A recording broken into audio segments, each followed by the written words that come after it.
absolutely. Don't you ever accuse me of I believe you to life under oath.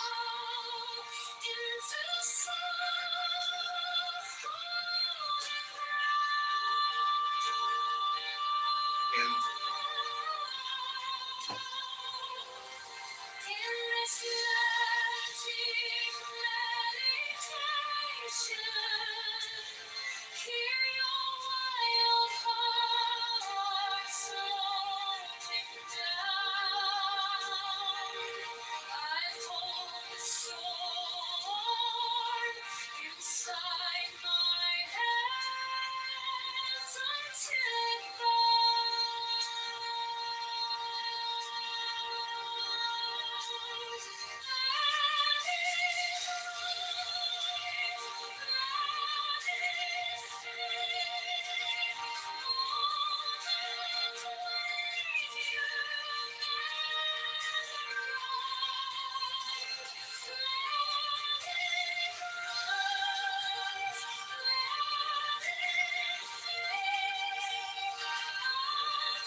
Republicans are trying to make it hard for you to vote, let me tell you how. The Save America Act.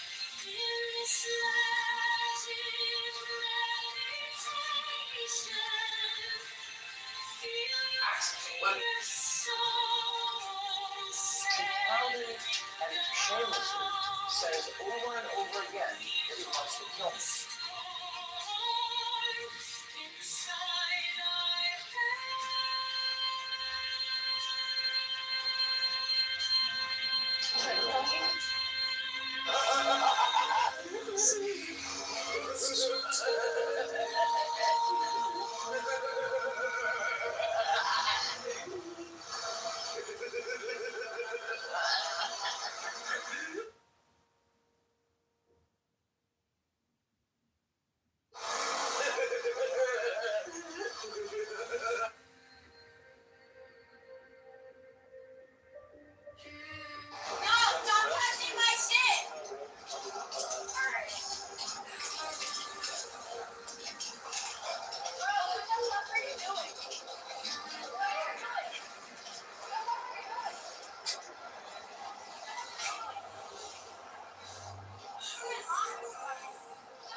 What kind of things can you do immediately as governor, even if you likely still have a supermajority of Democrats?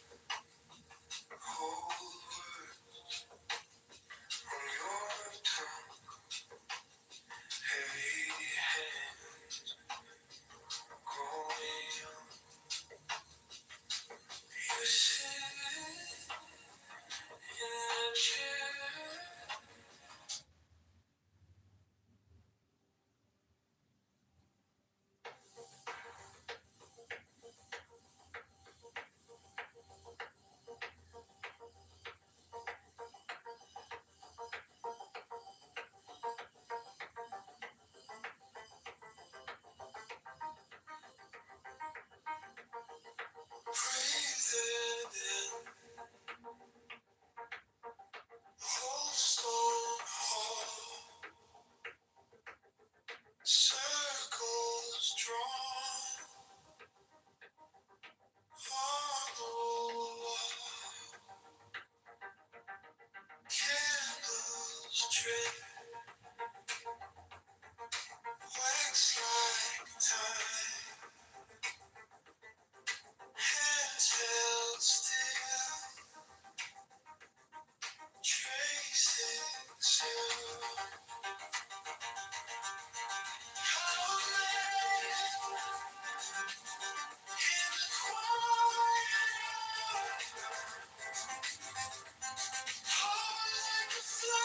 I'm just thinking that the SAVE Act is an attack on civil rights and is racist. Could you just explain that for me? Because 76% of Black Americans support the SAVE Act, according to CNN. Is that correct? Yeah. Well,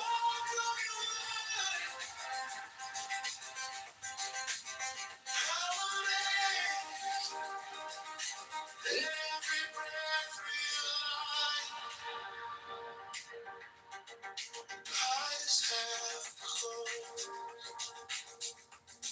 sparks inside, name your fear, let it ride, Washington,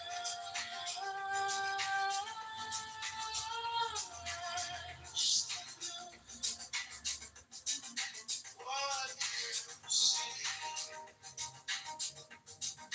lies in you. How late in the quiet hour, high like a flame. This is the magic hour. Slow in the chest, right in the dark of your mind. How late, every breath realize. Inhale the down, exhale the weight away. Feel how the ground keeps you here, keeps you safe.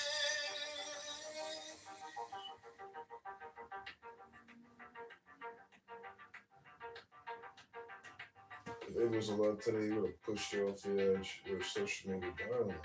How about you say some truths? Our capital.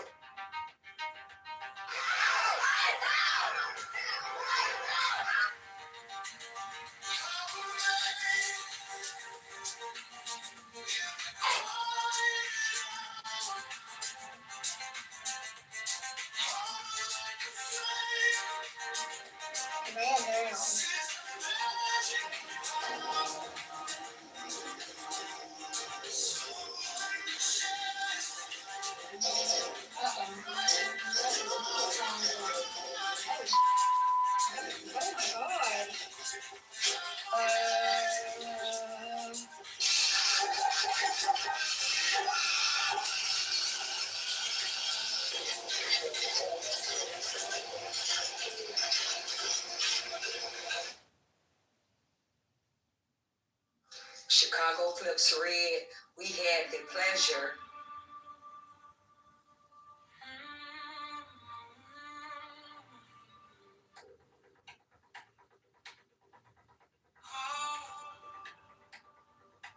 to it. You made it.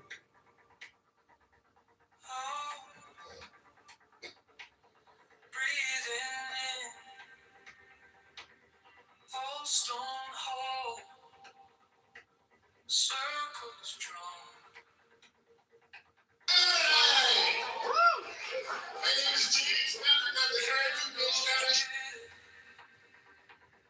Wax like time, hands held still,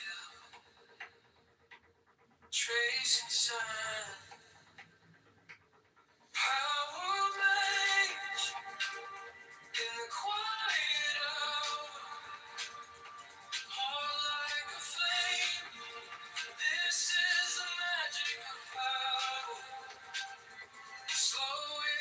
chest, right in the dark of your mind. Power made, let every breath realign. Eyes have closed, sparks inside. Name your fear, let it rise. And neighborhood by neighborhood. Passion blue, what you see lives in you. And guess what? Power The made, leaders quiet hour, hot of like the a flame. country, This is the magic of power.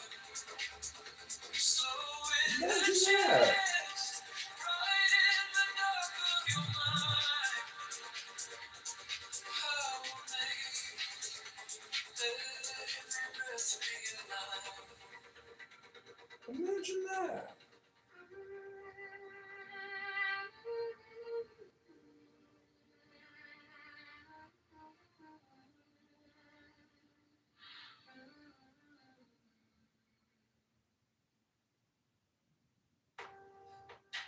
Inhale the doubt, exhale the weight away.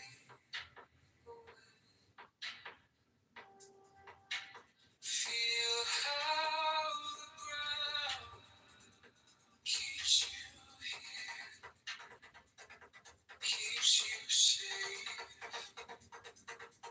Power makes in the quiet hour, hot like a flame. That's a This pleasure. is the magic of power. Slow in the chest, right in the dark of your mind. Power makes every breath realize.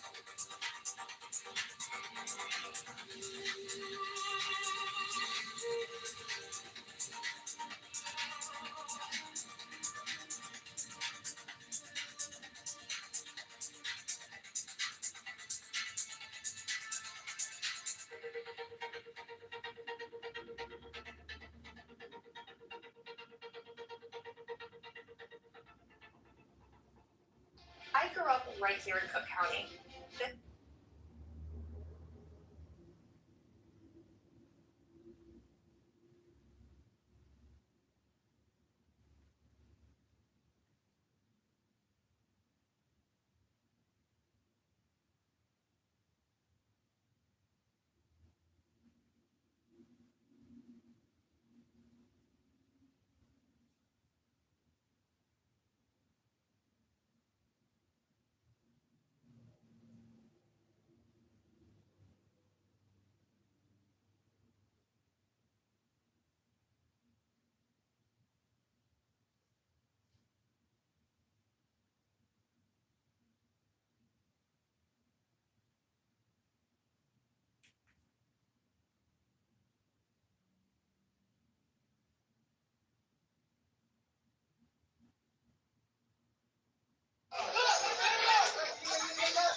looks like Jerry needs to be a little more comfortable. This is why we need term limits.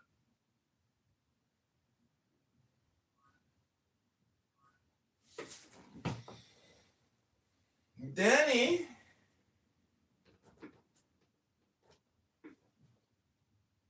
Hello? Hi. Hello? Hi. What's up? Were you trolling last night? Was I trolling last night? When am I not You're trolling? talking about the penises. Were you trolling me? The penises, I can't remember, what was it? You were pretending to be a gay man. You did a great job. Thanks. Yeah. Yeah, that was comedy. Yeah, I thought it was so good. Did they kick you out? I think so, yeah. But I had other compliments too. I had other people message me last night say I was very funny. I thought that was really good. But I still feel like it was a psyop. That was the psyop in the psyop. Okay. Becomes psyop slop. How many psyops are there? An infinite amount, because every single thing is a psyop. Oh, okay. Mm-hmm. How do I know the difference between like entanglement and like people reading my mind? Everybody reads people's verbal and nonverbal cues. We're scanning creatures. And part of cognitive behavioral therapy is that mind reading is like people's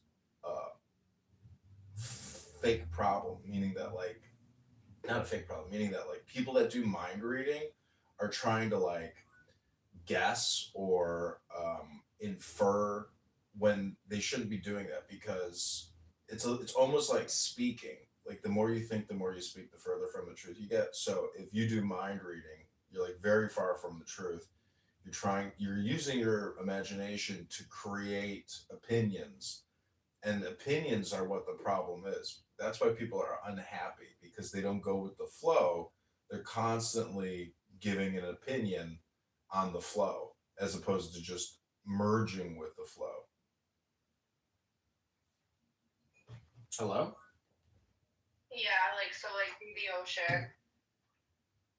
Yeah, unite, be one with the ocean. And the ocean is really a metaphor for the reservoir of subconscious emotions, which are infinite. So it's, just go with the flow. That's the whole thing. People on this app are actually trying to obstruct your flow.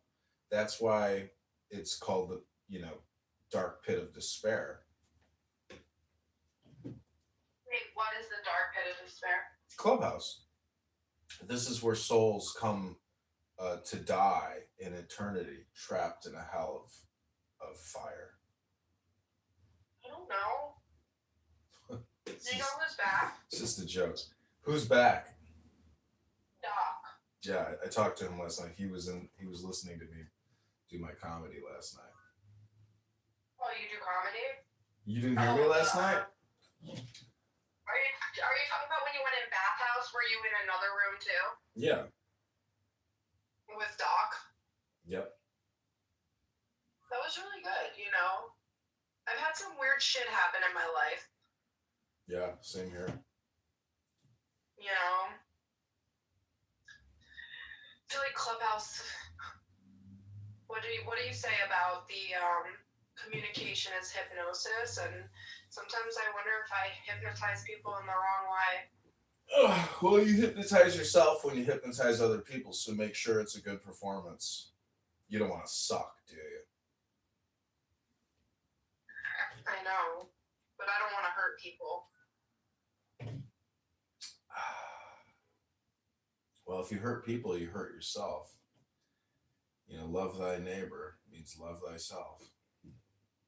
Well, some people hurt people in order to help themselves. manipulative people. But like, how do you become a president? How do you become a CEO? How do you like certain things? Like, if you're going to be a billionaire, you have to have that type of mentality. Do you know? Not really. People promote and like the nice person. There are people out there that are just so authentic that they're unstoppable. And there's really a lot of CEOs like that that are extremely well developed. So much of life just comes down to showing up, not fucking up, being pleasant in all things. Like, if you're not pleasant in all things, you're not a very good leader because like I have, I worked for this guy once, and we wasted 4 days on this like seminar, like this educational seminar. Total waste of time. Could have been compressed to like 2 hours. Instead we wasted 4 days at the government's expense. And then he has the gall to scream at all of us for wasting all of our time and making it a horrible event and screaming at us. And I'm like, bitch, you're the fucking leader. You're the one who organized all this, and you're screaming at us? We should be screaming at you, motherfucker! And we all looked at each other like, I can't believe he's screaming at us right now after he is the organizer and wasted all of our time. So, there's good people out there that won't waste your time. And, that's it. That's life. Life is complicated, Danny. But the whole point is you're in control, and people on this app want to take your control away from you. That's the whole purpose of this app, and that's how dopamine works in a way. You're on a dopamine quest. Just don't be the dope. Be the genius. No, I've been the dope. Sometimes I'm very good at psyoping, and then other times, like, they're so good at it. And I think most of the time they're better than me because they went to school for it and stuff. But what can I say?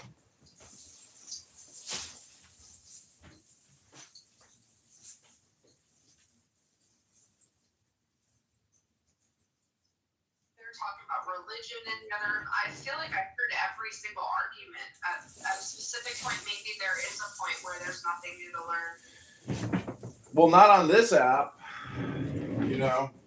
Look at it as like a soup of words. Grace is here as well. Look at this as like a soup of words. And if you want the recipe, you got to open a book. People who wing the cooking without looking at the recipe and actually doing the measurements, their food sucks. That's what people are doing on this app. They are creating dreck, schlop. I feel like some people have it in them to really cook well by instinct alone. It's like one of those gifts that people have. How do I find the other room? It's the Church of Buttercup. Okay.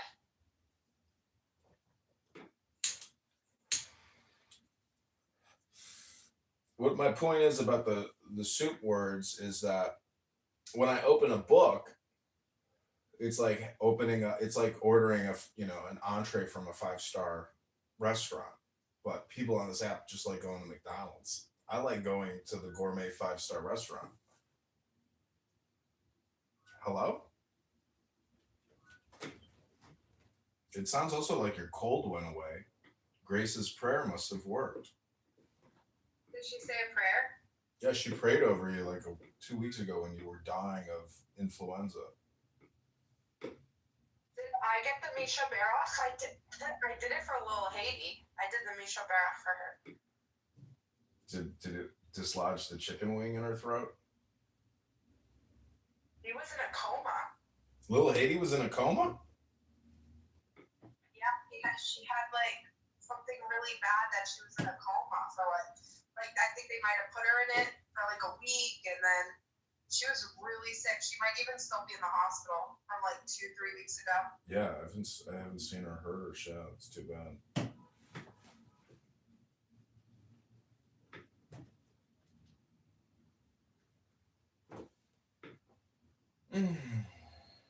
Well, I've just been playing music. I did a scan of the rooms this morning. I didn't find anything entertaining, so I went back to music.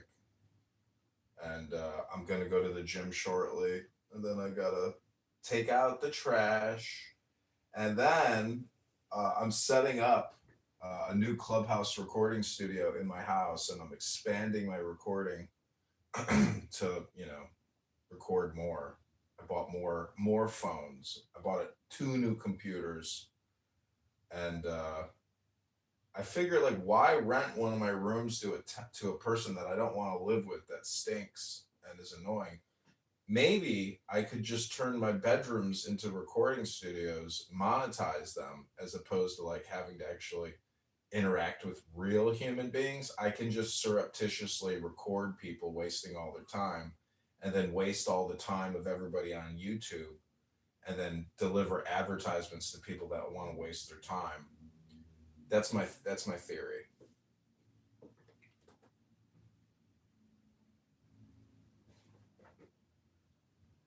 Hello? Oh, sorry, I'm just looking at a list. Grace, welcome. Hope all is well. Alice, okay. How are you guys? I'm good. The weather finally is turning. They say we're gonna get like a 70-degree Fahrenheit February. I'm like, holy shit. When they say the groundhog like saw a shadow, didn't see a shadow, it's always the opposite. When they say that we're gonna have like a longer winter, and it's the opposite. That's the thing people don't realize about the groundhog.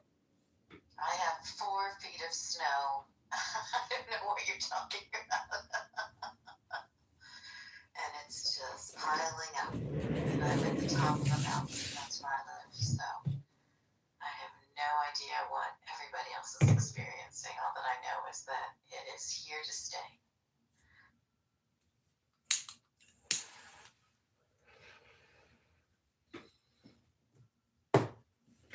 What, darling?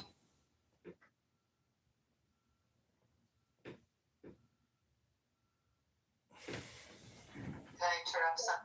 I'm looking at a list of Black Jewish celebrities for Black History Month. Oh, great. That sounds like a good thing to do. So someone said Doja Cat was anti-Semitic and to switch them with Adam Duritz, but Adam Duritz is just a Russian Jew. He's not black at all. He just has I red hair. I know. Everyone thinks he is.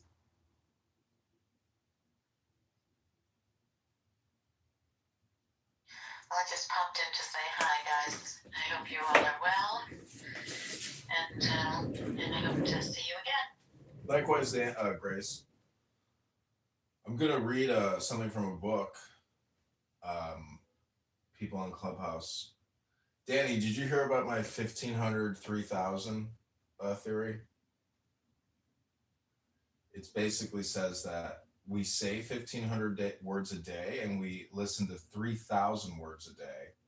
And the people that pick and choose what they say and listen to are the ones who are actually in control of the 3,000 and the 1,500, which is yourself. So if you take ownership of what you're listening to and what you're saying, and you control that 1,500, 3,000, your life will be a lot better and you'll have less difficulty. That's what people in positions of power, prestige, and success have been doing for many, many years, is controlling the 15-30 rule. Yeah, by not like consuming bullshit. Yeah, because it's spam. So your attention and your focus is all important. And if you're just consumed in spam, well, you're just in a garbage can. It's too late for me. It's not too late for you because it's the 1530 law. And No, I'm just saying, like, I feel like I already fell into the shit. no, you can't fall into it because there's no such thing as past. There's only the now. The now is a compression of the past and the future. And if you increase your IQ, you increase your EQ.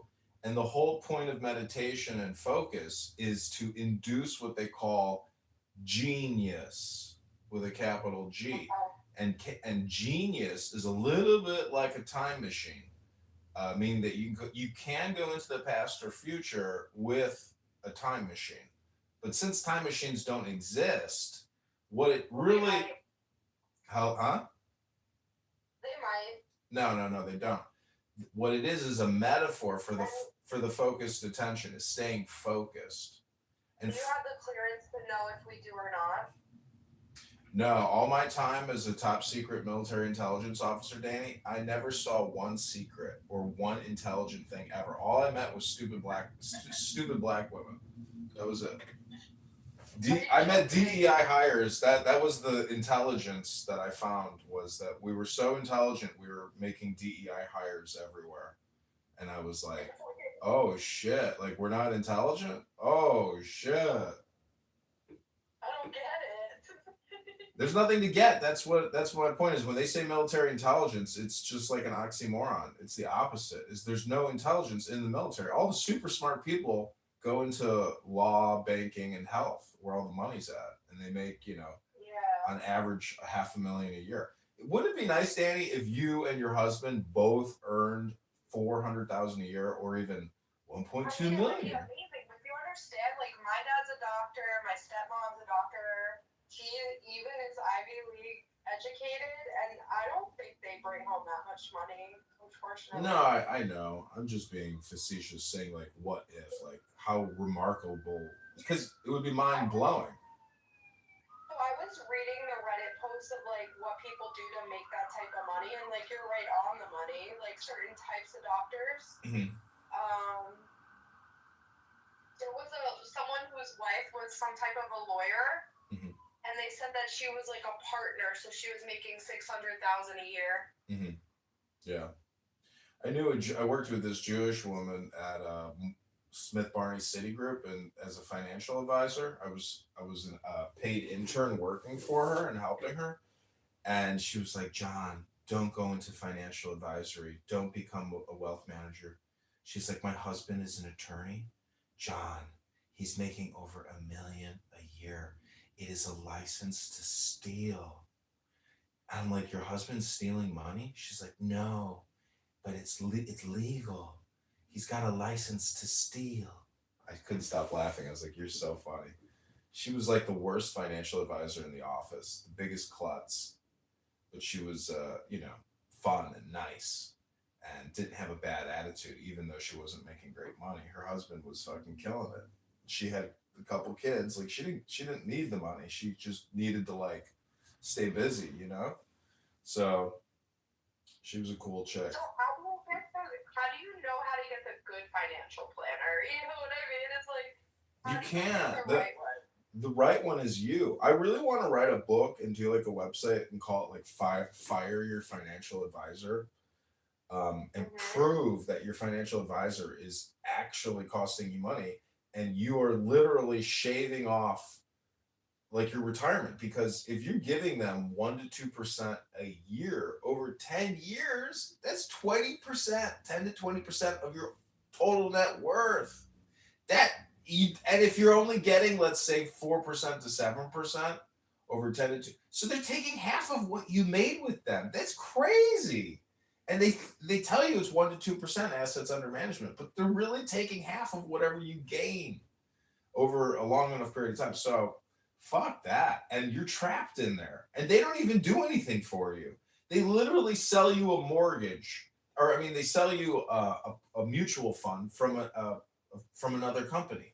But they don't do anything. They'll take your call, and like they'll return your call, and they'll mail you a check when you ask for a check. That's the biggest thing that's happening in these financial advisory firms. People just call in and say, "Hey, I need a check for 35,000," like, and they start cashing out.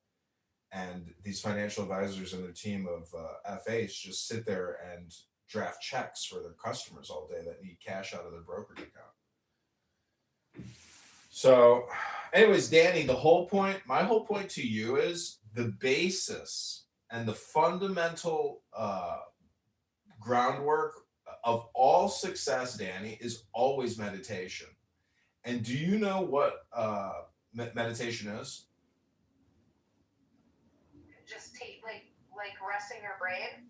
No, it's focused concentration. It's awareness on what you're doing, which is the now.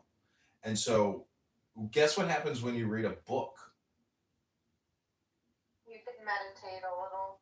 No, Focus well, in on a book by function is a meditation because it requires your total concentration to read a sentence on a page. It takes your entire existence to sit there and stare and read left to right. And do you know why Jews read right to left?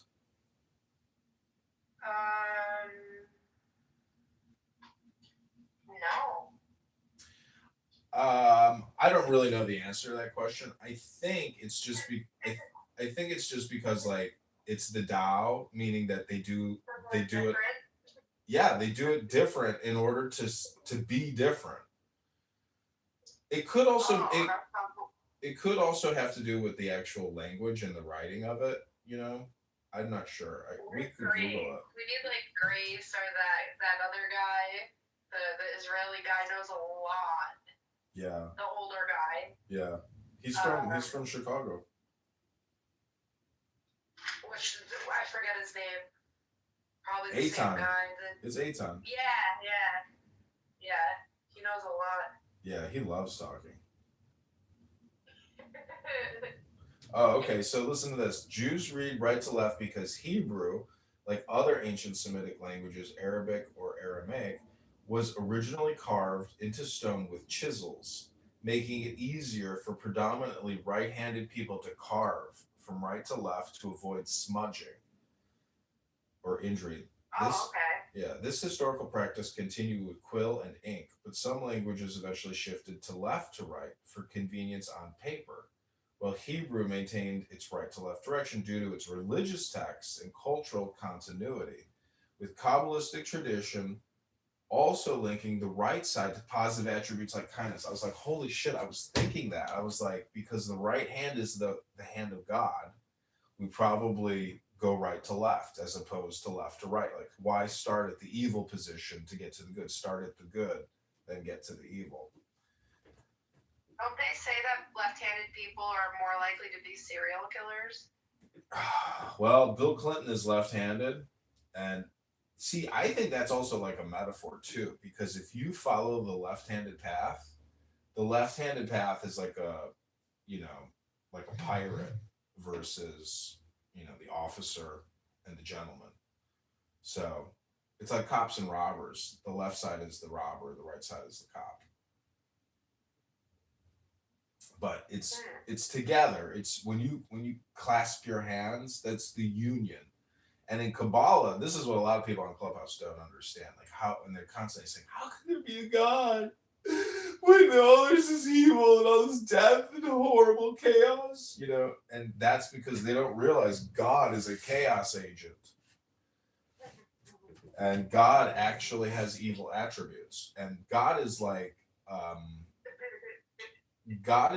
a simulation that you can manipulate. Essentially, God is nature, and as humankind increases its genius, it gives us that ability to manipulate nature. But even that is a metaphor for our own dispositions. Like you sound like a good person, like a nice person, and that's probably because of the input from your parents, from your family, from your friends. Maybe you've had some shortcomings, but nonetheless, most of your input is good.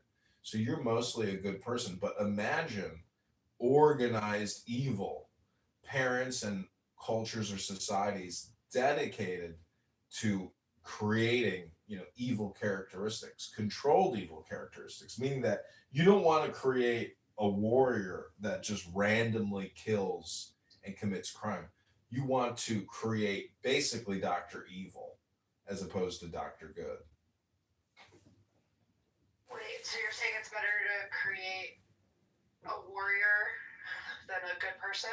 No, I'm saying some people end up becoming Dr. Evil as opposed to Dr. Good. Like Bill Gates would be the example that like his parents, his conditioning, his experiences has produced Dr. Evil. Now you might say that Kennedy is the production of Dr. Good. So, there's just a lot of conditioning that goes into who we are. And the fact that we speak English is because we've been conditioned to speak English. We could, if we chose, we could switch to a different language if we were competent in it, but we're not, because we haven't been conditioned with that. So the Do you point, think Bill Gates, his father, is the reason he's the way that he is? yeah, probably. So all communication is conditioning. All communication is hypnosis. All communication is projection. All communication is politics. All communication is spam. And, if you get spammed with a bunch of negative attributes, you can become Dr. Evil.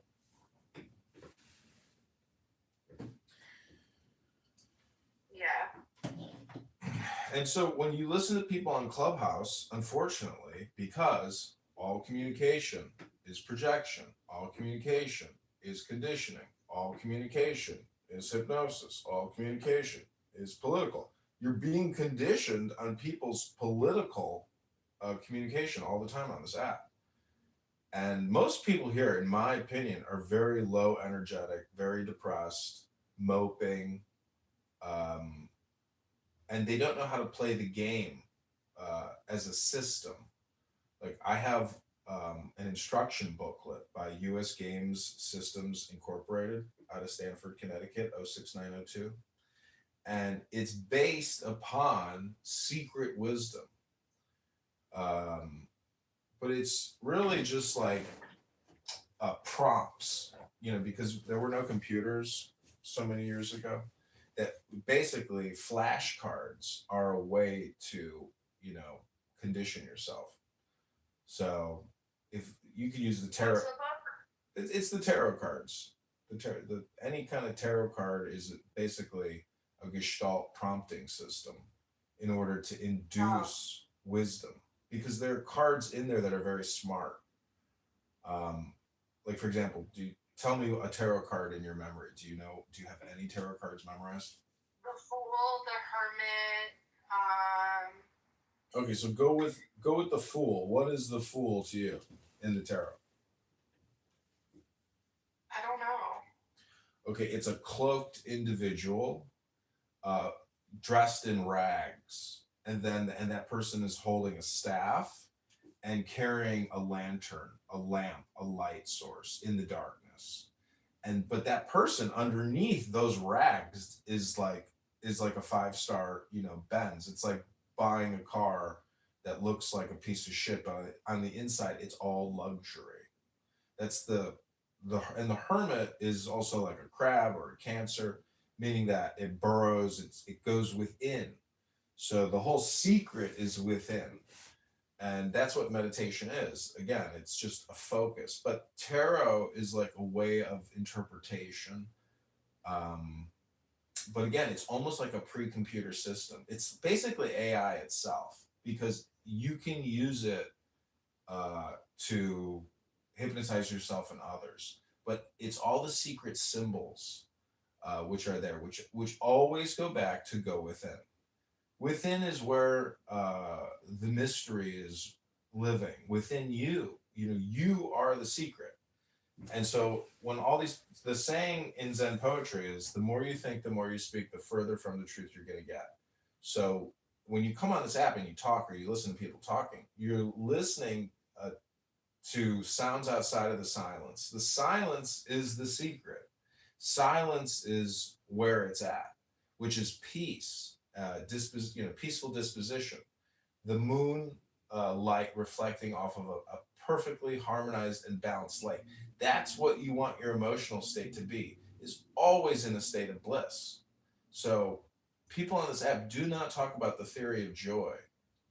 Do you know what the theory of joy is, Danny? It's a psyop. It's a psyop. But it's like riding a bicycle though. Once you ride that bicycle of joy, you can always get back on it and ride it without having to figure it out again, because now you understand, balance. That's why riding After above, so below. exactly 50-50. Not too much of this, not too much of that. Ich en jach. I don't want to die. you've probably died a million times already. That's the things you don't want. But the truth is, it's not about what you want.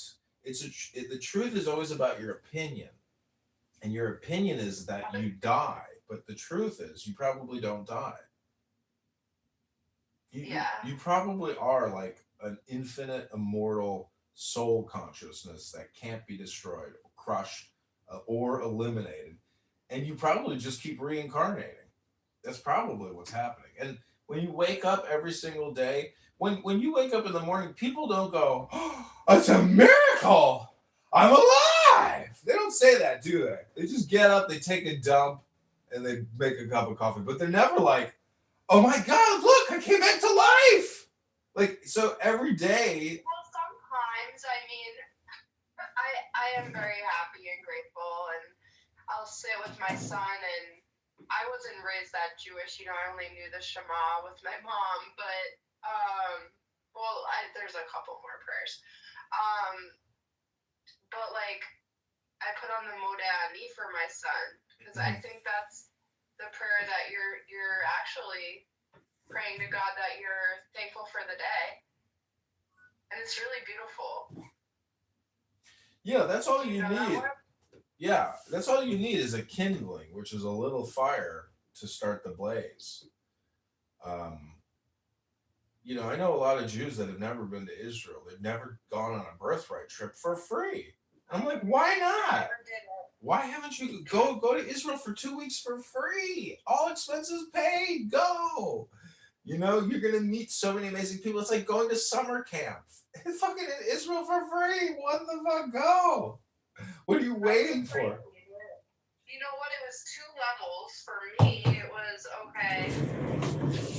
I'm afraid. Like, I feel like when I was growing up, like the local newspaper was always showing all the dead kids in Israel for like propaganda. Like, it would be like dead Palestinian kids, dead Israeli kids, and they would be like stoning each other to death like every week.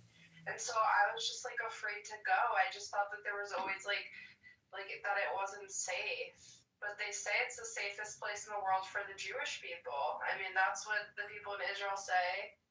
That's what they say. I think it's a beautiful thing. I would love to see it.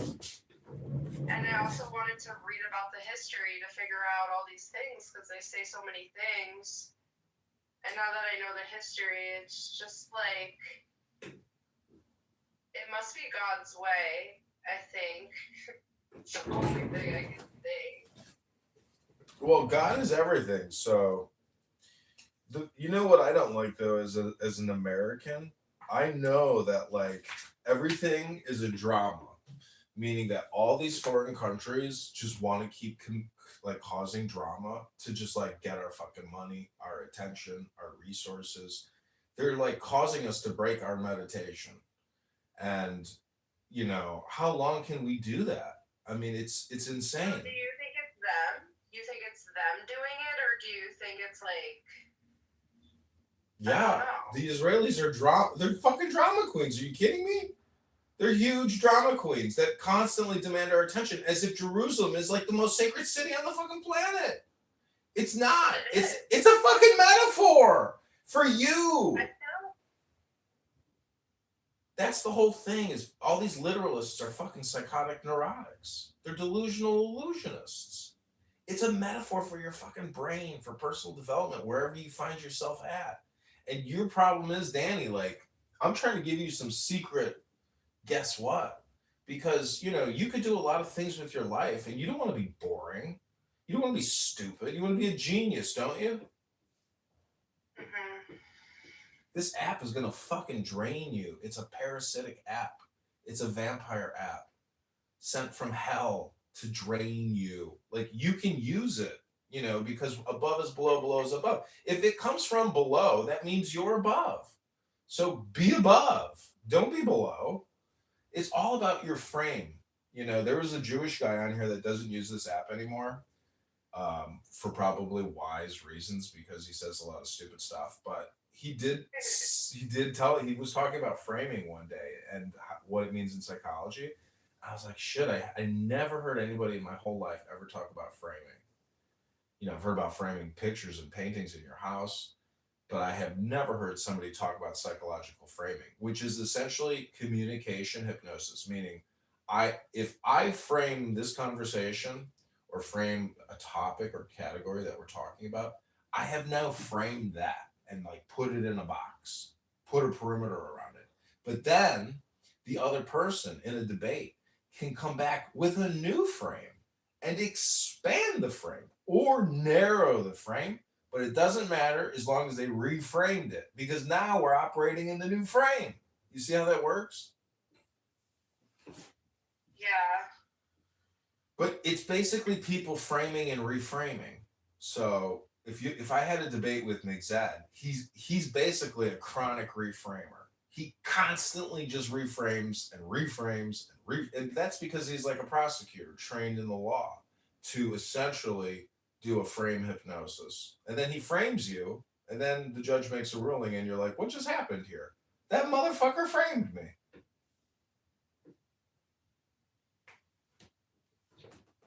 Yeah, that's scary. Well, you have that same power. It's not like a power of a certificate from a college. Anybody can frame anything. Like, you ever see the movie Cecil B. DeMille with the Ten Commandments with Moses? No. Well, the whole thing is a framing. And literally in the most real sense of the word, because it's a movie and they have to shoot a frame. But the script is essentially Moses framing. And then people come up to Moses and they frame. And then an Egyptian soldier will frame. So it's just like one frame after the next. And it's a little bit like that's what a film is, basically. It's a progression of a story by framing. And that's what's happening in the real world. Like if you want to go buy a car, and you talk to the car salesman, and you're looking at a car on the lobby of the dealership, you're trying to frame up the situation, and then he's trying to reframe you, and then finally you get a meeting of the minds, and you strike a deal, you sign the contract, and you transact the currency and get the keys. So this app is just like neurotic framers. You want to hear a sample? I can just prove to you my theory just by going to any random clubhouse. I think this eggplant is. You don't think your eggplant is trying to frame you to basically make a bowel movement at 8 a.m.? Hello? This person down there is a future turd. They're here because they want the dopamine, and but they're probably not even listening to what I'm saying. It's not even making sense to them because they're sitting here like probably doing something else. Anyways, Danny, do you have any other questions, concerns, ideas, or opinions? Is it weird that someone else is anoning you? No. If I anon other people, obviously I'm gonna be anoned as well because they're looking for some type of tidbit to frame me. You see what I'm saying, Danny? That's what anon is. It's a snitch hotline for framers. Don't get framed, Danny. You're always being typecast. Do you know what typecast means in the pictures business, in the theater business? But how do I reframe it? I feel like I might be in too deep, like that. Well, there you get it. By saying how do I reframe it? You just reframed it with the question. You see what I'm saying? You can't help yourself. You're already a serial framer. The trick is, Danny, don't get framed by other people. Frame other people, but don't get framed yourself. I am the president of the Framers Society here in Chicago. I frame as many pictures as I can, and I've been doing it for many years successfully. I have a huge framing production business. I don't know if you know this, but I'm big into framing. You're nervous? Yeah. Well, that's you just framing the situation. Congratulations. I would suggest you do a different frame, but everyone has their preference on how they want to frame things. I don't frame shit. Well, you just frame shit by saying you don't frame shit. Doing a negative frame is still a frame. You see what I'm saying? Part of this is an extension of the Jewish Complaints Department. another nonprofit I set up here in Chicago, Illinois, to essentially listen to complaints because what they're trying to do is frame. But anyways, um, any other questions you'd like? So were you and Jeff in on that Jewish complaint department joke? Are you guys together in that? No, I started JCD. I'm the founder. Actually, it was me and Grace that started JCD because we were listening to a Jew hate room put on by Amir and his group of terrorists. And I said, you know what this is? This is just people complaining all the time. I was like, let's just set up a complaint, department. Uh, and so we did. We set up the Jewish complaint department, and it's the thing is, it was founded by a Jew. It's not for Jews. It's not by us for us. It's just the Jewish complaint department because there's so many Jewish complaints all the time. I was like, we need to essentially set up like a ticketing system for Jewish complaints. Whether it's Jews complaining or people complaining about Jews, I want to be at the center of all Jewish complaints. And so we set up the JCD. Can we come up with a brand called Jew Fubu? Ooh, JFU, Jewish for us buys JFubu. Mm-hmm. Well, do you know what an FFN is? No. Nigga faggot faggot. No. But when I was a kid, I had Fubu gloves, and I think that was not okay because it's for us by us, but that's for the black people. JFubu. So this is like embarrassing that I wore Fubu gloves because I didn't realize it was that guy from Shark Tank brand for us by us. Fubu. Why don't we call it? How do we get Zubu Zionists? Zionists for us by Zfubus. Zionists for us by Zionists. Zubu. Zfubus. All right, well, I'm gonna make another cup of coffee, Danny. You know what's better than a cup of coffee? A cup of Water. a cup of espresso. That because an espresso is like a very expensive coffee, and it's a little bit like cannabis versus tobacco. People that choose tobacco choose tobacco because it's cheaper. Cannabis is very expensive, but it's essentially the same. I don't know. I feel like cannabis is cheaper than Cigarettes? yeah. That's possible at this point. Yeah, if you could get like an ounce for under 100. Yeah. And cigarettes are like $20 a pack.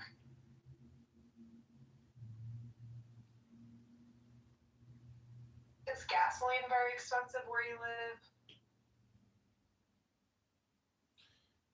Everything's expensive, That's the frame. People who say, "Oh, I could never live there. The cost of living is so expensive." It's like, "Oh, you don't like to live. You don't like to have a high cost of living." And it's just the opposite of that. Is I like to have a high income. It's like, Yeah. I would like to have a high income, but I don't even know where to start. I started at Google. That was my highest paying job ever. I was making 120,000 plus a year. When you get a paycheck for 10K a month, you're like, "Oh my God, can't believe it. Rabboni Shalom. What a miracle." You should be able to make more than that. It's not really just about how much you make. It's about your comfortability at that, organization. Like if you go to that organization and it just causes you massive amounts of stress, pain and suffering, is it worth it? And the truth is, your birth wasn't about whether or not it was worth it. The truth of the earth really is all about the frame. you know, because when you're getting psyoped when you go work at a major organization all the time. They're constantly psyoping employees. You know, all communication systems, whether internal, external, are completely independent and categorical, and every organization is, which is so funny. Most organizations should be spending all their time spamming people on the outside, but most organizations spend all their time spamming people on the inside of that organization, and that's so stupid. It's such a huge waste of time. Like I worked at the IRS for 5 years and I got spammed with so much information. I was like, eventually I was like, it was too much. I was like, I don't want to work here because of all the unnecessary communication that is constantly bells and whistling me on my fucking laptop. I was like, this laptop is like a giant fucking cell phone. You know, when you open a laptop, it's like opening up an old flip phone. And that fucking IRS laptop was like sticking that fucking thing on my head all day, every day. The worst thing is like when you go to sleep or you wake up and you're still thinking about that fucking laptop. Ugh. Now I'm still thinking about it, still talking about it. I carried that laptop over here, you know, from 2 years ago, Danny. I just reframed the conversation with the work laptop. Hello? When I used to sell shoes, like, remember like coming in and like talking to my coworker who had the same dream of selling shoes, and we weren't sure if we had a shared dreaming experience or if it's just because like you're just at the job so much, you know, you start to dream that you're there.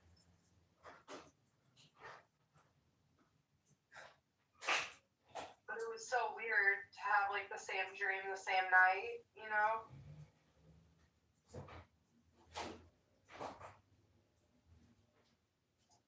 Do you believe people can communicate in their dreams?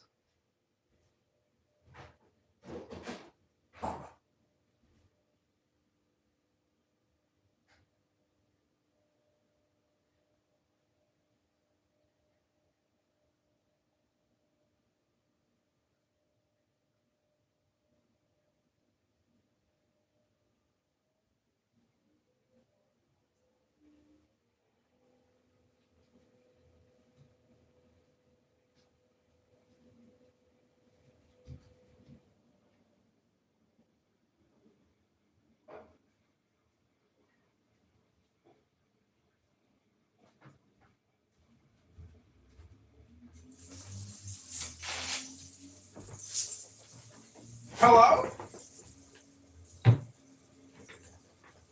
Hello?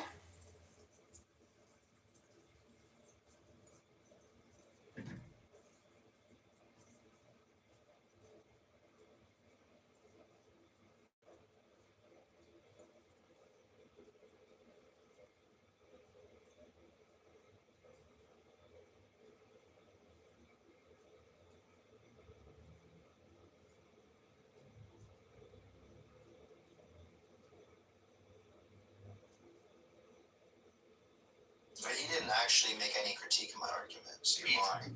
He thinks it's false, though. No, he doesn't. He never reviewed my argument. He's never seen this argument. He left before I posted it. So you're lying. How are you guys on the same page? Hello? We're on the same wavelength in terms of our spatial IQ. You brain dead side character. Stop unmuting yourself. Hello? What's up, Laura? Hello, moderators. I would like to give you my opinion on the problem of evil. Well, let's see how long it takes me to kick you. Go ahead, my friend. So I was wondering, why do Jews write right to left as opposed to left to right? And it's because of the problem of evil. Originally, before the quill and the paper, man had to use a chisel on a stone and did that right to left because that's obviously the logical place to start on a block of stone. And so it's really a meta or a metaphor. Some people on Clownhouse are so literal that they don't understand the psychological, the cognitive, the neuro-linguistic, psychological development. We tried. Sorry. I'm sorry. Oh, boy. Welcome, Melissa. Good to see you, my friend. Jordy, sorry for the abuse you endured there. Pluro is he's an unusual character. He's back. Welcome back, Blaireau.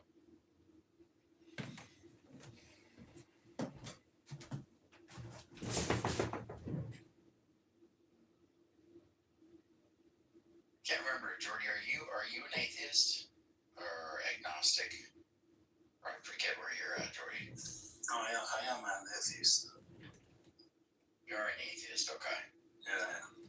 Well, Earl's argument, you know. Yeah, Andrew, let's get your best argument for God's existence. Give it to Jordan. It would be the best argument I've ever heard, Blair. I don't think I want to get behind any of my own arguments. I probably that's God's words. Yeah, how does it feel to not understand entry-level logic? You're a brain-dead side character. No one in the community takes you seriously, Andrew. I want you to internal. Thank you. Well, it's hard for me internally. Yeah, I have a verbal IQ of 179. I listen to Mozart every morning in my chambers. Alright, dark area. Yeah, I'm NASA certified. I'm formally published in metaphysics. He has chambers. Yeah, I can represent abstract relations clearly in my mind. My spatial IQ is 192. I'm formally trained in higher order metaphysics. I'm published. Well, why are you afraid of these atheists that you say you're on the same wavelength with? Why are you afraid Yeah, I of think them? you're projecting, Andrew. I'm not afraid of them. I'm published with them. Sully and I are published under Brian Cutter and Josh Rashmies. You guys publish under them? Yeah, I'm formally trained under Robert Branham from the University of Pittsburgh. I'm a Hegel. Yeah. Well, I think Piper's a better Hegelian than you are. I mean, I the agree with the reputation slope. speaks for itself. Exactly. You're my order. I don't know you. Lara, why don't you accept biblicism like my friend Biblicist Super Reformed holds to? Why don't you accept it? Go ahead. Sorry, what's the argument that Ashanson's question? Go. What's the argument that I should answer your question or give an Yeah, argument? nice stutter, nice blender. What's the argument that I should answer that? Go. I- What's the argument that I should answer that? Go. Thank you. That's gonna be a dodge. Nice concession. I appreciate you, Blair. You're face down, ass up right now. Thank you for that. What's the thing about going both ways? What did you say, Blair? Okay, welcome, Biblicist. How are you, buddy? I'm fine by the grace of God. Nice. Can we convert these pantheists / atheists? Can you got some good reasons for people to accept Christianity, Biblicist? Not the Holy Spirit. I cannot convert anyone. I don't know the Holy Spirit work. Yes, but you think Christianity is reasonable, right? Yes, of course. Yeah. So there's good reasons for somebody who's honest to accept it, right? Biblicist, are you there, buddy? Did I lose you? Biblicist, are you there? All right, when you get a chance, bub, come on back. Jordy, did you pretty much? Are you a pantheist now? The Christianity is fundamentally a religion of truth and honesty. Jesus said, "I am the way, the truth, and the life." Right. Yes. So why should somebody accept those statements as being true? Say again. Why should somebody accept those statements as being true? No, all are fallen. They are divided. Why should somebody accept that we are all fallen? Because of this sin nature. Why should somebody accept that we have the sin nature? Nobody accepts that they have sin nature. No, but okay. So it's not reasonable for somebody to believe that.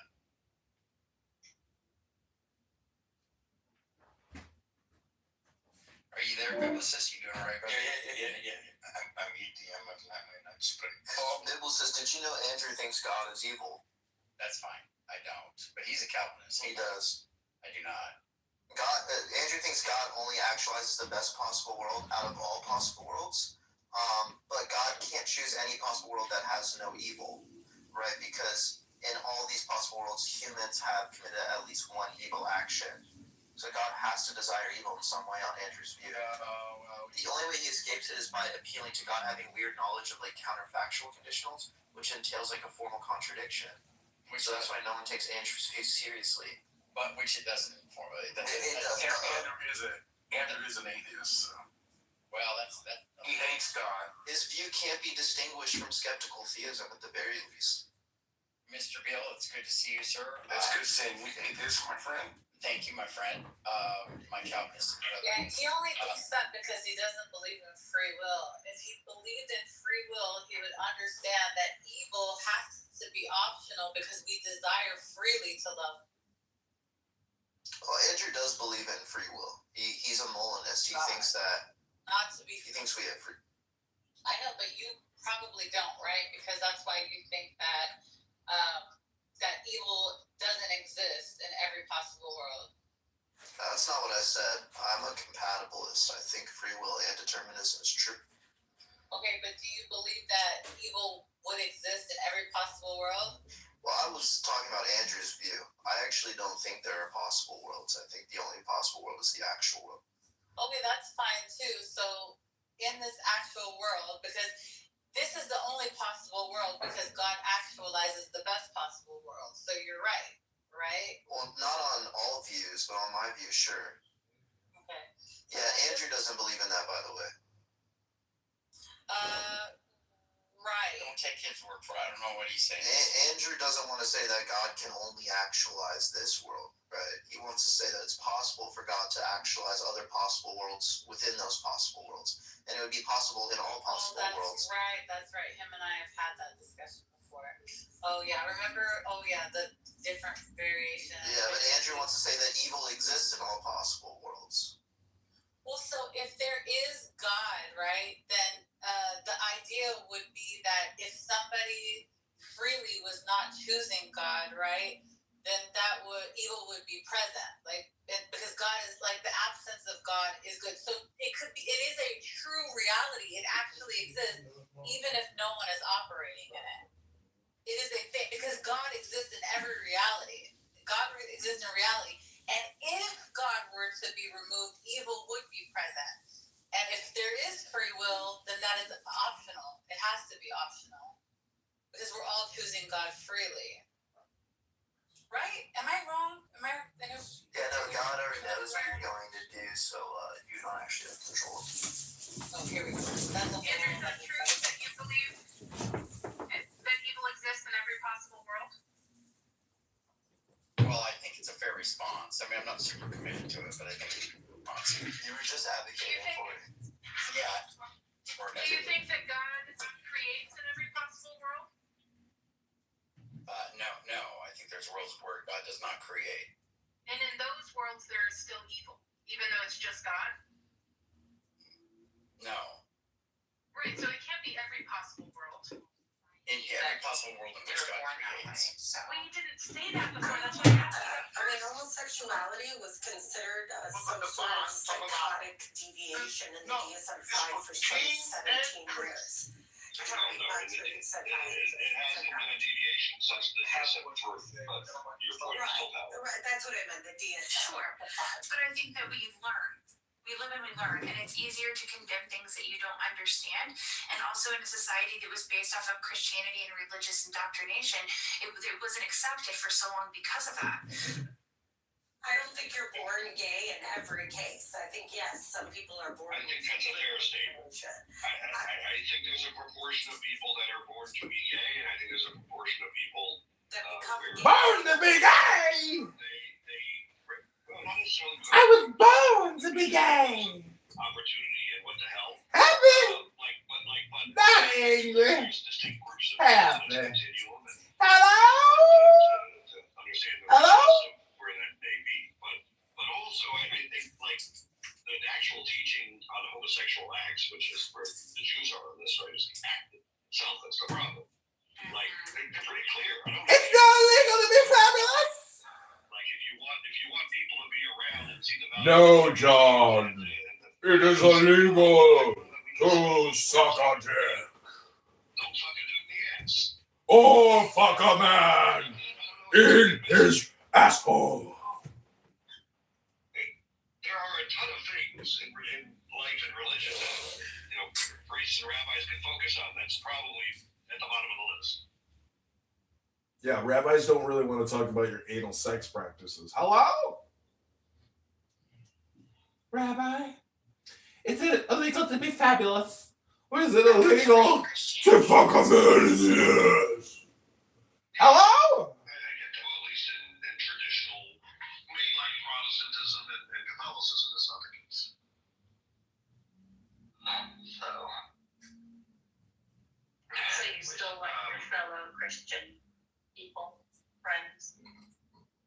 Why wouldn't I? Yeah, they're going to have their uses, right? I mean, I'm just That's really a not. very bad way to put it, Pearl. Wow. Not my I'm kind of into that. It's not her words. Not my words, even though I just said them. So funny. Is it funny, Bliss? You think it's funny? This is my ex-wife, by the way.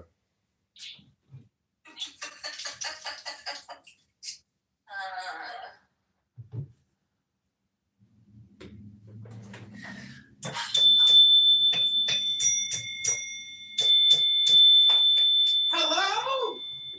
We don't like anonymous in here. Please leave anonymous. Thank you. That's my ex-wife. Hello? Jason, you piece of shit.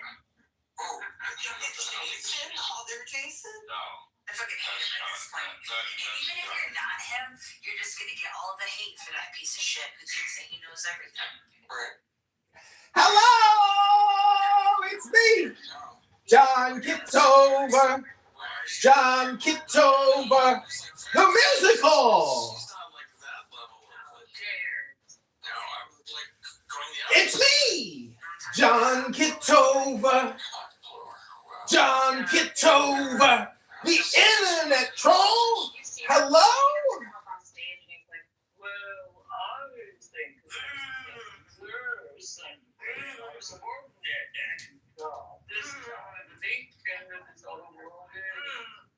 Oh. You guys sound like freaking Fred. You should go on the road.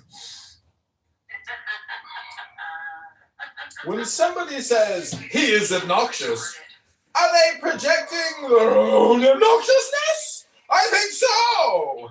Hello? Yes, I know it's you down there, you little cocksmoker. Oh, yeah, you know. It's not. It's John. John Jingleheimer Schmidt. Yes, it's my name too. John Kitover's in the goo. He's secret listening to you. My name is John Jingleheimer Schmidt. Kitover, Kitover, John Kitover, Jingleheimer Schmidt.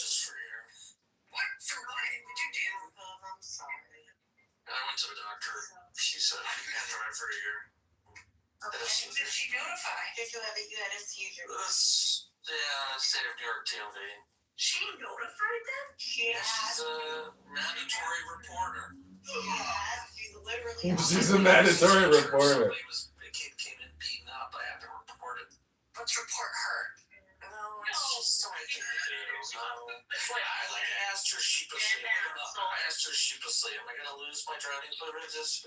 She looked at me like, yeah. I'm like, okay, well, I figure it's more money for Uber. I'm fucking sleeping right now. God forbid. Oh, I'm sorry, I didn't mean to bum you up. God forbid Okay, we're moving on. on the road and you hit a school bus. Yeah, I'm scared shitless of that happening. Yeah. Yeah, Yaakov, the good news is the best possible time in the history of human existence is not have a driver's license. Yeah. Is that? Yeah, it's easy. Oh, you do live in New York. Yeah, no, I live in the suburbs. It's just Uber is, as Jeff said, If you Uber want me to is. destroy her life, you let me. No, she's a wonderful physician. Has a very nice wife. Very supportive. I don't know about that. Yeah, she's not gonna be driving me all over the place. No, but maybe, I don't know. She's not very nice. Oh, she's nice. Come on, she's very nice. She's very nice. She's wonderful. There's occasional tinges of not nice. Is your doctor Jewish? Yeah. Okay. I only go to Jewish doctors. Why? Just they happen. All my doctors. Actually, no, I'm sorry. One is German Protestant. I was looking at a video of a soiree I went to. I thought it would be funny if I made a obnoxious laugh.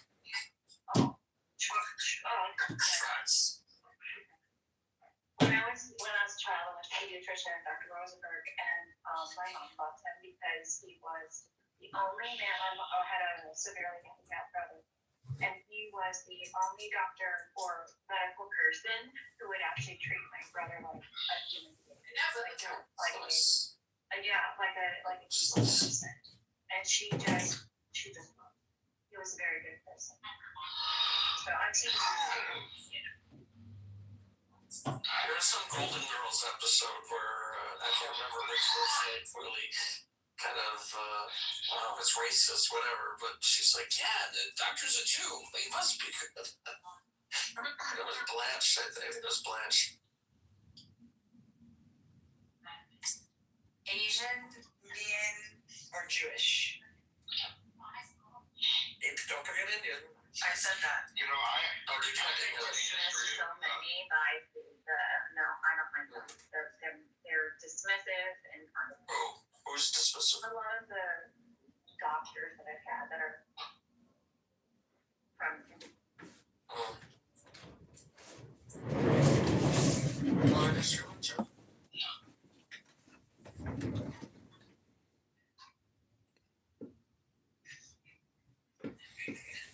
Persons are good. Yes, persons are good. I had a person doctor when I was in Boston.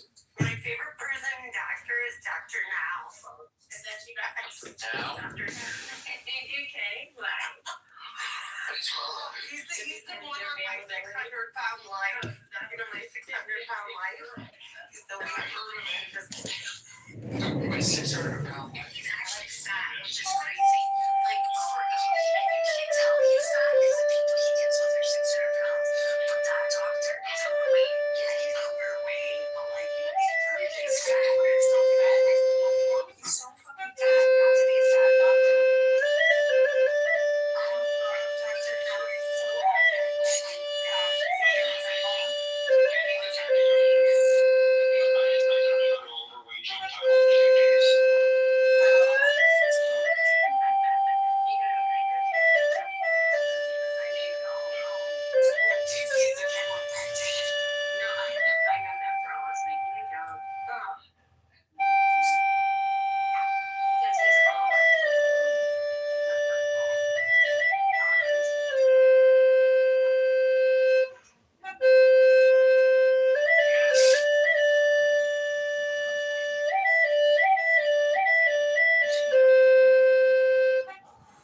Fuck you, by the way, again. Bullshit.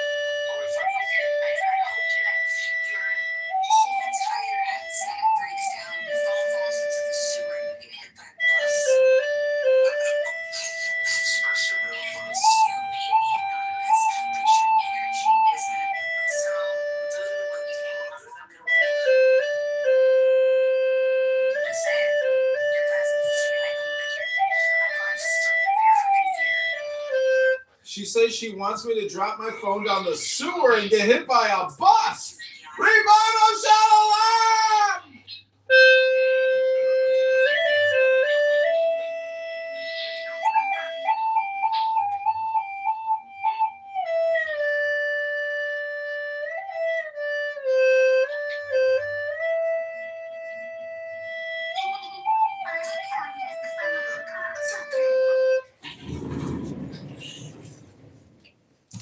hey, let's not disparage the cocksuckers. Me? A cocksucker? I've never sucked a cock before! Ever!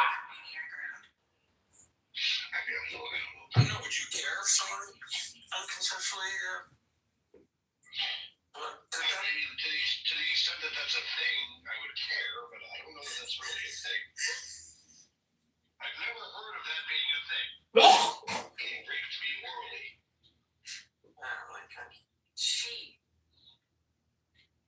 No, I don't think that's a thing either, because Yeah, because you wake worst case scenario, I just had a lapse in judgment. I mean, am I really gonna blame her? Maybe. I remember there was one woman that was so aggressive. I gave her like 20, 25 minutes. Like, I could not do her. So I finally started hitting her friend, and she doesn't. So it officially is not Mr. Douchebag of Douchebags who is running recordings of this room. Neil and Deanna. Okay.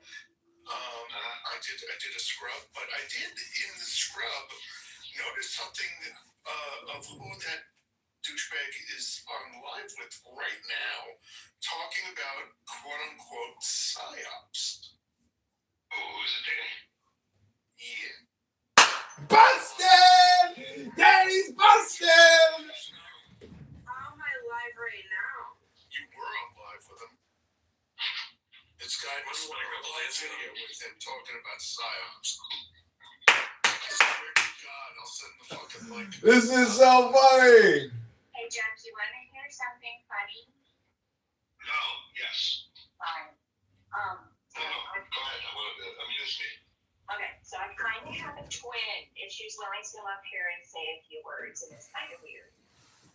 Okay.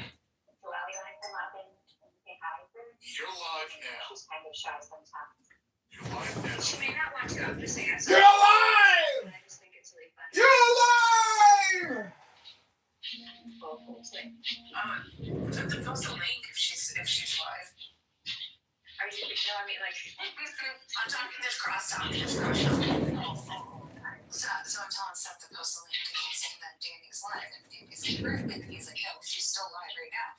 And I said, okay, post the link. If she's not talking, I mean, she can't talk in both places at the same time. So, Danny.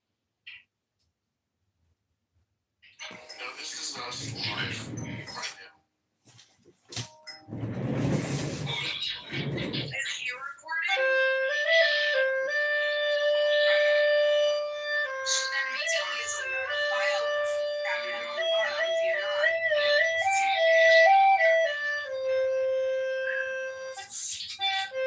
Which means if he's here, he's also a YouTuber. So, if you follow his movie, right, that's a problem. And now you're going to have to watch Zach and a few other people. There's no chance I'm going to be broadcasting my room. How long is Jeff gonna do this for? Like 20 years or something? He's out here all day long! Permanent! Fucking constant Bluetooth in the cloud house! The guy's the ultimate clown! It's the Jeff! We got anonymous now. You can't stop us from recording. It's not your copyright, Rabboni Shalom. There's been more than enough time following his accounts creates a larger. He's blaming Danny for me following a public room in a hallway. This is totally crazy. Hello? They're just angry that she talked to me. I didn't follow her in here. I come into Jeff's room every day to record. I don't come in here because of Danny, Jeff. Jeez, what a jerk. Hello?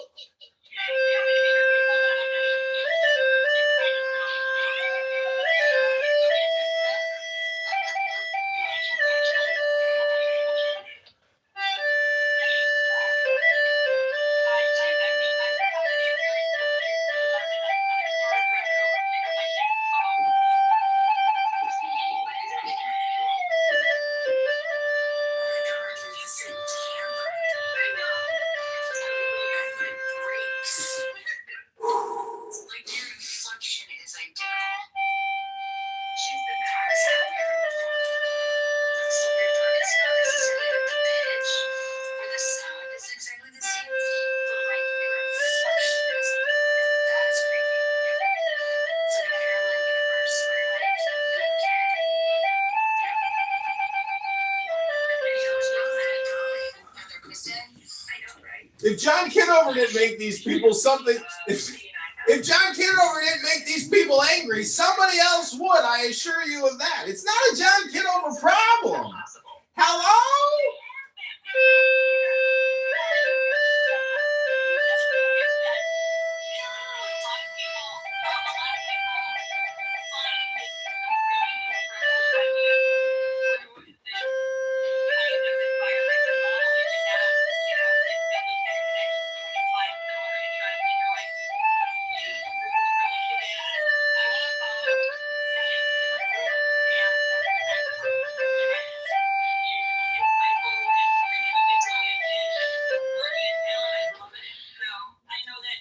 Jeff's little protective bubble.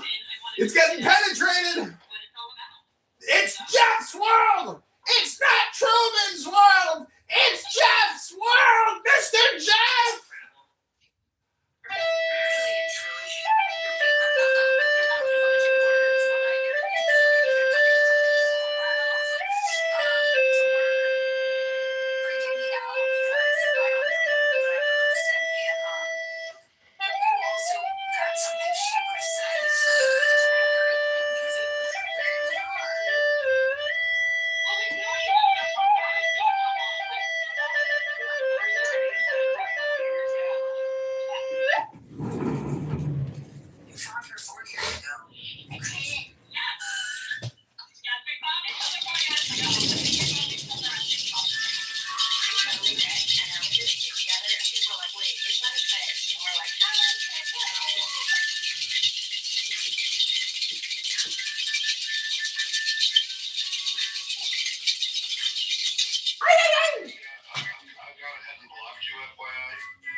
encourage all my other mods to block you because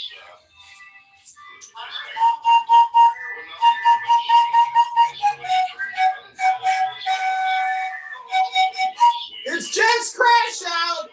Jeff's world is imploding. Jeff can't take it. Jeff, why are you doing this to yourself, Jeff? Jeff, just live your best life and let it go. Let it go, Jeff.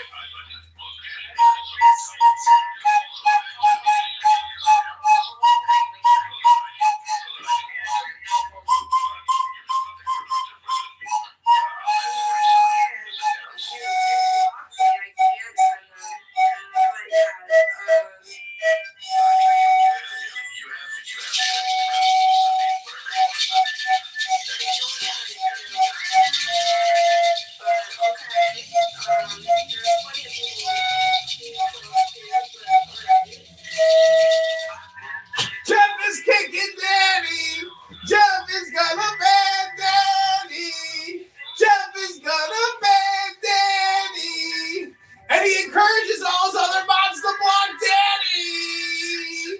Danny.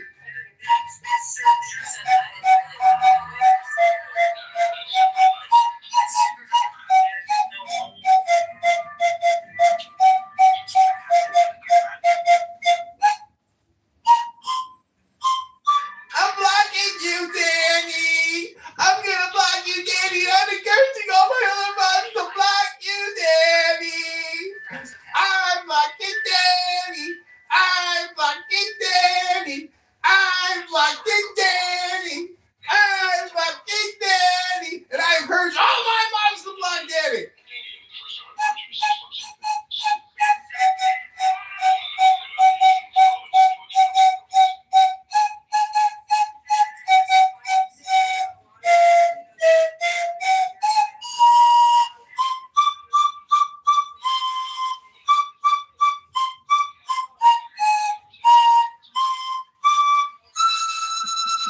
I'm blocking Danny. I'm blocking Danny. I'm blocking Danny. I'm blocking Danny. And I encourage my moms to block Danny too.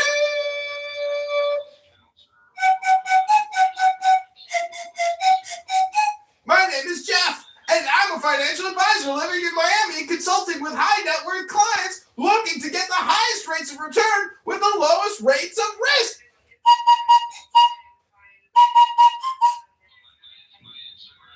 is on my profile. You can follow me. I'm blocking Danny. I'm blocking Danny. And I encourage my moderates to block Danny too. I'm blocking Danny. I'm blocking Danny. I'm blocking Danny. I'm blocking Danny. And I encourage my moms to block Danny too.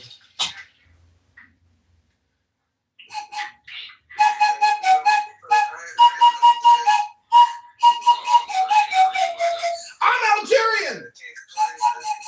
I'm not white. I'm an Algerian. And I'm a Jew.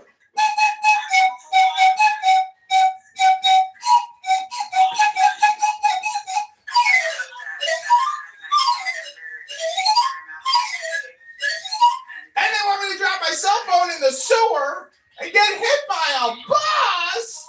I don't take the bus.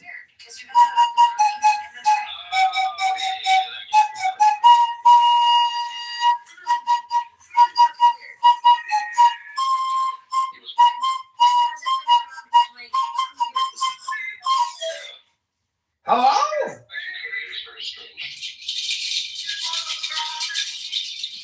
So now I'm blocking Danny. I'm blocking Danny. I'm blocking. Okay, now this is when the game gets really fun.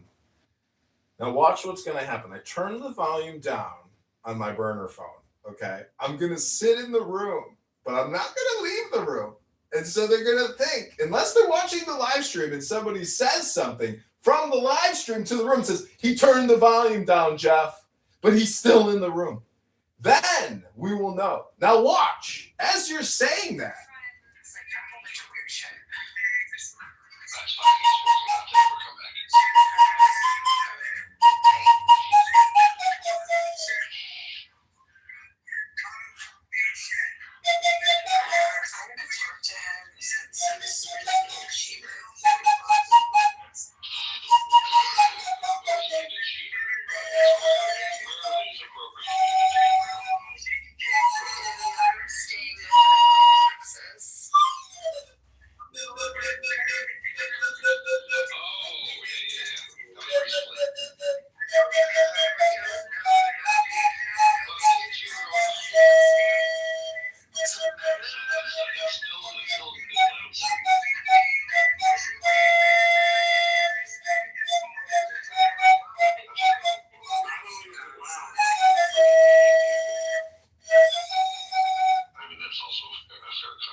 But have you seen the John Kitover band?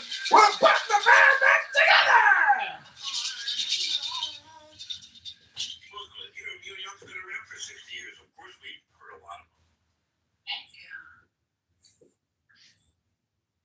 It's the real deal. The fact that I've seen him in concert as many times as I have, because he would like tack on to every fucking champion show, the Allman Brothers and fucking Friends, you know?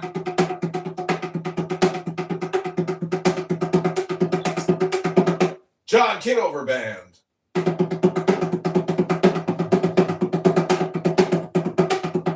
The John Kitover experience.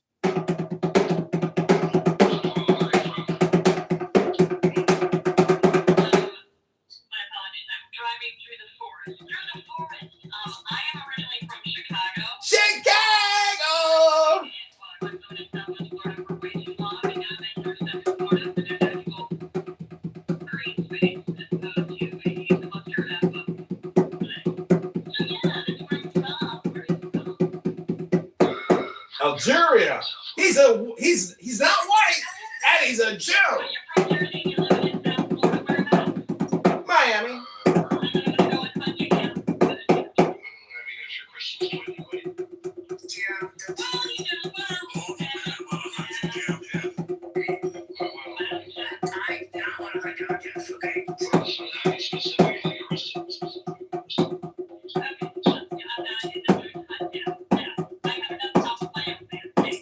Oh, perfect, should take it. Now, we're teaching that I can consent. Wow. yes, yes, we're all the same.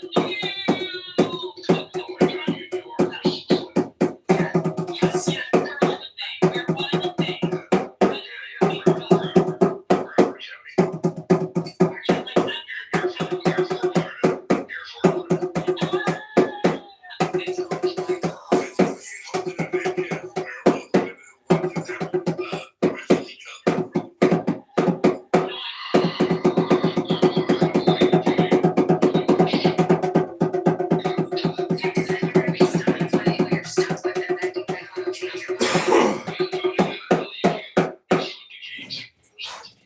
Jeff Green, financial advisor, Fort Lauderdale. Google search. Jeff Green, Fort Lauderdale, financial advisor, search. Hello?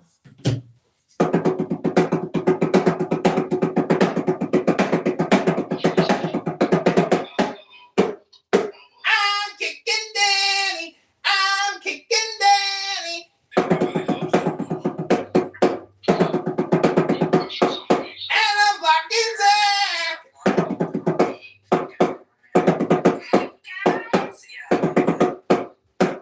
I'm kicking Danny.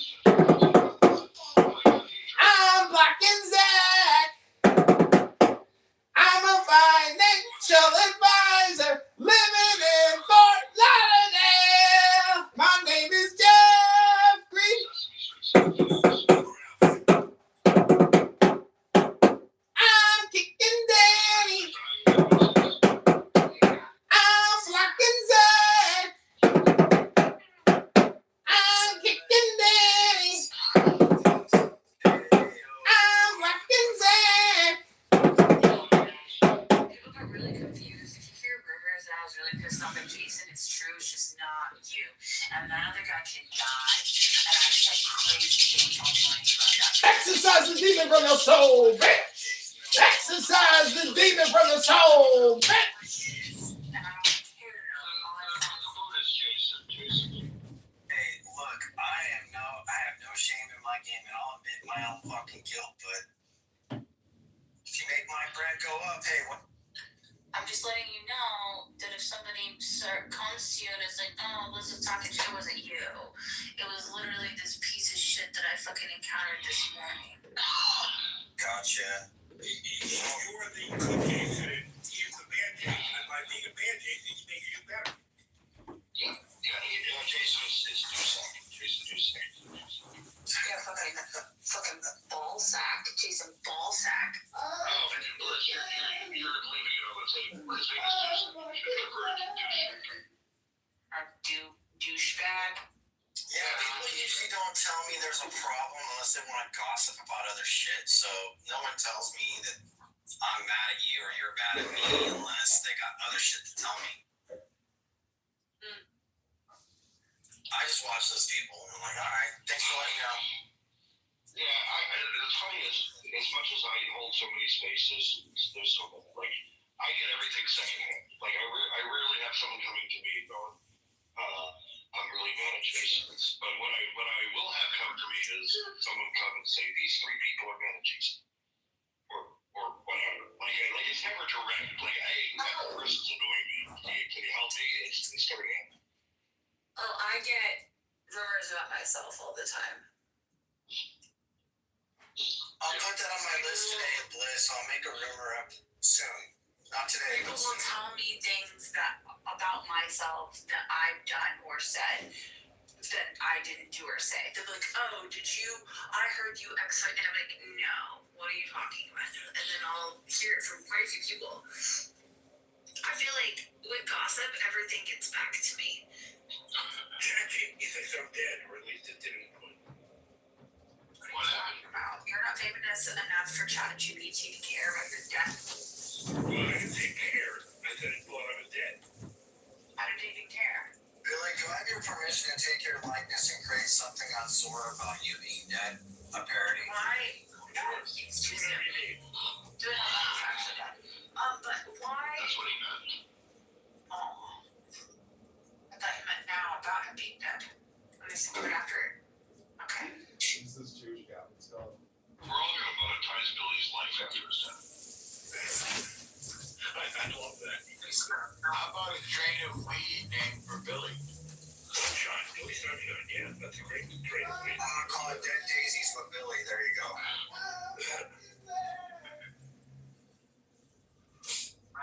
Mind the butt of your jokes, Jason. The bud of his jokes, Billy. There you go. Thank you, Norm. You're welcome. I will tell you after that, Jason, earlier today, like the battery for fucking stupidity and jackassery is now low. Fucking retard. Green sunshine? How do I get off of this? I'm just workshopping it. Green sunshine. Okay, I've got names. Hypothetical strains of weed. In honor of Billy's death. Oh no, you're using AI, Jeff. Yeah, Of course I am. we're gonna call it So BS. we've got Sunshine Carousel, Billy's Backyard Nebula, Neon Sunshine Taffy, Bluegrass Billy Blaze. Oh, that's good. Yeah, I like that. Sunshine Comet number 7. Billy is hungry. I like that one. I'm gonna call it BS. Mango Sunshine Gospel. Cosmic Billy Jam. Billy's Electric Lemonade. Lemonade would be like a cross between lemonade haze and something else. Oh, there you go. I might be able to win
Pachinko!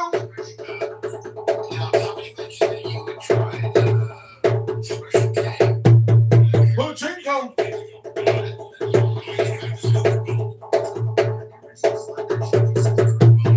Pachinko! Or recreational. Yeah. Which? Well, one is under a doctor.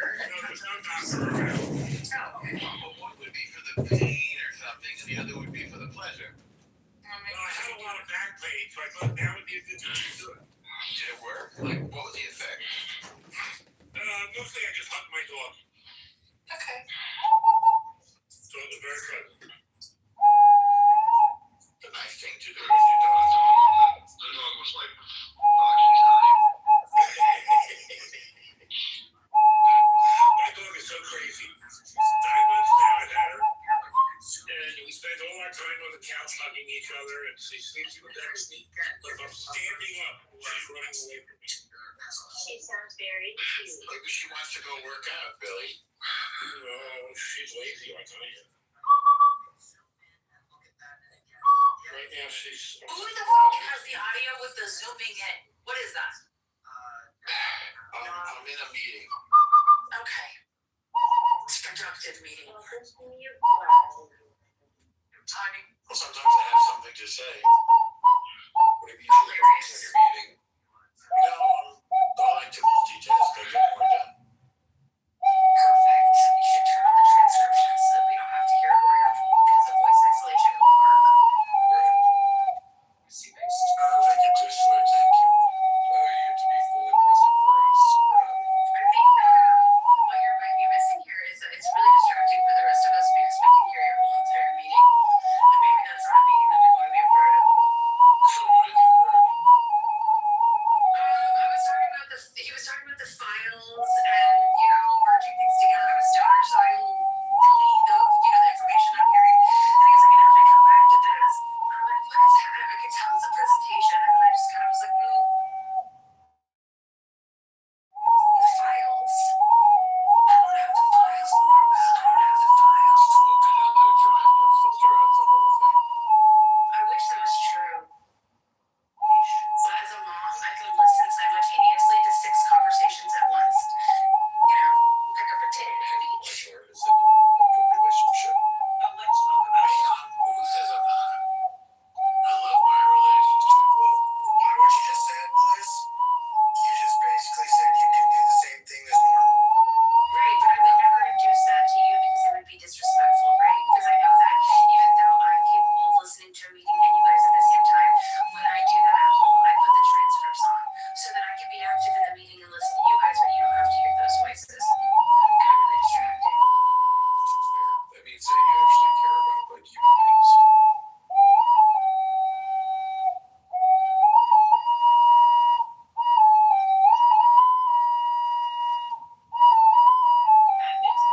Like being in control. What's okay for you is not okay for somebody else. Oh no, I believe in what's good for the goose is good for the gander. That's why I would never do that. And I would never ask somebody to do something that I wouldn't do first. And I live by that principle in all things, in manager roles, in experience roles, with my kids. If I'm not willing to clean the floor, I would never ask you to. Is the rest of the story a nod to Chicago broadcast, Paul Harvey? The rest of the story. Billy, you name for a week strand. Billy Skunk Works. There you go. Yeah, that's good, Jason. Hey, Jay. Una. Next, you can't say go Google it. James, Google isn't Google anymore.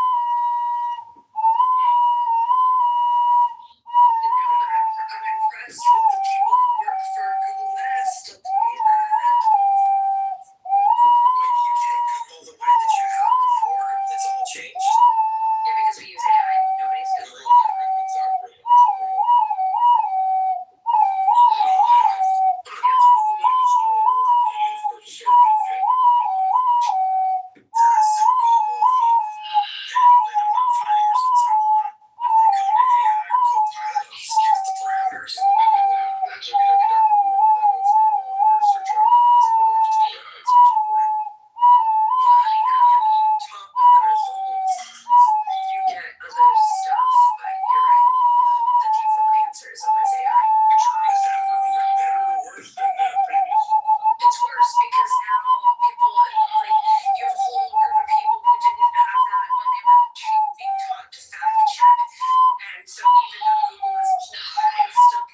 education and because of like freedom of speech, etc. But I find it to be a disservice to us. I would agree. It's the same. Yeah. So what's the we don't have true journalism anymore? You know, it's interesting. I don't like that because the Nancy Guthrie case that just broke, every single news affiliate opposition all is reporting the same things, and they all seem to be on the same fucking page for the first time, showing that it is absolutely possible to report facts and not have an opinionated bias when it comes to reporting the news, but that they choose to do otherwise.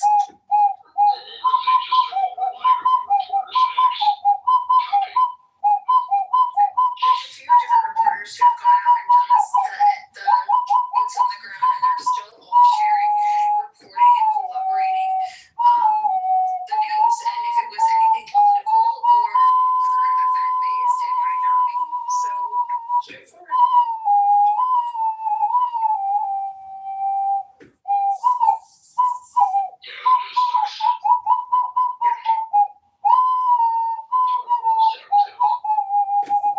And Norton needs to stop fucking Never had one lesson. Never had one lesson. Never had one lesson. Yeah! Don't be Captain Sabo right now, okay? That's just an opinion. I don't love you to get lectured by you on how to behave. Well, you stay in your lane, I'll stay in my lane. I made an opinion. Hello? Hello? Hello? Hello?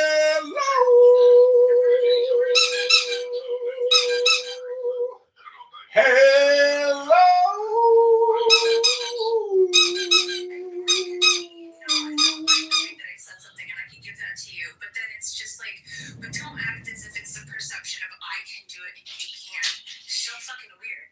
Like, no, dude, I'm just saying, like, we come here, and I was trying to let him know we could hear it. I wasn't like, hey, Sean, just fucking hear you. I was like, hey, Never had one lesson.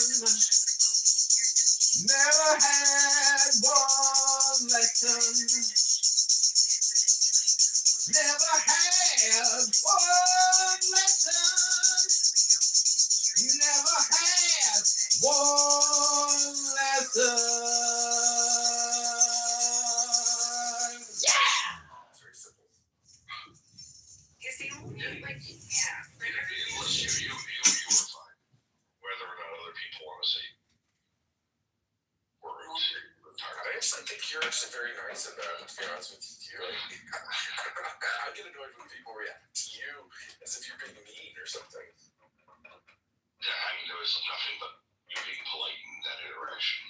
And then, you know, his response was not polite. It was pretty self-centered. I was like, okay, motherfucker. Like, as it turns out, I'm fine. I'm like, okay, cool. He did this thing to me yesterday. He said drudges in a word drenches. And I was like so annoyed because I was like, Charlotte, you don't get to complain about anyone. You've been fucking weird for 3 days. What did you say? Angry, argumentative, Philip. You're like, you've got your period. let's just say yeah, maybe. I was just one of those things where he goes like exactly.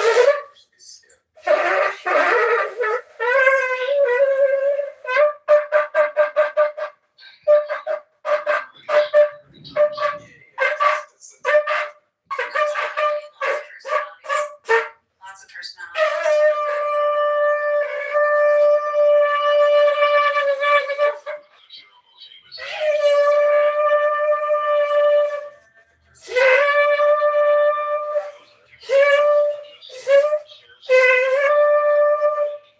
Oh my gosh, I was like, wow.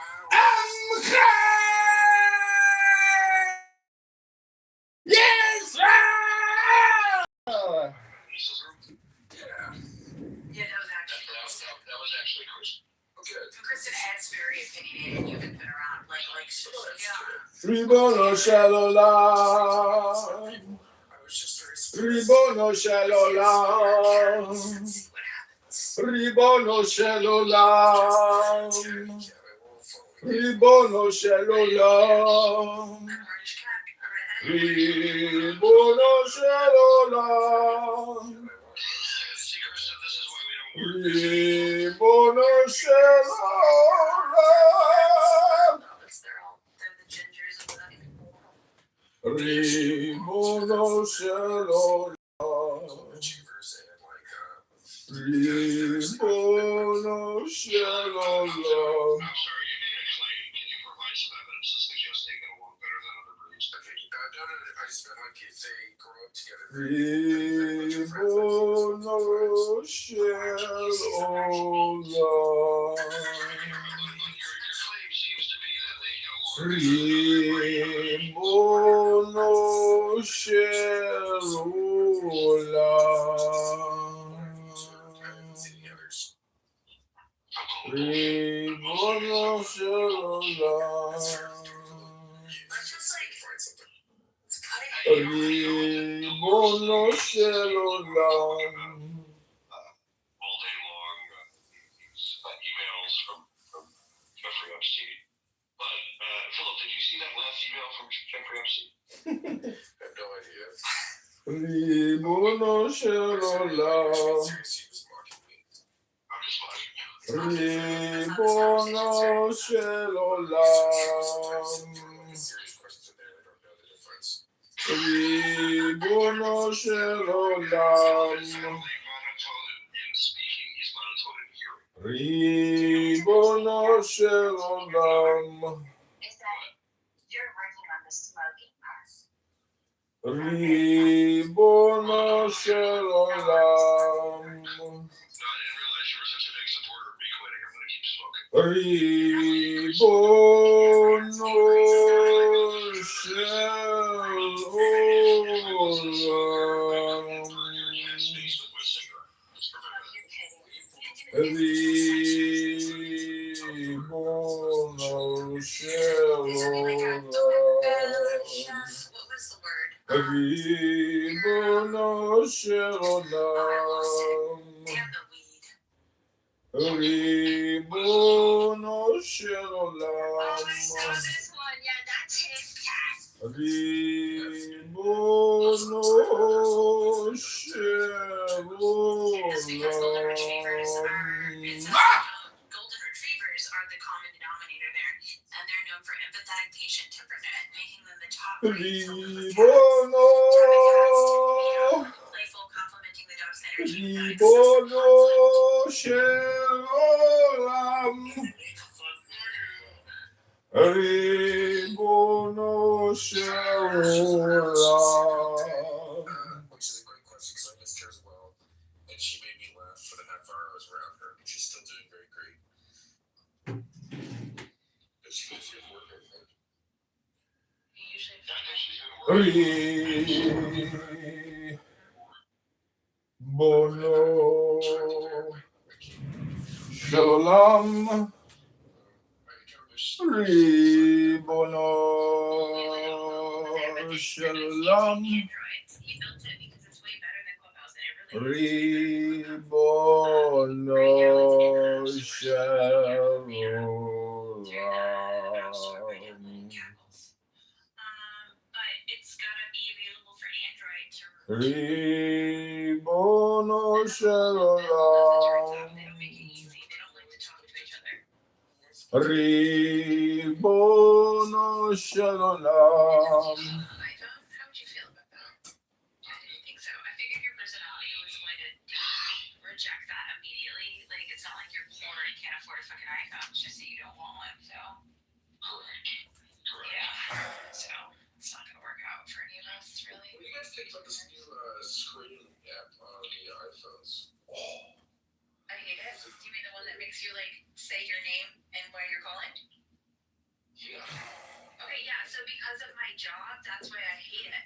Because I'm doing warm calls all the time to donors, and then it'll be like, state your name and why you're calling. I said, well, like, am I making a jail call?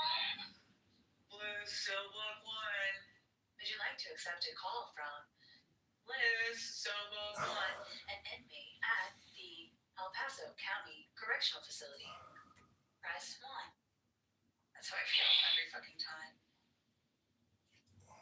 It's a bonus alarm. Plus, then people really know that they don't want to talk to you. You know what I mean? Because they're like screaming. Mi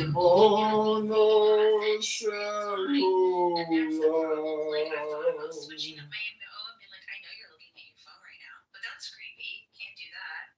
Because there also is that setting where, like, as somebody is leaving a voicemail and it's being transcribed, you are getting real time on your phone that and you can pick up in the middle of the voicemail at any time. Like, what is this psycho shit? Yeah, that is a little bit, but I like the fact that like I don't know who it is, I can quickly send that direction and I don't have to like read a voicemail, I guess. Whatever. I get it. It's like it's gonna be interesting to see how you guys have to adapt to it, I guess. I mean, it's warm calling, so I still do it anyway. Yeah, good for you for doing that though. That's probably why you're so good at your job, is that you're not afraid to do cold calling or warm calling. I call 40 to 80 people a month. It's funny how many people like can't do your job because they can't get over themselves. I can't get over that, or the hardest part is like being told by somebody else that you have to ask somebody for like a really large amount of money. Sometimes it'll be like you will have done a wealth assessment and realize that this person doesn't have what you're being pushed to ask for, and you can either push back and be like, oh, and adjust it, or you could just go balls to the wall. Most of the time, I don't give a fuck. I'll ask somebody for crazy amounts of money. Because what are you gonna do? You're gonna say no? It doesn't affect my life. We're not friends. You know what I mean? Like, I'm doing a job here. So it's like you hate me, and nobody hates somebody for asking them for money. They just say no. Or it's just, here's the other thing I've learned, is it's so awkward for people, like the conversation of money. Even when you owe somebody money, I find people have a hard time.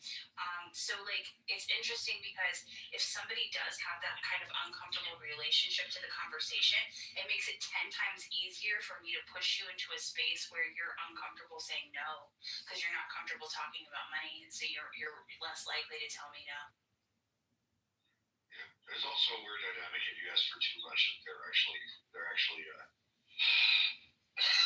Yeah, Jeff, where is my plane ticket to Miami?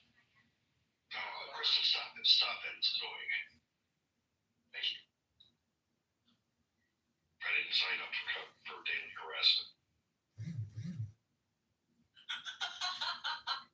Are you sure? Because you're on this app, Jeff. As much as I was gonna let that slide. Oh God. Yeah, Kristen, you probably have Why can't I joke with you? Why can't I joke with you? Because I don't. No, I get it. I'm not arguing. I get it. I'm just sitting with I find it uncomfortable. And I I think if understand. Roseanne and I was a woman, every woman on the stage would agree with me. Are there any women on the scene? I agree with you. That's what I'm saying. I'm just not going to mention it anymore. I'm just saying that I was just being funny, and I won't hear it anymore. Hi, Leslie. You missed Oh my God, I missed you. Jason from the room, right? Did Jason literally get upset and leave the room just because he told him not to? Wow. Where did you go? I asked for Leslie and I got Billy, I was Don't literally thinking about Jesus. you last night. Debbie is Don't like one of Jesus. his. How were you thinking about it? I was just like, I haven't talked to Billy in a while. I should text him. you asked Where's Leslie? Thank you. And when you said to the room, where's Leslie? I texted Leslie, we miss. Oh, okay. Yes, I was finishing up something and I'm finally here. Literally, Billy was like, I miss Leslie. And I just sent a message. Hi, Leslie. Hi, thank you. Welcome. Dude, We've accomplished a lot this morning. how many Valentines do I have here? I'm gonna assume a lot. Hello, my Valentines. Hey. My Leslie ends.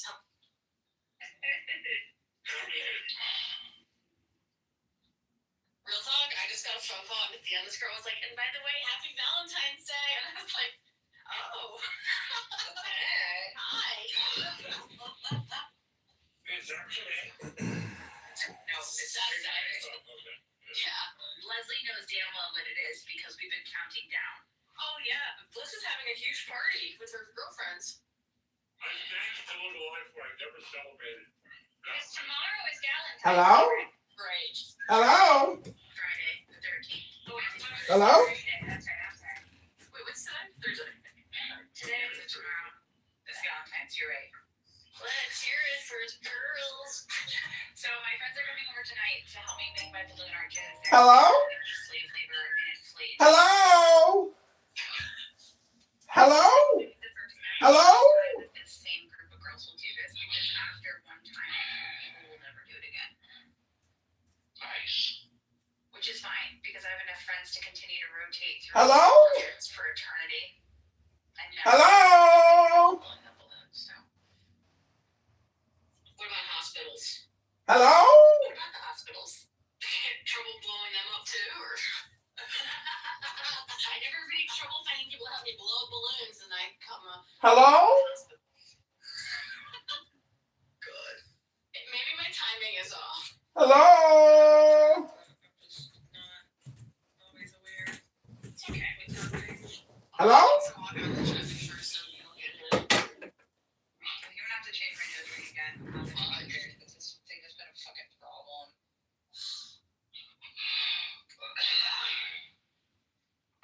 Phil, this is an interesting article to ask you about. Still hear you. Yeah. Apparently, Israel had a policy that, or Ben Gurion Airport had a policy that foreign airlines could not park their aircraft overnight at the airport, which they just reversed.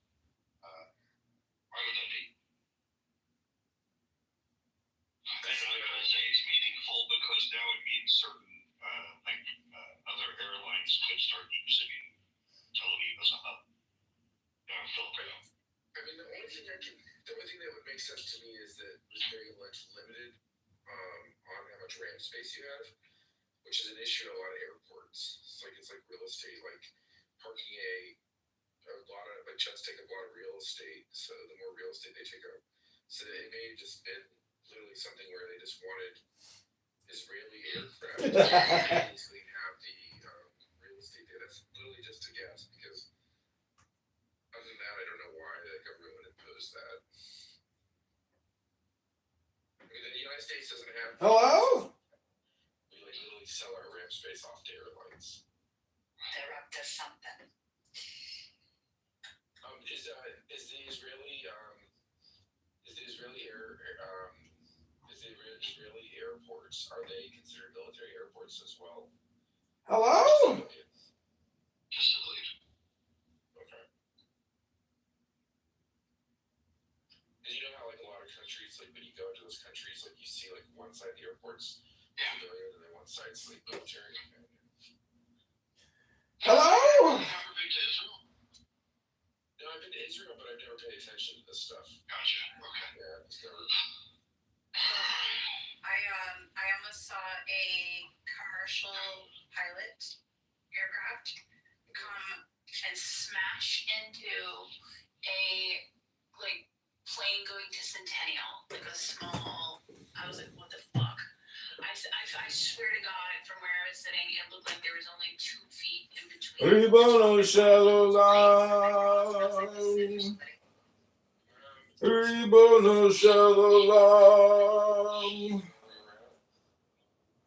Ribono Shalom. Ribono Shalom. Ribono Shalom. Ribono Shalom. Turn to the east and you go to IKEA. And then as you come over the IKEA, the other side of IKEA are the crossover IKEA and which one is going? Can we talk about the access of I-95 Northern Virginia, please? What? I want to talk to you about the best exits of I-95 Northern Virginia. To be fair, like the stuff that happened at Washington, like it's really interesting because like as a pilot, it's always confused us what they've been doing there with helicopters. And it's never made sense. Like this is Oh, you mean like that Black Hawk thing? Ribono Yeah, that's why Shalom. I brought this up. there was like something that so a lot of this kind of stuff out there is very interesting on into that area. And it's always been confusing to us about how we have to be like looking out for these military or helicopter routes that we could be going over it. They do things at that airport where to help traffic, they do what's called they'll have you circle to a different runway and it'll come out of nowhere. Like taxiing to a different runway?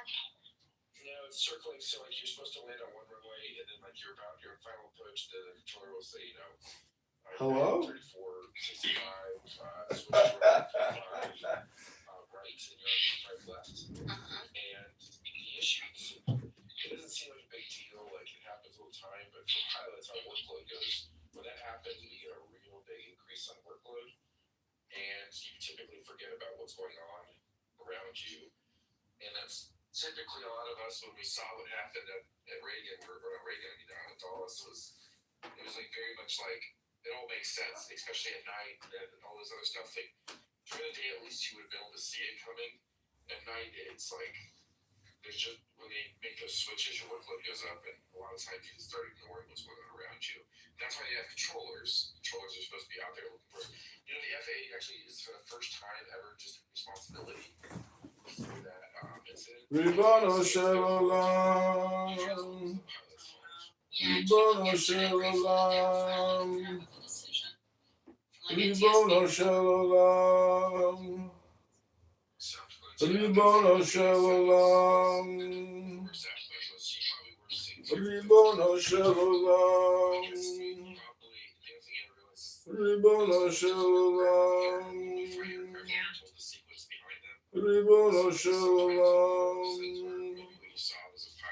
Ribbon Shalom. Ribbon Shalom.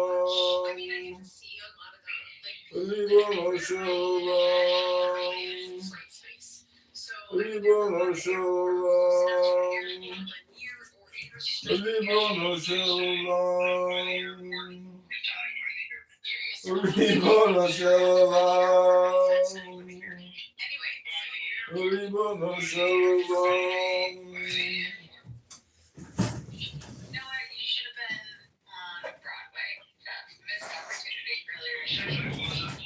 Mr. Opportunity. You fucking were. You would have told me, but it would be. It would have come up already. Trust me. It would be out there. I'm a very humble man. I don't want to tell you all of my accomplishments, all of my accolades. I gotta keep something for the Holy Spirit. Right. I said you sound like Huey Lewis in the news talking, but not singing. Jeff, just so you know, it's all capacity. The whole thing was all about capacity. Meaning they don't have enough paper space to make that accommodation to the forward airports. Yep. Seems like they gotta resolve that.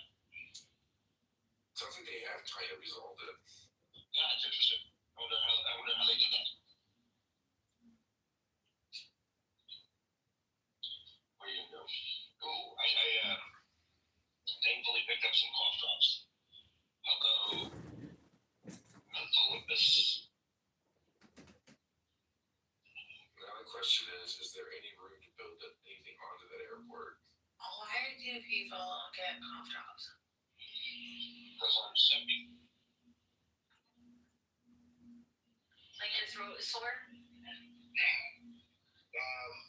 Everything's wrong right now. Yeah, actually, I'm not suffering that much comparatively. But my biggest issue is my nose and stuff. There's actually quite a bit of room for that airport to grow. Which one? Ben Gurion. The Centennial Airport? Or wait, what are you talking about? Tel Aviv, Ben Gurion. Oh, whatever. I think part of what may be informing that is, they opened Ramon Airport in the south, and they just decided, apparently, to open another airport in the middle. So I think they're thinking that they can push off some of those, some of the activity at Ben Gurion will be deferred to a different airport. Yeah, absolutely. Yeah, that's a lot of ways this stuff works. What are you doing, Philip? Where are you? Are you home? Let's go to the gym. Fuck that shit. No, fuck that. Are you Fuck that. sad, Philip? No, I love work. It's very funny. Like I really do like my job, so it's not hard at all to get ready for it. I don't know. Like I don't think I describe it because like I show up at work the worst day it happens. Maintenance facilities that I don't get paid on time.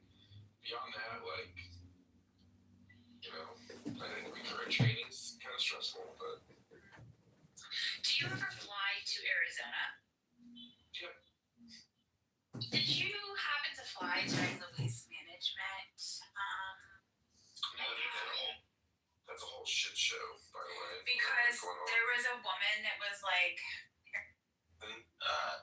Was for being strong man, and then said that other men these days have too much estrogen. I don't have to be putting names on it. Yeah, put a headshot on it, brother. Brother. Oh, it was something like, let's be very clear. It's on the page. It's kind of a surprise. Lisa was talking about how men these days have too much estrogen. Too many men have too much estrogen, and it was interesting. Because you haven't taken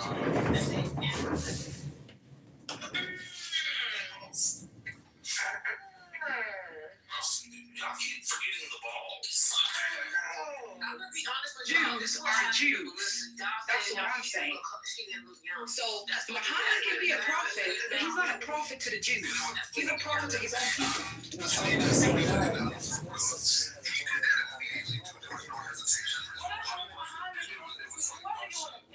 Jesus, he's just Jesus, false Messiah. He's a false prophet. I'm actually somewhat surprised that the red flag is just like continue. No, I'm Muslim. I'm a Muslim. Just get him off the flag. I think a lot of people think Moroccans are only Muslims. There is Jewish. Rabbono Shalom, they also make great soap and great gloves for exfoliation and mud too. They're great in the beauty products coming out of Morocco. Hello, yeah, I know some people are talking about Morocco. I'm adding to the conversation. Is your green bean of power making you feel powerful? Everyone's not talking, buddy. I'm doing this shit. Hello?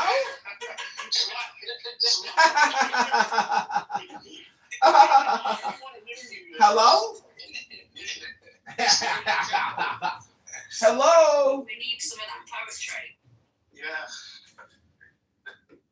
Yeah, I would just like to add a proprietary comment because I see you're now trademarking the rooms. And I just want to say that everyone's opinion is proprietary. And Megatron pointed out one time that no one's perspective is identical. That's just impossible. So we're never going to have total agreement. And what we're doing is we're not meditating. These rooms should be a meditation of peace, not friction. Hello? Oh, not the upload guy.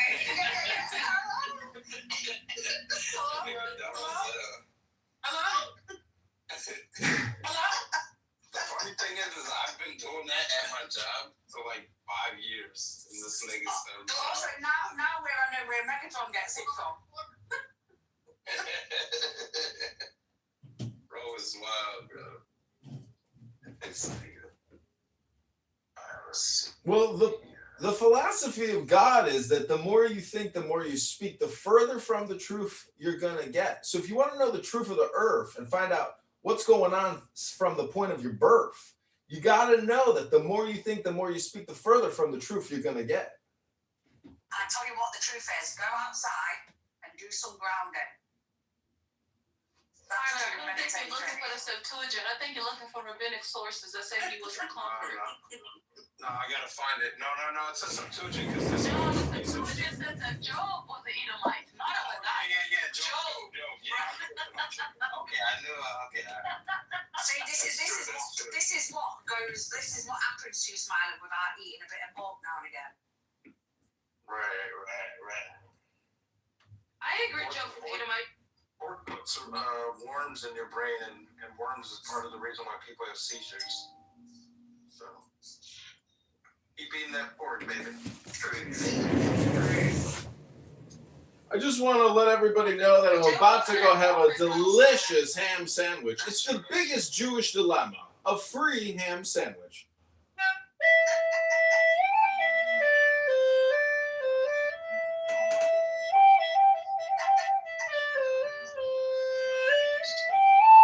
Get in touch with his He's in the silence. is that voice on voice check or is that how the guy sounds?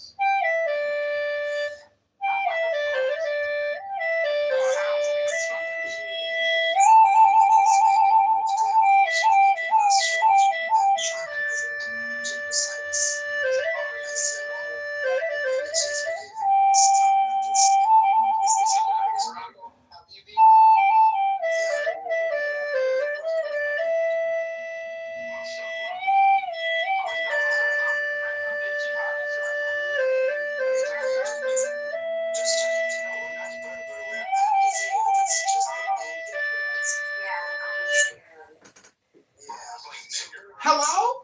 Never had one lesson. Hello? Oh, I didn't know that. I'm sorry.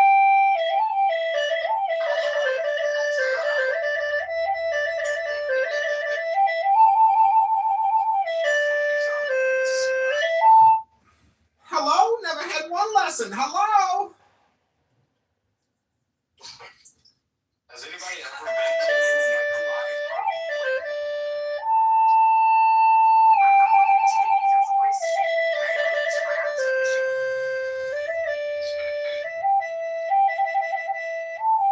Just take his voice and record it. Listen, Put it attention to T and then all communication is hypnosis. All communication is projection. All communication is politics. All communication is spam. Hello?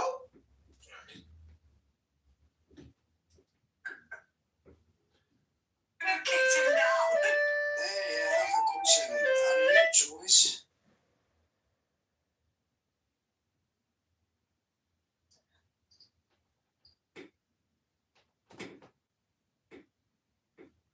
Is who Jewish?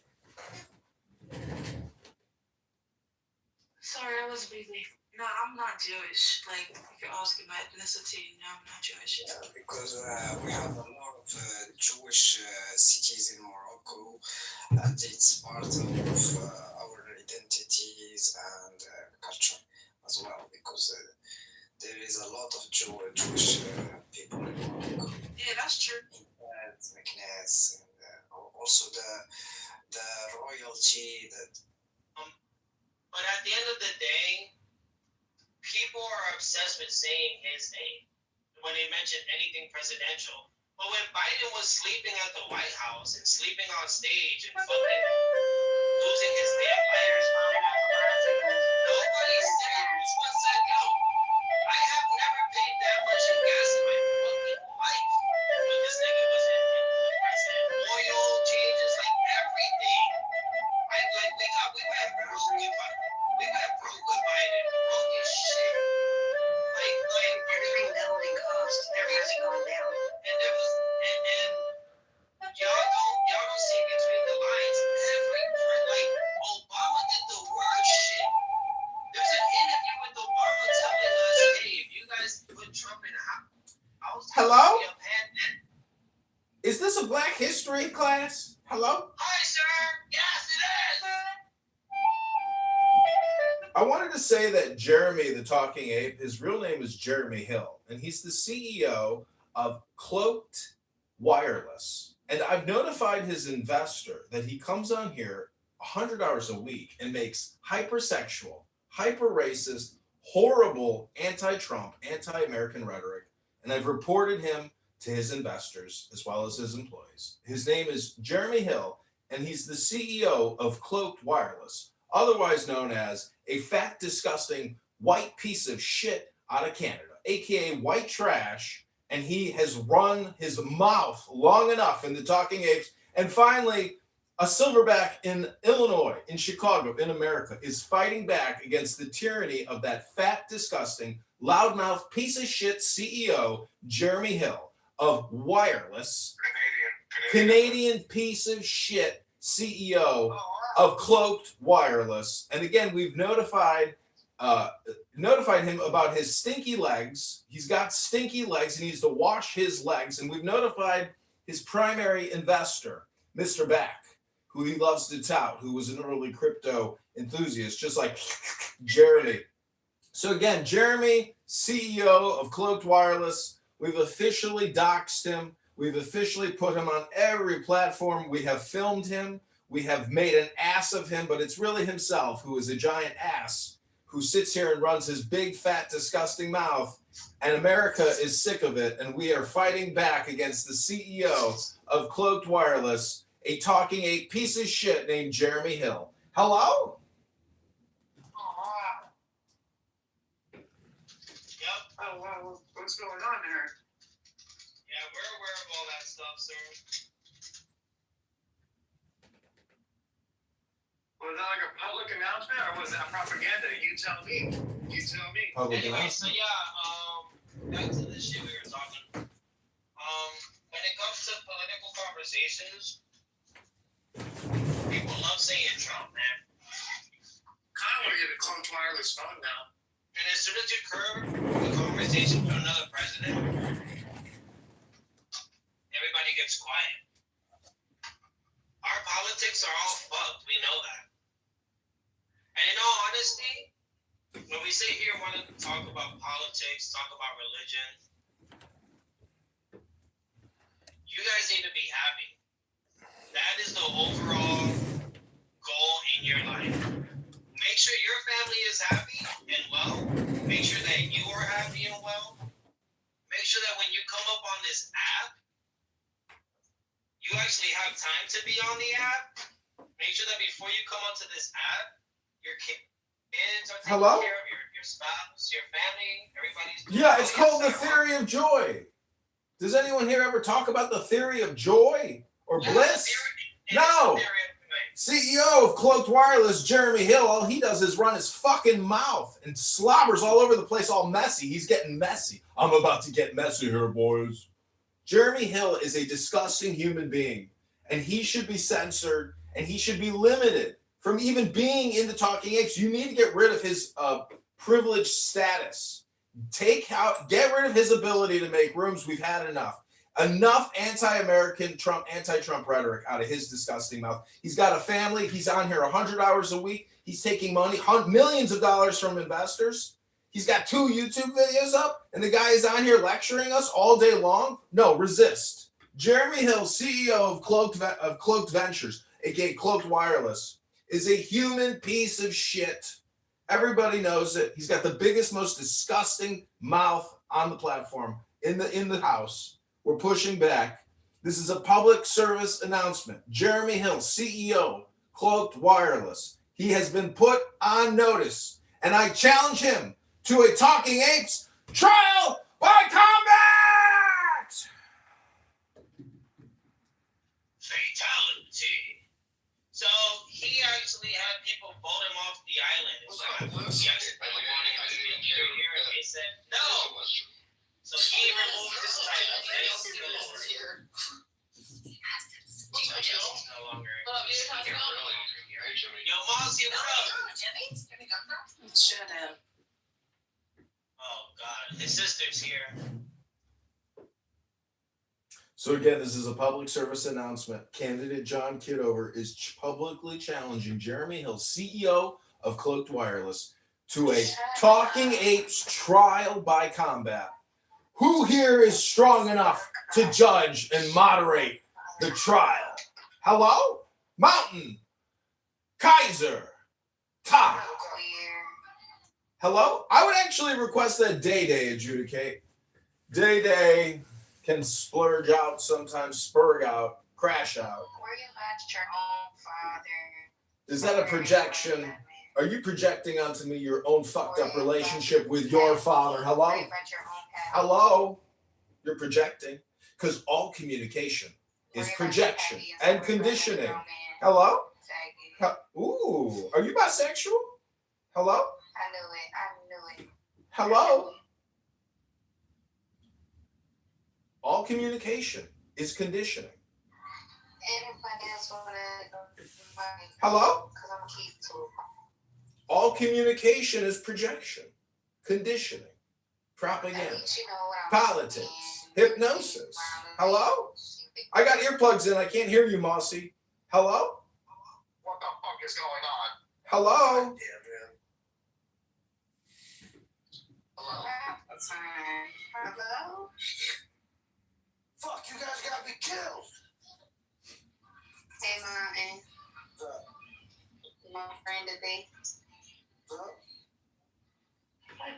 character is it? What character are you today, Moxie? T.A. Mossy. Always a T.A.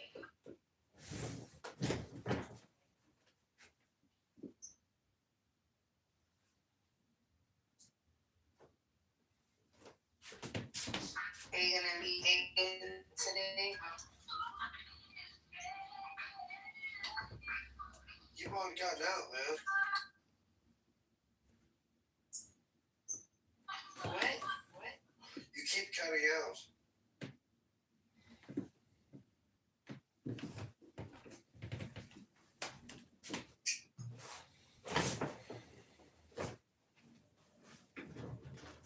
Who was that individual that came on here saying that about Jeremy?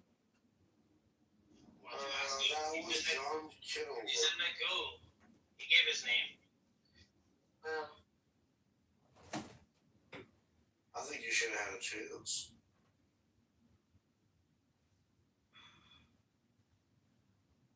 Well, you did challenge him to combat a debt like that, so. Alright, here we go, guys. Wish me luck. Cowboy Gumbo! You don't like hearing the truth. well, I don't like people being doxxed. Then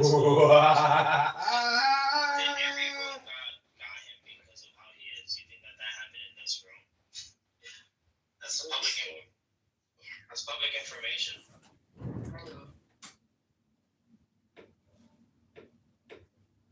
Regardless if he's a good person or a bad person, I think we're not supposed to be listening to people being doxxed, even if it's already happened, if it's gonna happen, or if it's happening.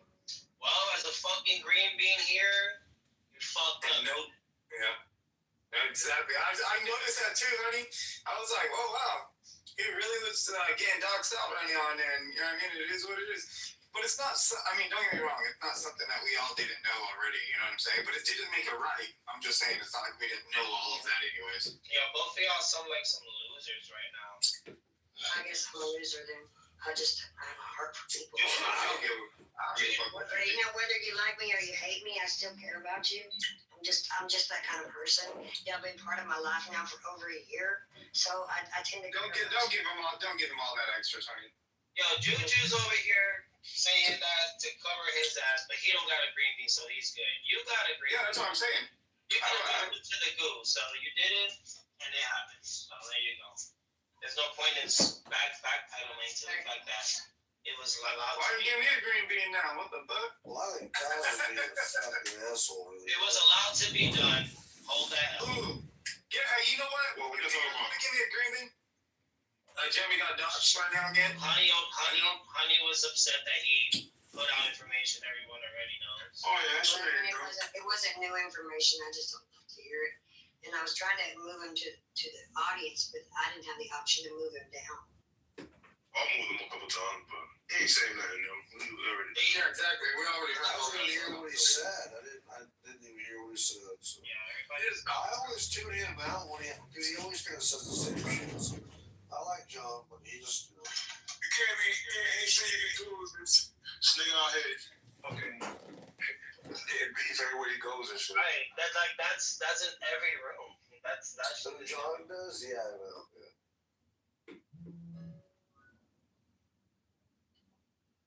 But stand on business. Ain't no need to backpedaling.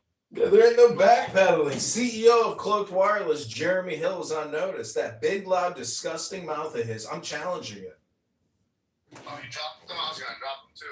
Nobody else to hear that shit, bro. You gotta repeat yourself 10 times, bro. We allowed you to do it a few times now, you know what I'm saying? Like, we got it.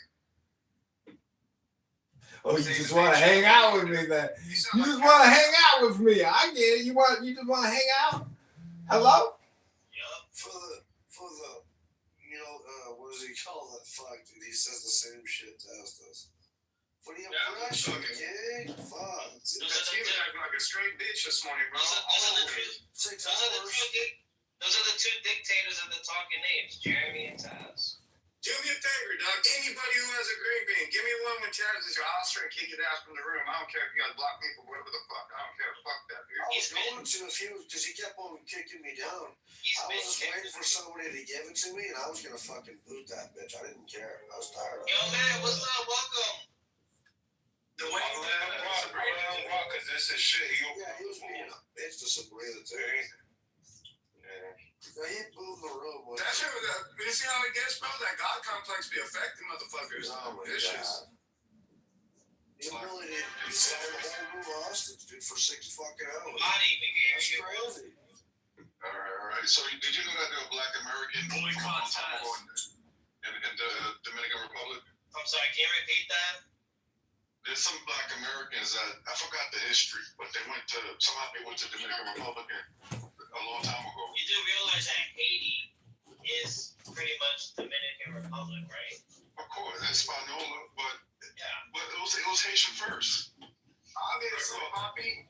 We have a Dominican here if you want confirmation. His name is Kaiser.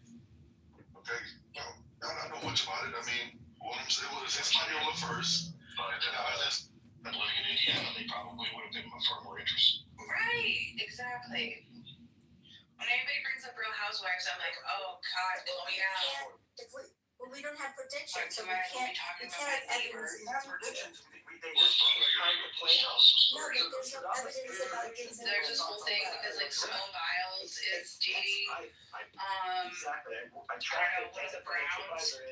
And then my neighbor, her husband is Shelby Harris. There's a weird situation, like I guess like cattiness between her and Simone Biles and my neighbor. Well, that's kind of like I guess like the hottest goss that anybody would care about. I guess it's not really anything. I really don't like Simone Biles personally. Is she like a full-grown adult now? Yeah. I was like, you want to call her Simone Vile? Just let him come up. Well, he's back. So He's back, bitch! I was gonna say, John, I just wanted to see you come back with the paint on. There you go. Just do yourself proper. Don't come in as you. Thank you so much. I appreciate it. I'm gonna take off now. But I appreciate the room and the topic, bro. Absolutely. All right, bye. He's back. Chuck that to paint on you. Intellectual and theological. I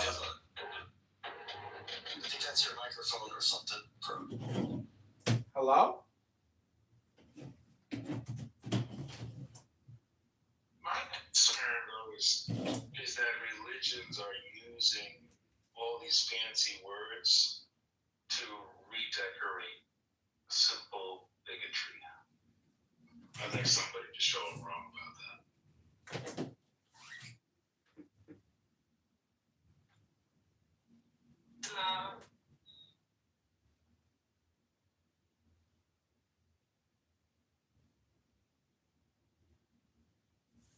Yeah, well, I think that God of the gaps should have been shrinking over time because we need faith to explain fewer phenomena over time.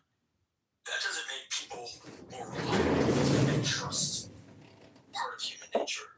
That doesn't make people good. Just an understanding of the mechanics is a little. It requires baking in fewer mythologies and superstitions and magic. Hello?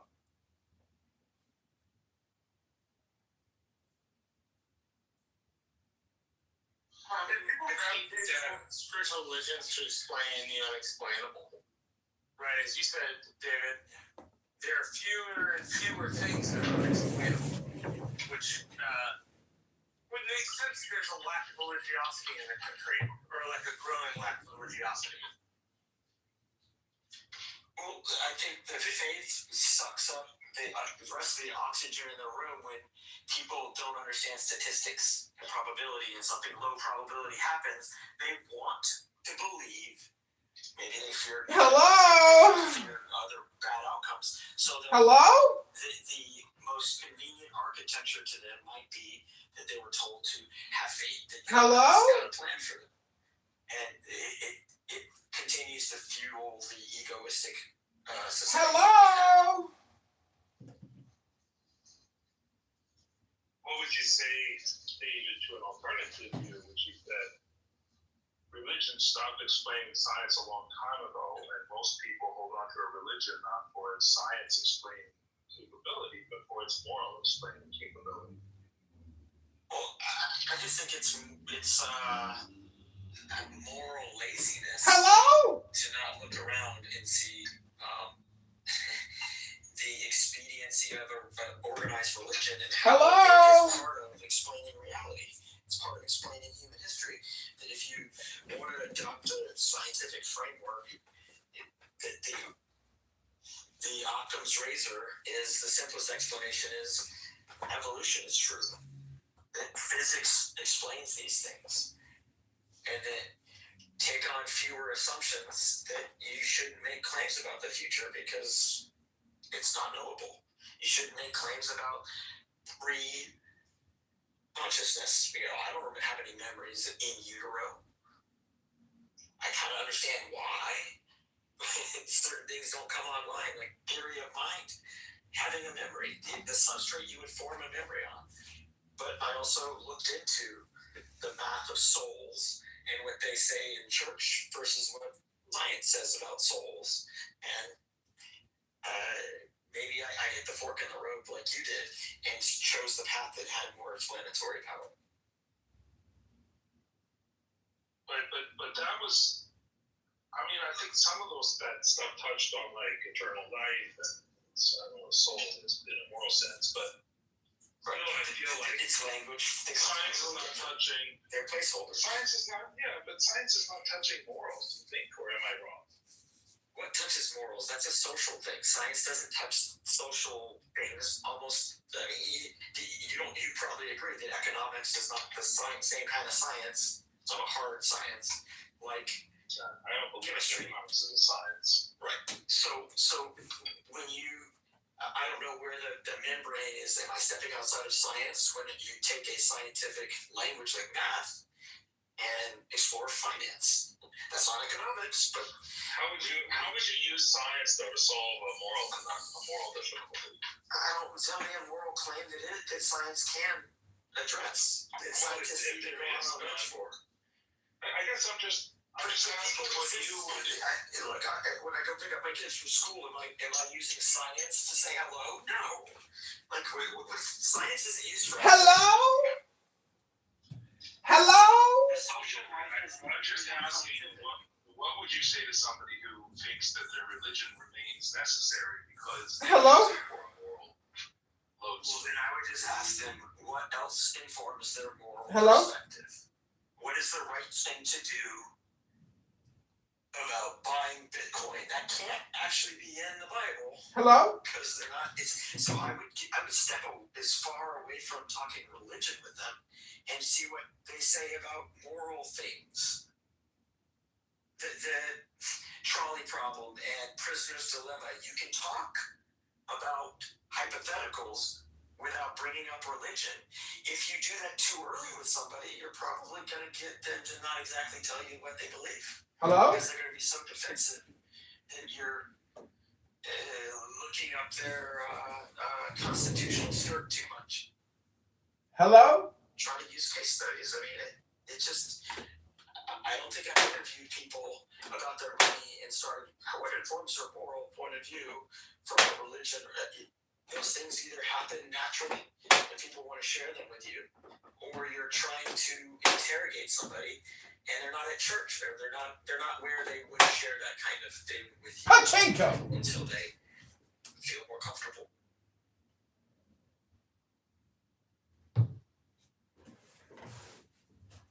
Hello? Well, you're running the room now. So I don't know. I don't know what informs people's moral. I gotta get to the gym. This grown man has gotta leave. We finally found the perfect content for you. I hope you enjoy it. I hope it brings you contentment. We're talking about They're skirting around the concept of God. That's all an atheist does is they swirl like a turd, swirling around a toilet, facing the inevitable suction and demise, We've kind of are largely outsourced people's desolation, to talk on these topics. But oblivion, how do you forget moral down the toilet. questions? I mean, An atheist is a swirler. every day when people bitch about their taxes or like are proud that they pay their taxes. Ooh. Hello? Hello?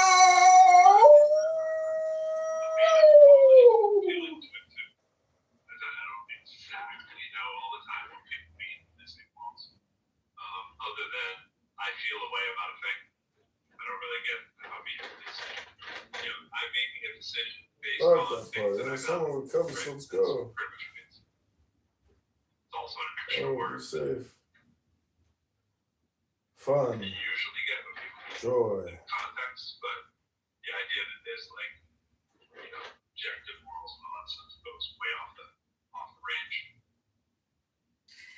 Yeah, I mean, Benjamin, when people say that their morals are informed by this really old book, I might need to follow that up. Is upon whose authority are you Catholic? Is there a pope? Is this, you know, what intermediates that book, if anything? Because they didn't write the book; they had to have heard it from somebody else. Hello? And usually, largely, people's religious environment is an inherited thing from how they grew up, which is got its own problems.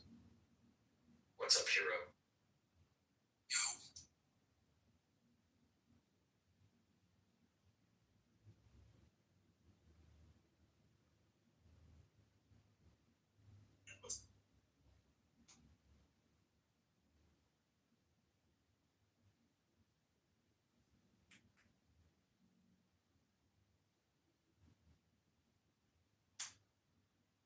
What's up, Caleb?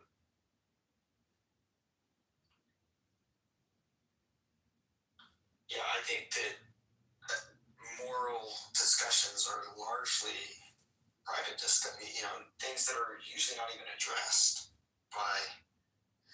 You know, Brian breaks up with his girlfriend, decides to go on a ski trip, then he invites her. Is that a moral thing? I mean, it's not science. It's social lives.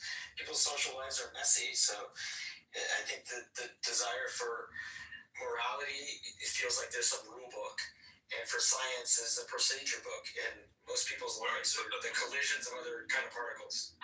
Where'd you put this one? So I was speaking and performing at a conference, and my previous girlfriend came with me 2 years in a row because I was the speaker 2 years in a row. But for the second one, they added her to the conference. She had she had an MFA, and it was, you know, some of it was education, poetry, and all this kind of stuff. So she was a journalist at the time, so at BU as a grad student. So anyways, they brought her to like, oh, she'd be great to add to it. And we broke up in between that time, and it was coming up in like a month. And but we were on good terms, but it was coming up in like a month at the point in which I was already dating my current wife, and she wanted to do it because they wanted to. So that was one of the first events my wife came to with me, and at that was my ex-girlfriend, and it was very, very awkward. Just and my morals were, I wanted to take that money, and I couldn't tell the other person not to go, and I wasn't really all that upset that she was going because I didn't think there'd be that much overlap.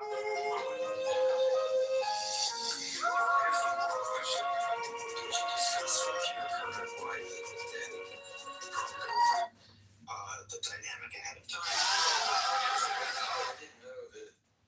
I did. So you had disclosure, and she said she wasn't happy with was going to ask you also because I would love to go. He said, that's what he said. He said, great, I can't wait to go. And because it was in the mountains, and it was at well, not the mountains. It was the moral dimension of the mountains here? And I'm just saying, it was like it had like a little it went away on vacation kind of feels of its state in the beginning of the winter. And, it's pretty far up there in New Hampshire. Anyways, so yeah, that was just brought me back to that wonderful business decision I made. That was not a good decision, and I have paid the dividends of that ever since.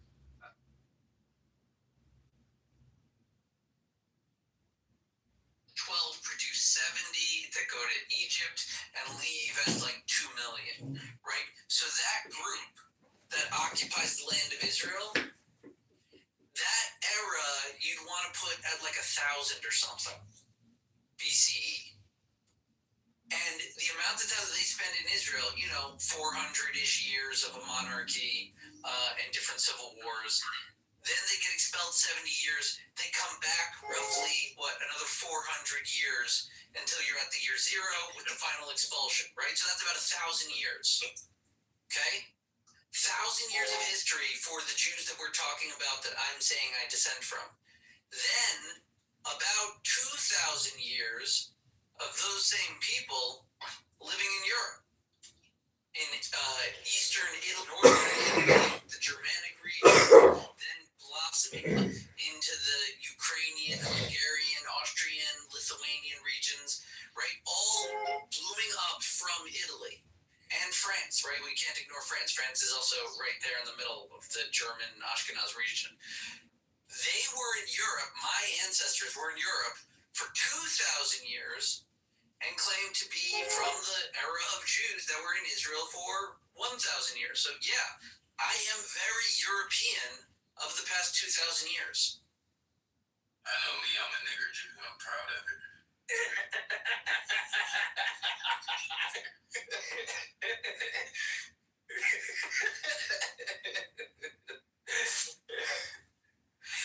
Yeah, that's What did we say? My ancestors were Zoroastrian, and Benjamin yesterday read a paper on how we are all Zoroastrians, we're all Jews. So, by association, I am Jew too. Do you know what I mean? How'd you do it? How'd you do it? You got it. I'm on it. Yeah, that you see.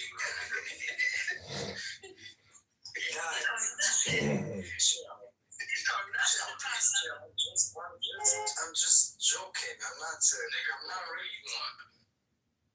Have you ever seen Batman save the black man in the animated series? You black. No, because black people don't need a savior. We good. You black nigga. How people think about you? Listen, bro, I'm just like we took the word and we made joking, bro. like how the hell is that person hurt me? I'm gonna use it on you. Because the N word is in black people. Yeah, nigga, but we use the best. I'm sorry. You know the N was a 115? Don't nobody cuss under their pants. So 150. There you go. Thanks so much. Have a good day.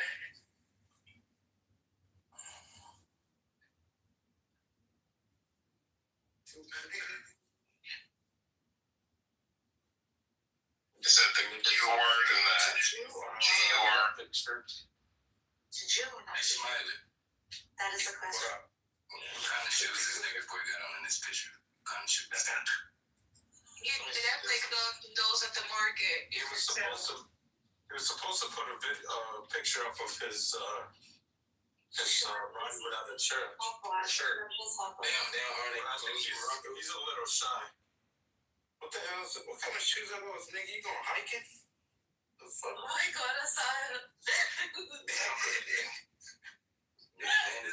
that shoes. No wonder why he's mad at you. Then the motherfucker don't earn his pants. That's how they dress out there in Morocco. Y'all ain't got no style, bro.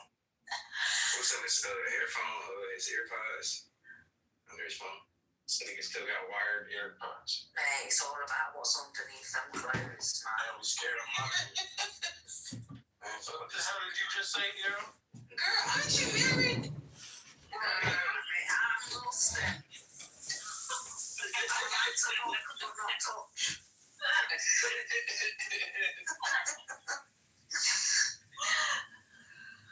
Hey, where Look you at go? that Jew in the room. That Jew in the room.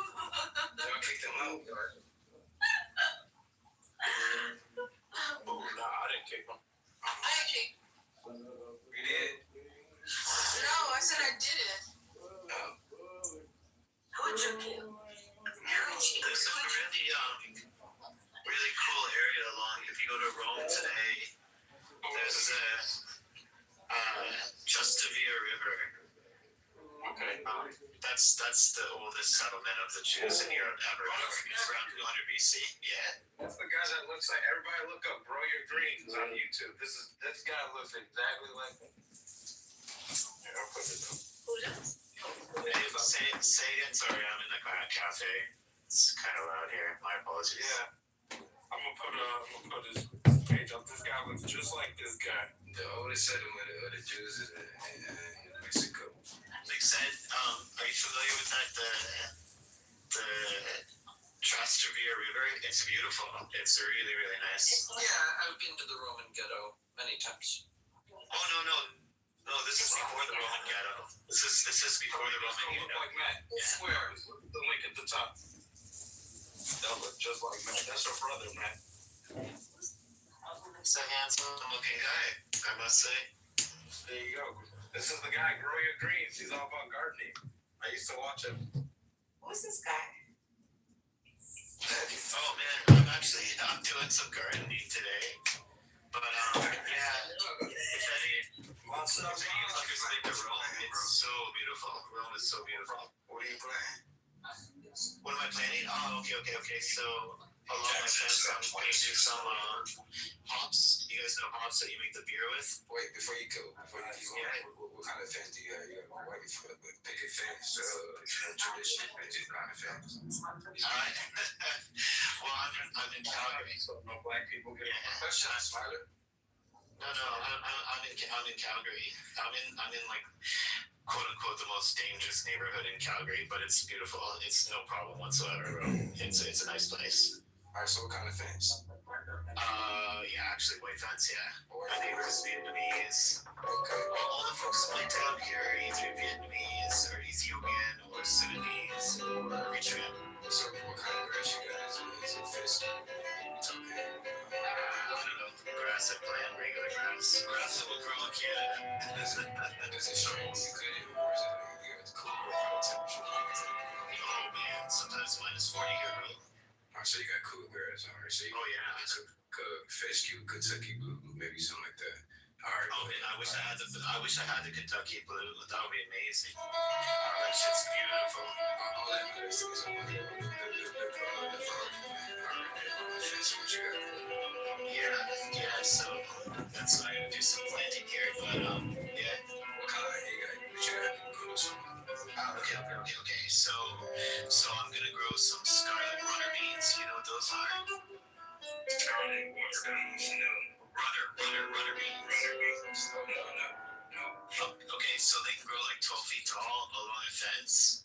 And they're like little red flowers, but you can also eat the beans. Okay, cool. And I'm gonna throw in some morning glories. Some of the morning glories. You know, they grow everywhere.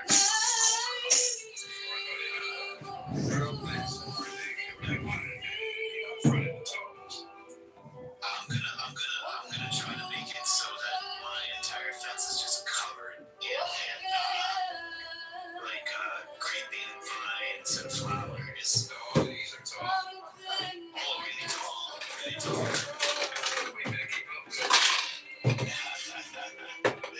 And then I'm gonna put in some sweet peas. They smell amazing, you know, sweet peas. Really tall creepers. But the hops I'm the most excited for because the hops can grow like 9 feet in 1 year. The hops, if you can grow like space, no, I don't have much space. It's small. Yeah, it's big enough. It's big enough, yeah. Gotta try to make whatever you have around you beautiful. That's mine. I'll give you a nice trench, bro. Get you a nice deep trench. Maybe you might put some, maybe you gotta wait fast, but probably somewhere you're so,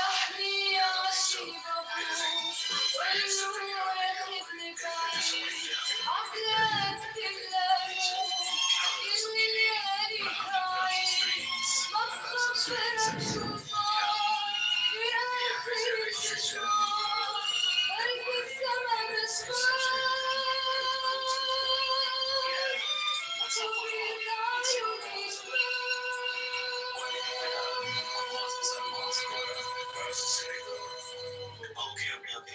Yeah, looks beautiful. yeah, it's definitely nice. Well, when I was in Dubai, the Muslims, they were saying, at any mosque, anybody can pray. If you're Christian or Jewish, you can pray there. Guy that does the fragrance, right? Perfume. Yeah. Yeah, this is the guy. Yeah, this guy's cool as fuck. He was over there. He was selling. Yeah, he was over there. He was mixing stuff, doing custom fragrances and shit. Yeah, this guy's cool, man. I remember talking to him early in the morning on my way to work one day. Yeah, about how the culture is so different. You know, it was But I think the Italians have the best soil in the world. I remember people, bro. Yeah, the sweet peas, I'm excited for that. I really hope to grow them well. Yeah, I mean, I don't know. I guess you can say that. Yeah. In Argus in LA, it's hard to grow stuff, eh? It's really dry and hot. Listen, What can you it's grow? all your education. Like the only thing we have is an olive tree, and like it depends if you go to Ramona on the suburbs of San Diego. We do grow really good grapes. There's a lot of wineries there. Okay. So grapes do really well. Avocados do excellent in full grow. Okay. I was thinking of purchasing like one of these avocado farms where ROI is fantastic on it, but it's extremely hard to freaking maintain it. So they're very delicate sort of fruits or vegetables, whatever they are. Not to eat them very often. You need like a good crew to maintain your farm, etc. So it's a very tedious kind of investment, although the ROI is good on it. But other than that, I think olive trees grow well. What is it called? Angier. What is Angier? Figs grow well. My neighbor has a whole lot of like tomatoes, like her entire backyard is filled with tomatoes. And living in the heart of the city, I live very close to the heart. It's Zargis, if you have a chance, grow something called Osmanthus fragrans. Osmanthus fragrans. Get this, try to picture this scent. So you take apricot jam, and then you take vanilla, and you take coconut milk custard, and mix them together, and that's exactly what Osmanthus fragrance. It's like an apricot and vanilla and coconut milk. It's unbelievable. I'll throw it in the water. I know you can grow them down where you're at, because we grow in Tokyo, so yeah, I'll throw it in the water. Matt, I wanted to ask you something. I have synesthesia, right? So for me, I smell and I taste and visualize simultaneously. Stupid fucking bitch. Stupid bitch. She feels life simultaneously. Can you smell the fragrance? Yeah. So it's kind of funny. I had COVID hit me, but I was still able to mix perfumes because I can kind of like in your head. In your head. Yeah, exactly. I can write down like pen and paper and formulate from my mind's eye, kind of. Like for example, there's many famous musicians. If they lose their hearing, they can still like write symphonies and stuff like that, or write music. It's in your head. Yeah. Never Yeah, of course you can. Yeah, of course. That's why I asked. Because Hendrix like never learned formal music. He too had what I have, and it was just like a mix of like variations of colors and the permutations and combinations of these that led him to make a tune out of it based on the colors that he mixed and matched. So Well, it's not a strange thing because the human brain always thinks in terms of analogies, right? yeah, exactly. Yeah, everything we do is analogical, like the old expression, like the map doesn't match the territory. Like the universe and reality is super complex, and so as human beings, we're just analogy making machines, and that's when we come on the app. We're basically arguing with each other about the analogies. We're like, no, your analogy is wrong. No, I believe your analogy is too simple. You know what I mean? But none of us are actually talking about the real fucking world. Right. Also, It's too complicated. I agree. Also, in the Eastern world, like you see that how they came up with pictorial depictions of demigods, goddesses, etc., was simply because language was not that prominent at the time. Right? It wasn't as formulated, as sophisticated. And so, like attributes, etc., were shown in the form of like very ornate deities, etc. Yeah. So symbolism is very innate, I think, within us humans, and figures and forms. And this is why I think like the one God concept without a form is one of the hardest things to sort of come to the conclusion of. Because at some point, some form, some manifestation, it's just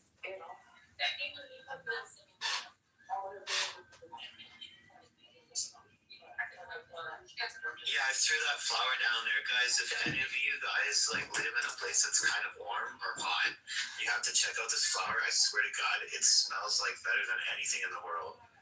It's like so creamy, like milky coconut, but then also like a beautiful, like overripe apricots. Anyways, bro, it's amazing. It's amazing. Anyways, guys, I have to fuck off. I gotta go get some work done. I'll talk to you later. All right, have a nice day. Later, man. Enjoy your greens. I bet she can't grow a damn thing. That is one interesting ass dude. Didn't hear me just talking about something. Gem.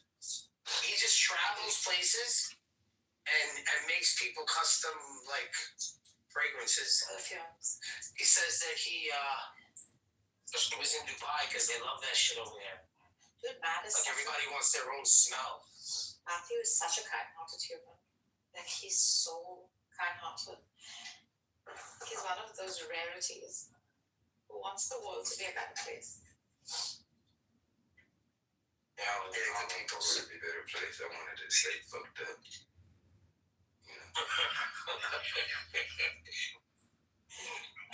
Look at this Juba. That's so black of me. Then we can't understand how good, what good is. We need some fucked up shit here and there. Yeah, that's true.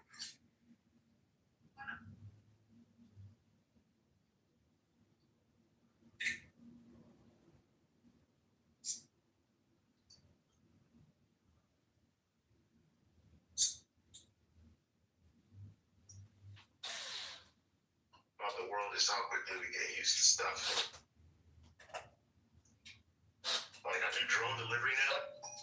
The first time I did a drone delivery, I went out with my son. We're like, wow, this is so convenient. We just ordered it. It only took 5 minutes. And I'm like, man, where are my pretzels, man? Ridiculous, man. It took 5 minutes, 30 seconds. Say drone delivery. Delivery. That's an option, or is that just doing it in the neighborhood? Yeah, we in Texas, man. Wait, what is this? Drone delivery. Like you got a drone and you pick the shit up with a drone and you deliver it to the house. What that be? So depending on the state you Someone live, like the drone delivers it. yeah, the drone delivers it straight to your house. Wait, so welcome to this. You wake up in the morning, you brush your teeth, you pray and shit. You say, in the name of Jesus, and our Father, who art in heaven. You finish the prayer, and then you say, good morning, son. You give him some cereal, then you do what? It's like this. Oh man, I forgot to get eggs. Oh shit. I forget eggs. Oh, you got that fucking I can eggs. drive it for 30 minutes.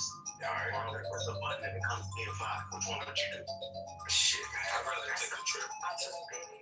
What the heck? I'm lazy. Alright, let's play fast forward. It's not lazy, though. It's You gotta go ridiculous. to laziness. Because then you're using gas, right? So it costs more. And the fast forward. yeah, go ahead. You're right. You do all that shit, get the eggs or whatever, you get the pancakes or whatever, and then you go to work. Alright, what happens now? No, I'm still stuck on the fact that people complain after they've had that done for them. I don't get it because you're not thinking about the grandmother, right? Who has disability issues, who this is changing their life. You're not thinking about that. You know, This is going left. So why are you staying in the system once you left? Yes, bitches. Why are you not thinking about those I'm perfecting it. You need people to onboard so it scales. How do you think you're on Clubhouse? I'm all with you, Freeman. It is what? All for convenience, comfortable life. I just want to know how this drone shit work. So multinational companies are building drone beehives so they can just send their product to the consumer without an intermediary. Cooling and Electric understands the meaning of great service. How do you get the fucking ABC's drone? warehouse. I turn on that company's app. Amazon, I want this, and then it sends me what I want. I don't keep the drone. The drone hovers above the house and drops on a through line the product in a box and then flies off.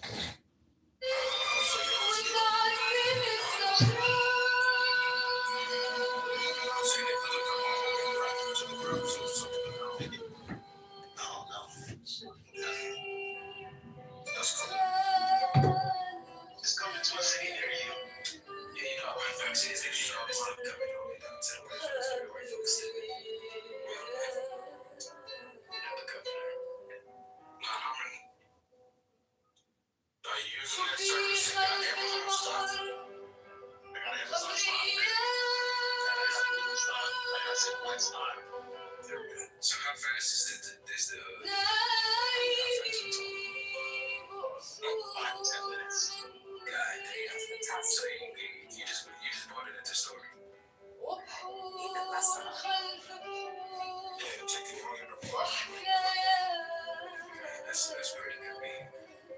Yeah. So my thing is I hate my shit. Because I feel like if I get any more money right now, like you're not gonna wait for it to get to me, then charge me. You're gonna charge me right now. So I need my shit right now. Though. I had to wait 2 weeks.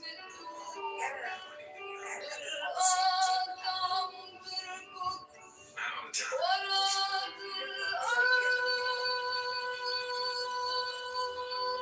groceries. What it is, or Yeah, that is correct. You want a grocery outlet? Yeah, for the past maybe 4 or 5 months. Because it's very traumatizing to do grocery shopping, and one must protect their mind because of the amount of options that you have, and plus the interruptions you have with so. I think sometimes it's good. Yeah, but they give you some bad vegetables. That's correct, Keith. That's true. So then, listen to the return. It's just trade-offs. even if you go to the grocery store now, you're checking yourself out, which I don't like. We're talking about looking at person. I buy the material. I gotta check myself out. And then somebody to make sure I didn't steal. How can you make sure I didn't steal? So like, this is stupid shit. It's just crazy. You go to the store, like you could go to any store.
people on the road, that's great. But some of the technology stuff. That's all like being a mailman. I'm walking in the neighborhood. I'm on the sidewalk. You know. One time, They should put out USPS. I think drone delivery would be great for USPS. what if they drop it in different people's homes? Oh, there's all sorts of horrible things can happen. I mean, it takes a lot of coordination. That's why it's not in every state. Because it takes a lot of coordination if you have these things in the air. What if the drone dies and falls on someone's head? What if you've ordered something super expensive? What if I'll run right under that motherfucker and give me a loss. The technology exists right now for a lot of people. With my son and I got hit by a drone.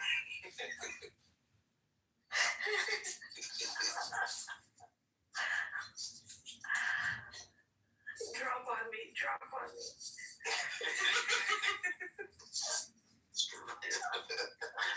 You know people doing that shit. Fuck, man. Imagine death by droning. Literally. How your dad died? No, he got hit by a drone. I got hit by a war? Oh man, Amazon, man.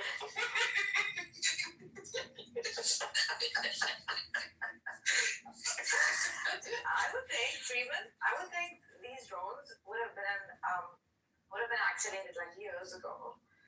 No, the technology exists. The problem is regulation. They've got to really, because It's the Democrats. Ever since the Trump administration came through, all this regulation came about. You know, I think there's wisdom here because we have planes that crash into each other, so they really have to figure out how they can command the same airspace without colliding. I think they should slow walk it, definitely. So right now they're doing a lot of testing where I am. We've got like 6 companies that are flying medical supplies. I mean, think about it, man. Like someone gets bit by a cobra and the venom is far away. That kind of solves that problem, you know. There's not a sensitive thing. So it is a good thing, but they shouldn't rush it because these companies are super greedy. They just want to make money. They want it on the road, and it's like, no, it's not perfect yet. Because, like you said, sometimes they deliver to the wrong house, you know. Can you imagine like someone else's Vicodins being delivered to your house? Or the address? It's the same thing now, though, right? How many times you go outside and it's like your neighbor's package? Yeah. So, or the delivery driver steals it. Listen, one time the delivery driver stole the blush I ordered with mascara. So it was bizarre. And then my building has, what do you call this? Cameras, security cameras. So when I went and watched it with the management, the chick she's opened it. She's tested on her hand. Okay? Like, who would do that? And then she's freaking she's just conveniently walked away with the package. She's seen the shade, like, look nice on her skin tone. She took the freaking package and scooted in a freaking Amazon van. Can you imagine? Yeah. I mean, like I said, I did delivery for years. Delivery people, they eat your food. They do all sorts of stuff, man. So.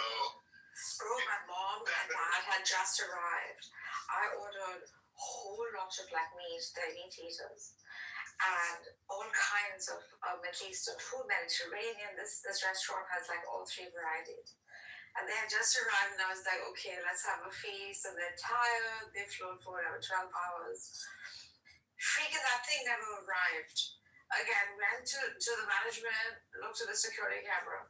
The ladies come all the way to my doorstep and walked away with the food. Just taken it and gone. So she's made the effort to come to the door. She's taken a picture, right? Hasn't rang the bell. And that was 300 something bucks of food. Picks it up and goes. Just like that. And then I felt bad. I didn't complain because I think she really looked very skinny. And I thought maybe she had eyes. I don't like that. No, that's why you just went left. No compassion. Because you got family to feed too. Yeah, maybe she had. I don't know. Maybe it's because I grew up in the city, but like I'm kind of hardened. I drive by a homeless person. You gotta just think like, hey, some of them are on their job. Some of them that's their job because they're begging. But I didn't call Hey, it. how's it going today? Y'all making money? Duh, I asked them how y'all do it. Like, if you grew up around it, you gotta know like, it's not everybody suffering. Some people are just in that situation because they choose to be. That's the truth. Thought maybe because it's food, right, Freeman? Like, Yeah. maybe she was hungry. Like, who does that? Maybe it was for her children. I didn't call. My parents said, "Don't call. It's okay. It's okay." She's taking for children. She's taking. A whole story was built around how she needed the food and how I shouldn't complain and stuff. But I mean, it happens, right? Like drones can also like whatever drop wrong food and different or wrong items. I mean, she stole $300 worth of food. Yeah. That's a lot of money. You know, the average, everyone wants to talk about poverty. What percent of Americans do you think live check to check? You guys know? And that's the It's like a ridiculous number. It's like 70%. Oh, wow. So if you stop and think about it, everybody's walking a tightrope in so-called one of the greatest nations in the world. So $300 is nothing to laugh at. I also saw like about 80% of Americans don't even have $1,000 saving. So any American, do you know how many people I drive by in the suburbs with like their car windows been broken for months? They don't have the money to fix it, So yeah, I think I get mad when I see people steal it because it's like you don't know what we're going through. Yeah. Sometimes I'm mean. Sometimes if I see someone coming up and I know their neighborhood, whatever, I'll be like, I ask them for money first.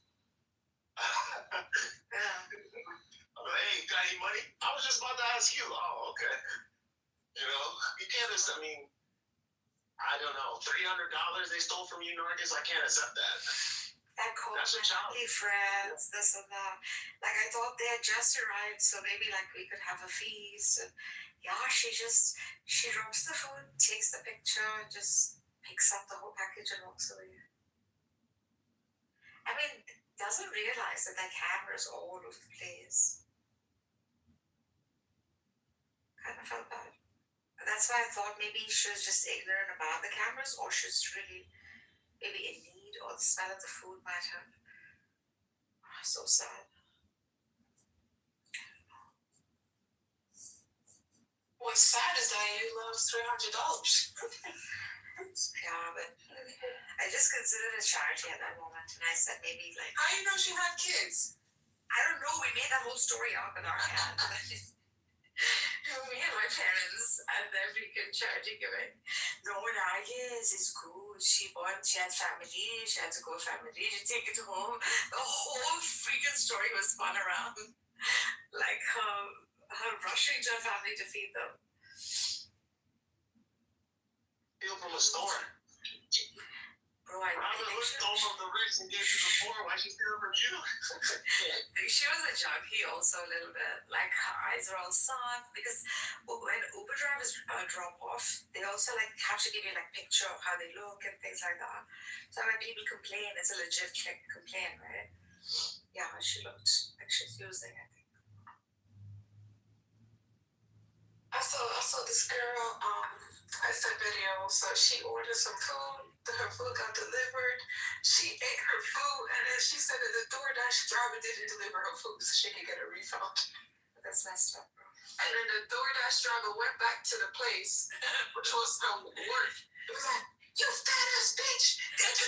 Yeah, it was hilarious.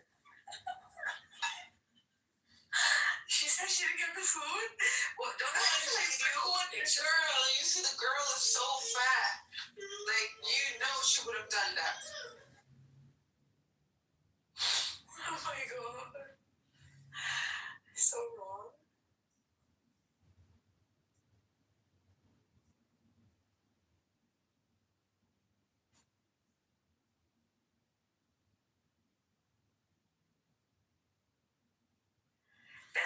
that driver driving back to freaking complain about it. Yeah, she was really mad because that will give them like a bad review. Yeah. She was like, "This is my job. You over here lying so your fat bitch can't eat." Did they have this on video? Is this real? Yeah, I'm gonna put the video in the chat. Hold on, let me see it. Let me just because my daughter crashing out.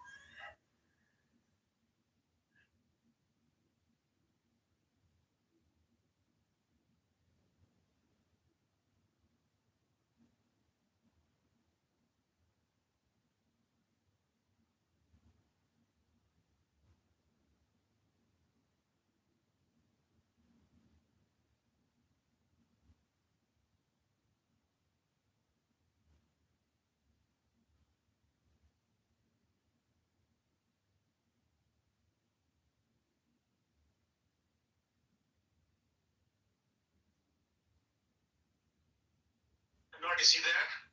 Yeah, Freeman. Yeah, so I was doing delivery in DC. Yeah, I'm going fast.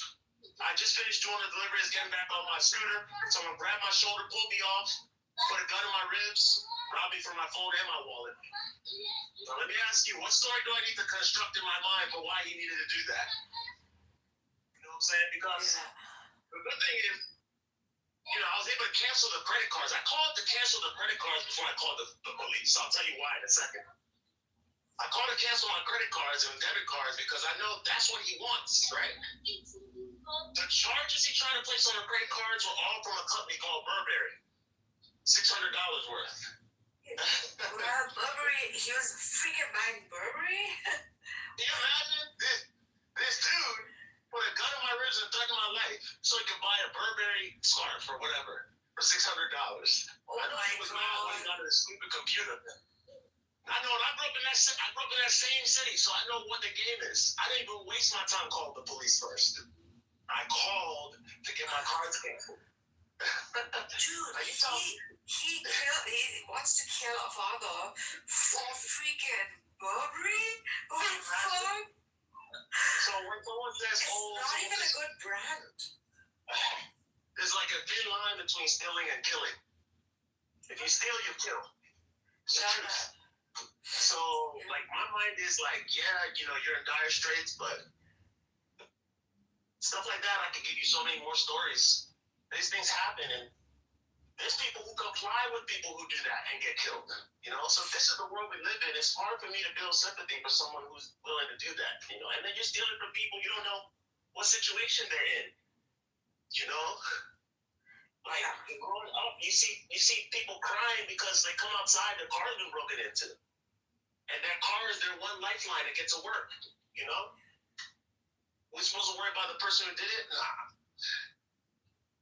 So, I think I'm scarred. That's what that is. I don't go through those experiences, you'd be like, nah, I have no sympathy for someone who does that, because they know they're wrong. Yeah. They know they're wrong. Yeah, exactly. They know they're wrong. And still they do it. Still they do it. Some people do it, they don't know they're wrong. That's all they were taught. Like young kids. I've seen young kids stealing. I get that. But you're a grown person. Either you're on drugs or something. Yeah. You're not doing it because you're bad. Because look, this is America too. There's so many homeless shelters and food giveaways and even one thing I give credit to the Muslims in my area, all the mosques, they give tons of food every Friday. Every Friday without fail. And you see the line going off the property, they're giving food. So people know where to get food, man. Yeah.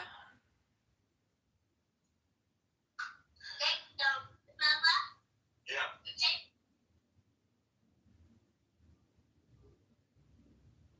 Maybe so mad, Marcus, like he did all that, had me terrified. For Burberry. You know what I'm saying? And here's the thing, I can't even afford a Burberry scarf. For Burberry. Good lord. For a piece of cloth or a bag or a jacket. Let me finish the story. I had all that information. I called the police 3 days later. I said, here's what happened. Here's the street it happened on. here are the transactions. Here's where you try to withdraw the money. You know what I'm saying? And they're like, oh, you didn't die? No, we're not gonna waste time on this case. Like, so the criteria is, do you die? You know, well, how are they gonna help me if I die or get shot? You know what I'm saying? Oh my god. So, long story short, like, you tell me someone's story. No, that wasn't the point. I only gave it to the police because I was interested to see. As I told you, I was interested to see what they would do. I didn't call them first. You know what I'm saying? You should have got a lawyer and sued the fucking cops. Well, no, the thing is this. Police, they deal with crimes on a sliding scale. So, like, car break-in, they might not even come out. They might just tell you, you know, call your insurance. Where I live, where I lived, I should say. It's not the same in Texas. There's less car break-ins here because they know everyone's got a gun. There's less robberies and, you know. Someone's supposed to protect you, right? So this is why, like, you catch you get a hold of the bigger part. So who's the one who's supposed to protect you under these conditions? Because the guy obviously has nothing. That's why he's stealing, the motherfucker, and he's probably doing it to a whole lot of other people. A bunch of people. He gets a thrill out of it, obviously. I mean, you also get a glimpse into his mind. Why is he stealing? Is it something that he needs? You know, like, and not everyone is stealing because they, you know, it's just like, okay.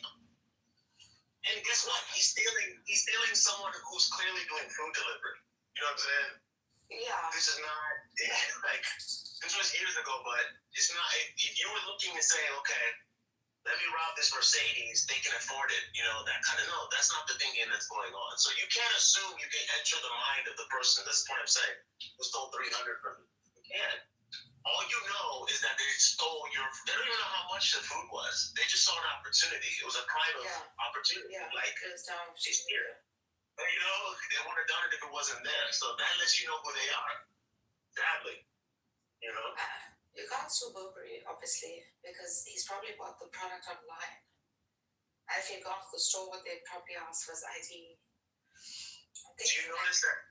To make it spiritual, do you notice the Ten Commandments just says, do not steal? Yeah. It doesn't give any ounce. It doesn't give any, you know what I'm saying? It's like, don't do it. Because there's no amount of the condition you're in can justify the act that you take that harms somebody else in that way. At the end of the day, there's poor people everywhere. Tons of them in all countries all over the world that aren't stealing. There's people in Iran who don't know where they're, or Nigeria, or wherever, they don't know where their next meal's coming from, you know? Literally. So, in countries, so I always used to think that something happened to me some time ago, and I'm still like, Wait a minute, I'm not Nigerian, okay?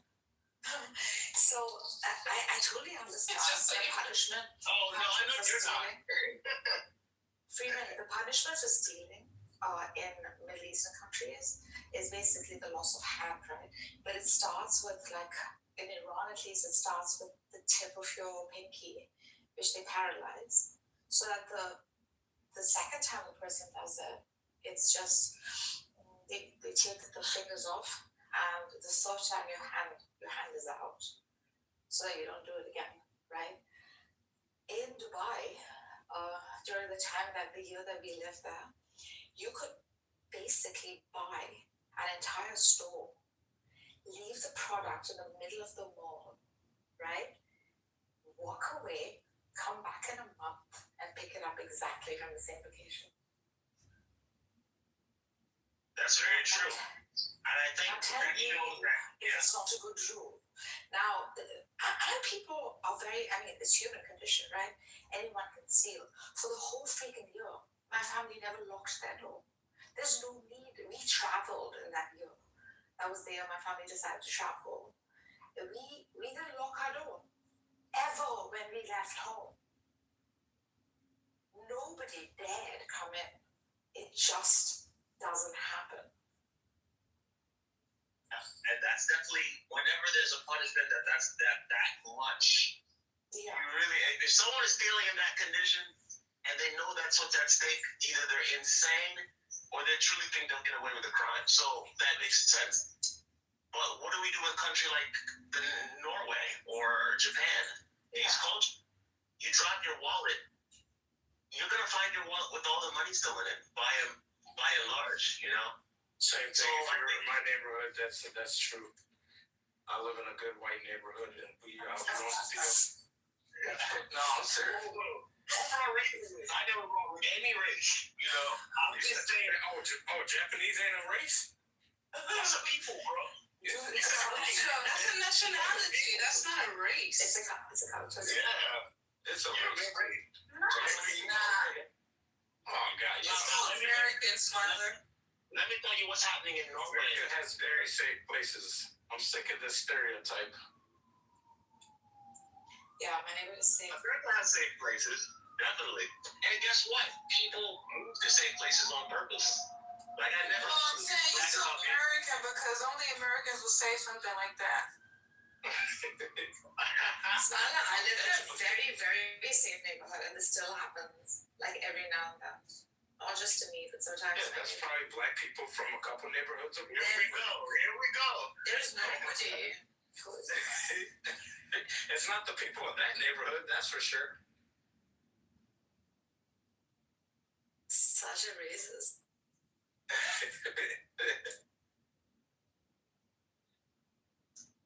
What's the law? What does the law say about stealing, Smiler?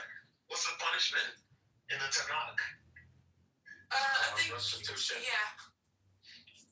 But you don't have to pay, according to you, you don't have to pay restitution because you don't follow that law. So Oh yeah. you steal and it's like bad, it's a sin, but you don't have to restitute. You don't have to reimburse nobody.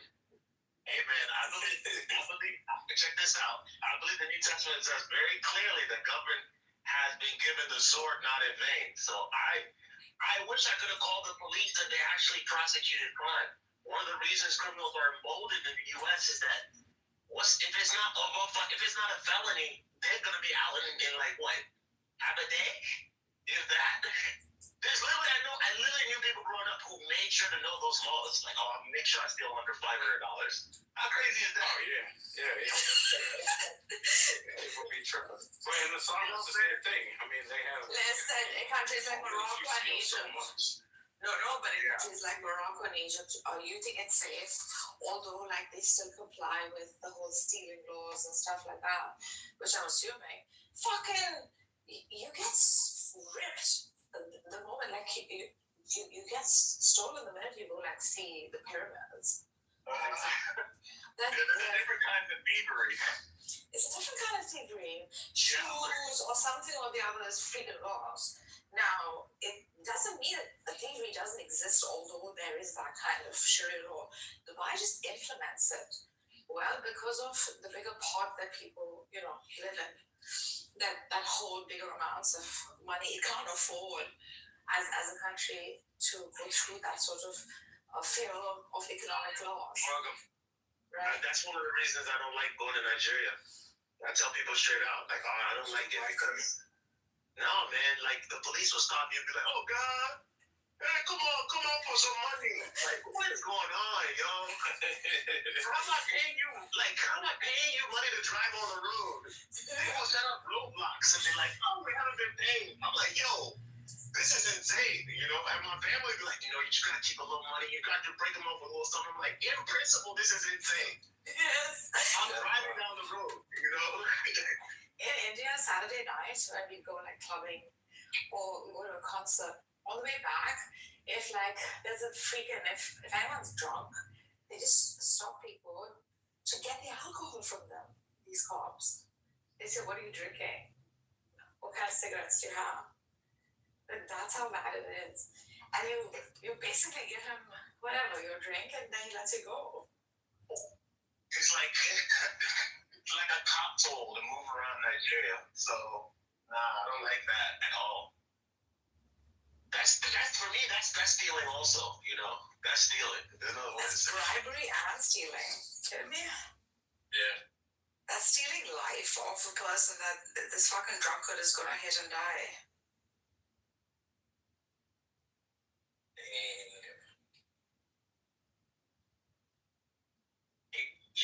Like, Marcus, where you been that you had it's like that?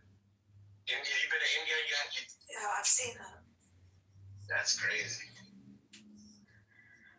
Yeah, I've seen it. It's not good to stick out. Like when I go to Nigeria, they hear my accent. Oh no! All of a sudden, the price went up. You know what I'm saying?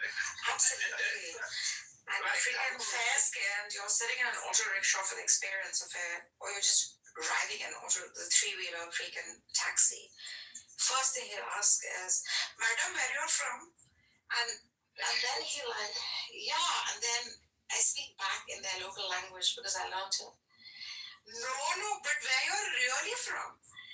And then like, when you're off the rickshaw, every single time I've paid 3 times more than what everyone else gets charged. Just because I'm a foreigner in the land. Fucking rip off foreigners like anything. It's messed up. Damn. I'm not smiling. You thought you were going to the motherland and it would be all love. You can't even get your, like in Nigeria though, one time they tried to hold my luggage hostage. I was like, in the airport? Damn. The handler was like, yeah, oh God, come on. Like, no, don't give me that, oh God. That means boss. I'm not your boss. You know what I'm saying? Give me my luggage. So what I do is I play dumb. That's like the best thing to do. Like I play like I have no understanding of that, you know, like because they're speaking English to you, you know, like the Creole. I'd be like, no, I don't know what you're saying, boss. I need my luggage though. Let's not forget you always carry some amount of cash in your pocket, Smiler, because you never know who you need to bribe when. Yeah, that's exactly how it is. I guarantee you too. All the people go to Mecca because I read the articles. That's where they spend the most money. Why is it? Yeah, what you gotta do is this is what you gotta do, right? So you gotta fold up the $20 bill in like a square triangle. You know what I'm saying? Like something you can just fit in your head. Because if you're pulling out money and you like peeling it off, then you're done. You know it. Try that. Like you're done. So just have the little cubes in your pocket. That's right. Whatever it is. This way you do the little cube thing. You just give them, you know, like a drug exchange or whatever it is. Yes. Thank you so much. Thank you so much. Nobody sees anything. You put your hand on the shoulder. Nobody sees anything. Exactly. You put your hand on Don't the try shoulder. to peel off money trying to be cool guy because then you're gonna get fucking ripped off. Yeah. Good Lord, how do you know this shit? I was those numbers. Yeah, you. Because I travel. What do you want? What? So this is what it is. The belt? You know about the belt money? The money in the belt? Of course I do. Yeah.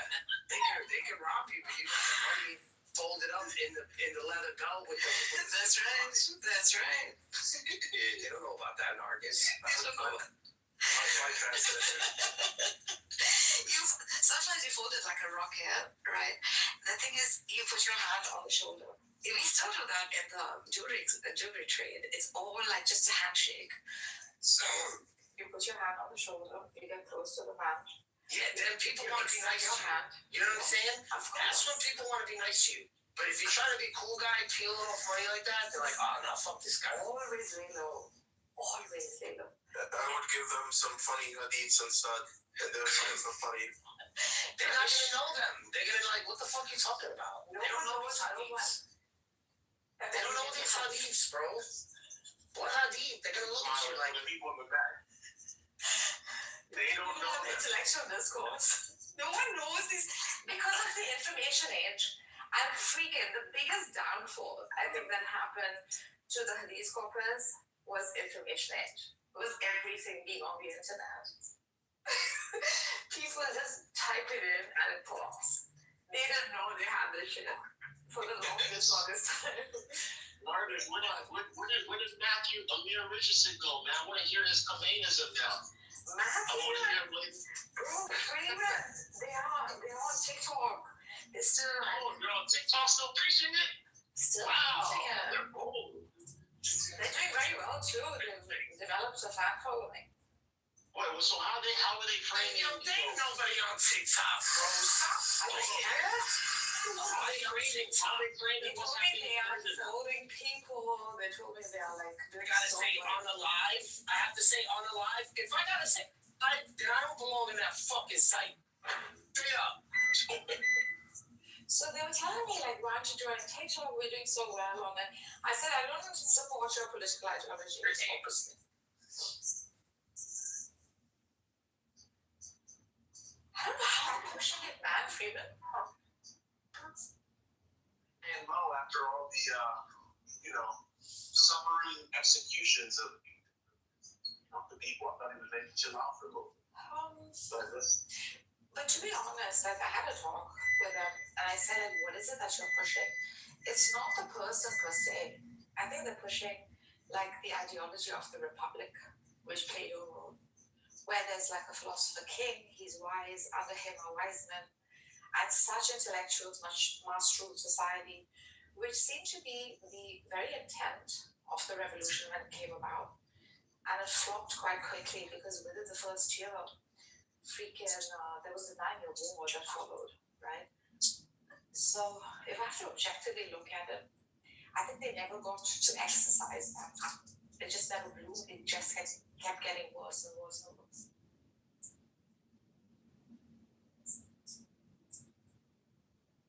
So, Yeah. you work for it. Think about it, like idealism and politics, democracy and politics. Just two things that cannot be married, unless the ruler is a Jesus or a prophet or someone extremely pure with like high level of compassion, justice, etc. Otherwise, this philosopher king will always fail because of human conditions.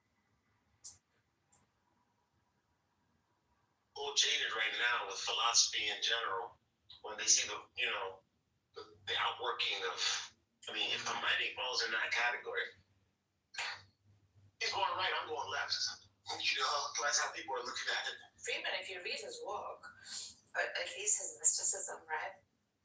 He was a big fan of Aquinas, a big fan of Ibn Arabi, and within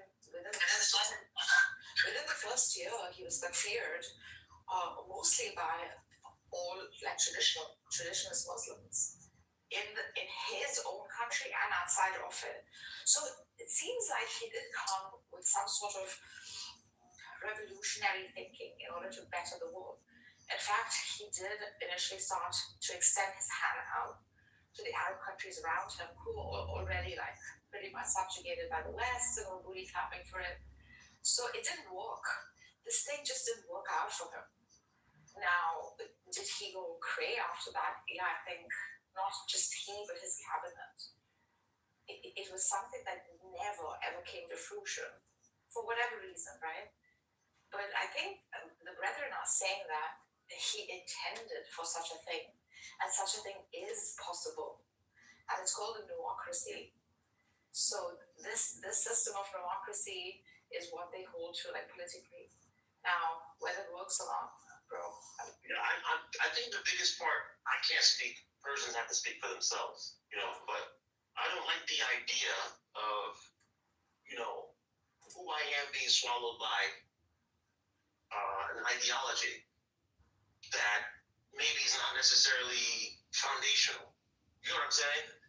There was something called Persia before there was Islam. I'm not saying that religion or truth doesn't speak to even who you are. It does. I'm just saying it doesn't destroy it either. I agree. It's hard to see Persians today. They don't even use the word anymore, right? Maybe they do in passing. We do, very much we do. Like, we use it in California a lot. Like, I introduce myself as a Persian. I don't introduce myself as an Iranian for the longest time, right? Simply because I don't want to show, like, solidarity with the freaking government.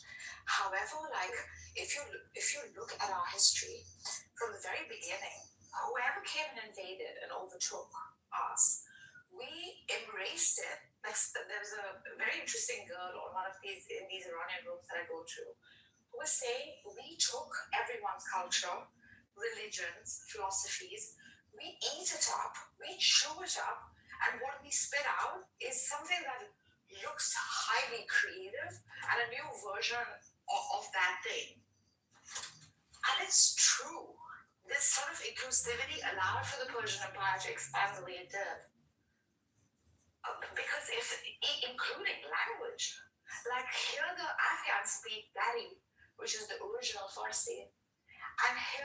someone like me or Stella, for example, speak Farsi.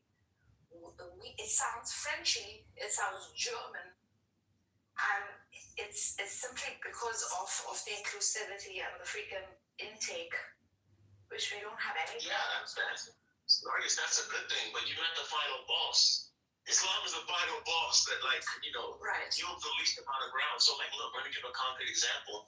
My Persian friend, who was my best man in my wedding, right? He told me one time, oh, yeah, God is Khuda, Khuda, But he yeah. said, now when he travels to Iran, he said he slowly noticed over time people would be like, Greek with Allah instead of Khuda. It never was an issue when he was younger, It's So, still like, there's like, and then being also speaking another language, I don't think God, yes, we know who the name of God is in Christianity, but like people are gonna call out to God from within a cultural context, correct. It's like in Yoruba, like the creator of the universe is known as Eleda, And we had no problem when Christianity came. In fact, the missionaries were very careful to say that creator is, Hashem. Right? So, like, it's not removing from where people are. Whereas I feel as though, like, there's an imposition being made on the Persians right now that, like, they kind of have to decide what direction they want to go. And they are deciding, because you see a lot of, Persian. Yeah, and religion has become such a crass thing now, even adults to talk about, simply because of the policing, But the Ottoman rule didn't do well for Persia, simply because of the black and whites. There was no art and freedom in that, which is the very vein of a Persian. I was telling Daniel this a couple of days ago. So even then, Islam was taken, chewed up, and spat out as Shia Islam, right? That which allows for imagery and color, allows for music and whatnot. So, and Sufism, and all of these mystical traditions that arose from Persia, even that was transformed into something else. What the regime basically was to subjugate in terms of police, which I think they should have. Do you think if Saladin met Sam Shimon and Sam Shimon went through time, do you think he would change his ways? Yo, what? Okay. Imagine Saladin, he's trying to storm the walls of Jerusalem, and Sam Shimon brings a mega speaker back in time, and he starts reading these funny hadiths to him. Did he get it in English? So I think there'd be a language barrier there. Sam Shimon can speak Arabic. Andy? Yep. That makes it different. Okay. Yeah, I think he would be. Shamsun would probably be slain in under 30 seconds. Saladin really didn't play that much. You know what I'm saying?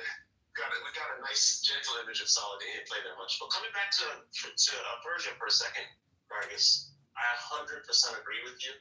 Let me get now we're talking about hadiths, right? I think, correct me if I'm wrong here, I have a question.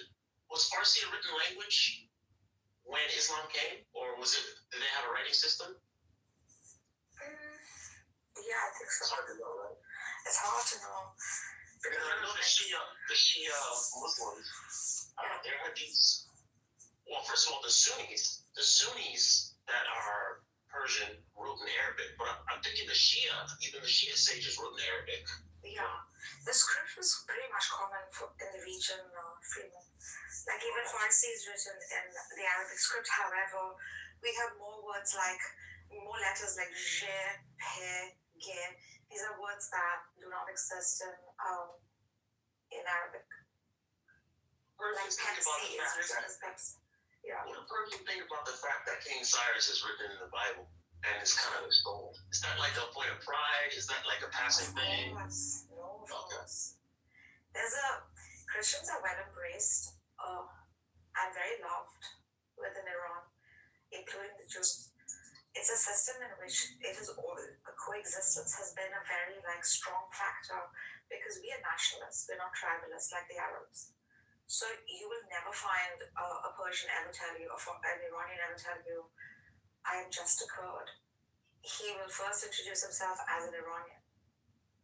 And then if you pick up on his accent in Farsi, he might tell you, oh yeah, I'm from that region. where the Kurds came and were dwelling. So in that way, we've always had an upper hand in the Middle East so far as like a oneness sort of theme, an ummah of Iranians versus like how the ummah system, I think, sort of failed within the Middle East. Although I think it was a very great thing that they tried the pan-Arabism, but it's too tribal, man, Freeman. It's so built on who your father's was, similar to, I think, the Jewish community.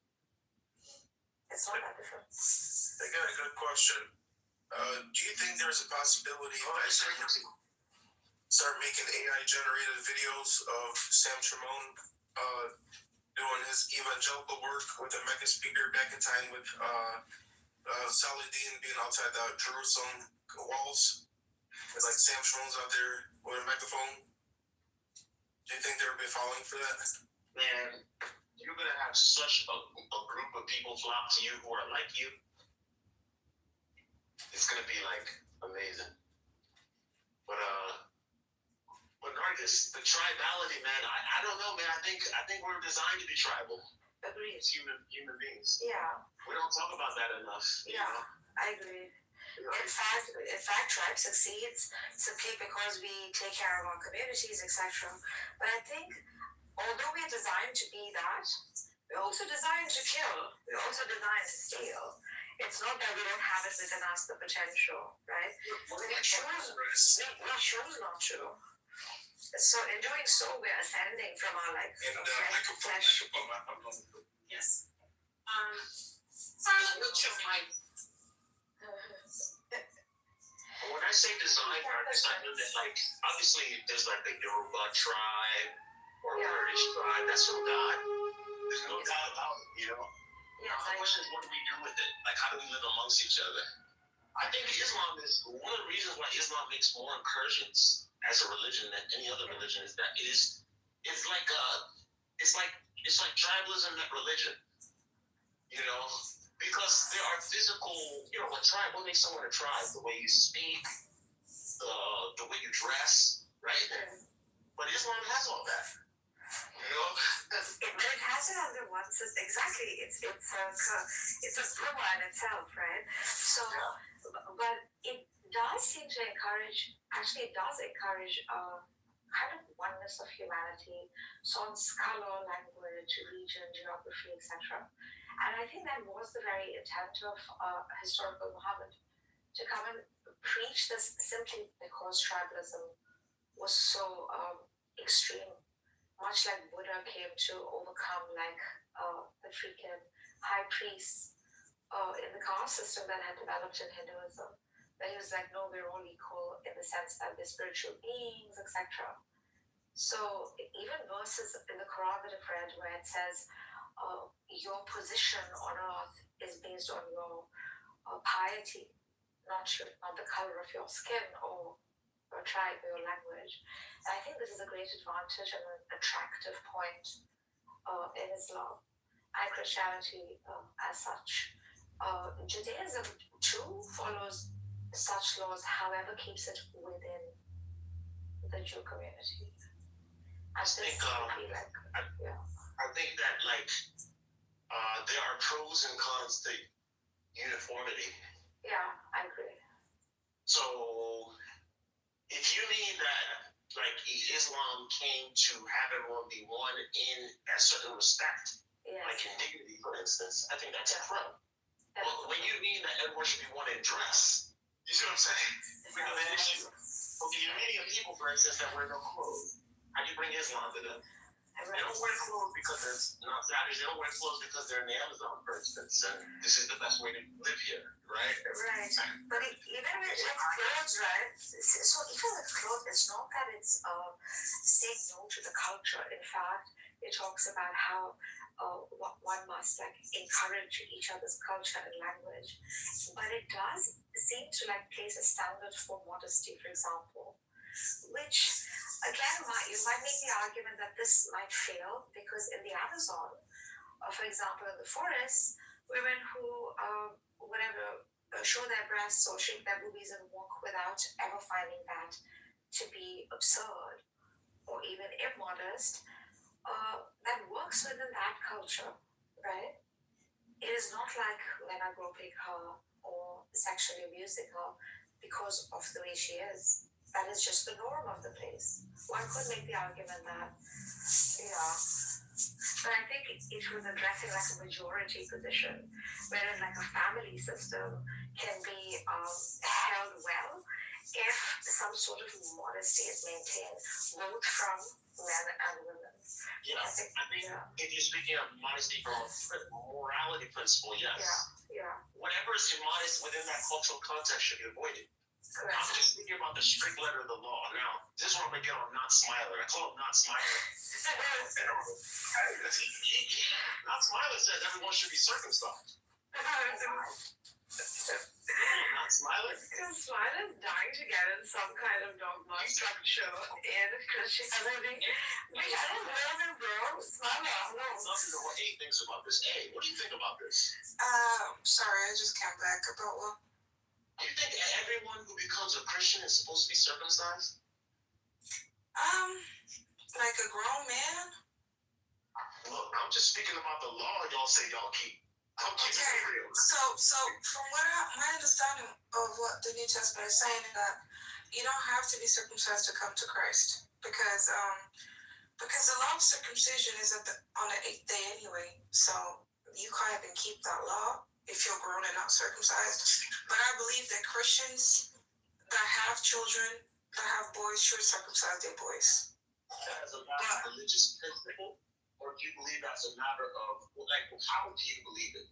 Like, remember, I'm speaking in terms of if God commands us to water baptize when we come to a saving knowledge of Christ. That's a command that's like, hey, if you don't do this, you're out of order. You know what I'm saying? Do you put circumcision in that same category? That's what I'm saying. So if someone is already grown, they can't keep that law because the law says to be circumcised on the 8th day anyway. So if you're like 30, you know, Yeah. We're not talking about infants. I'm talking about a child and you're a parent. Yeah, I think Christians should circumcise their children, yes. 100%. But I wouldn't say, hey, if you don't circumcise your child, you're going to hell. And I wouldn't say nothing like that, you know. Yeah. But I believe children should be circumcised. Boys, of course. Yeah, I just look at circumcision like from what I see. I could be wrong here. I'll say that readily, but what I see is in Acts 15, the Judaizers stood up and says, unless the Gentiles get circumcised and keep the law of Moses, they can't be saved. No, they can't be saved. Yes, that's exactly what they said. Hold on, Acts 15. Acts 15, it says in, where is it? Hold on.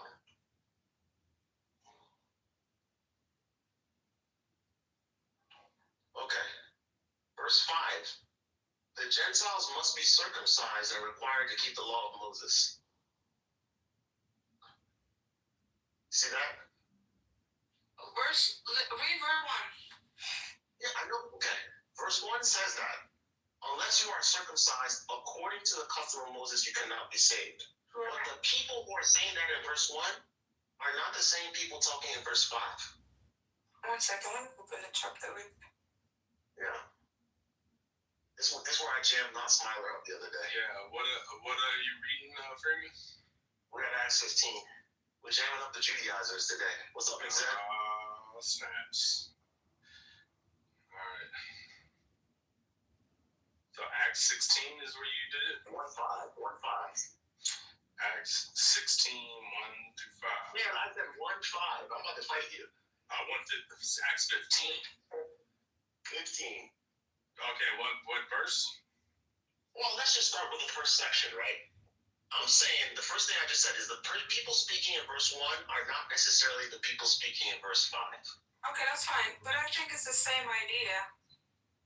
I think the idea here is if you don't keep the law of Moses, you can't be saved, which I believe is wrong, you know. I think that's the main issue. So why then later on when they send the letter out? Because they send the letter out in 21?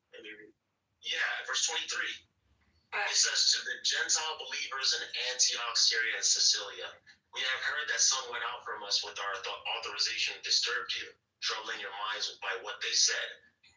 And y'all have not That's the point. The point is they're saying the thing that is troubling the Gentiles is because these people are saying if you don't keep the law of Moses, you can't be saved.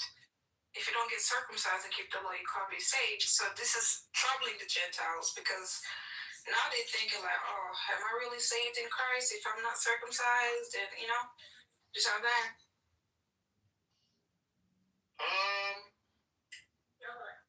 You see this in Galatians too.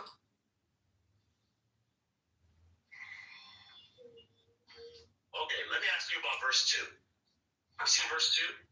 The second verse. It says, this brought Paul and Barnabas into sharp dispute and debate with them. What were they disputing and debating?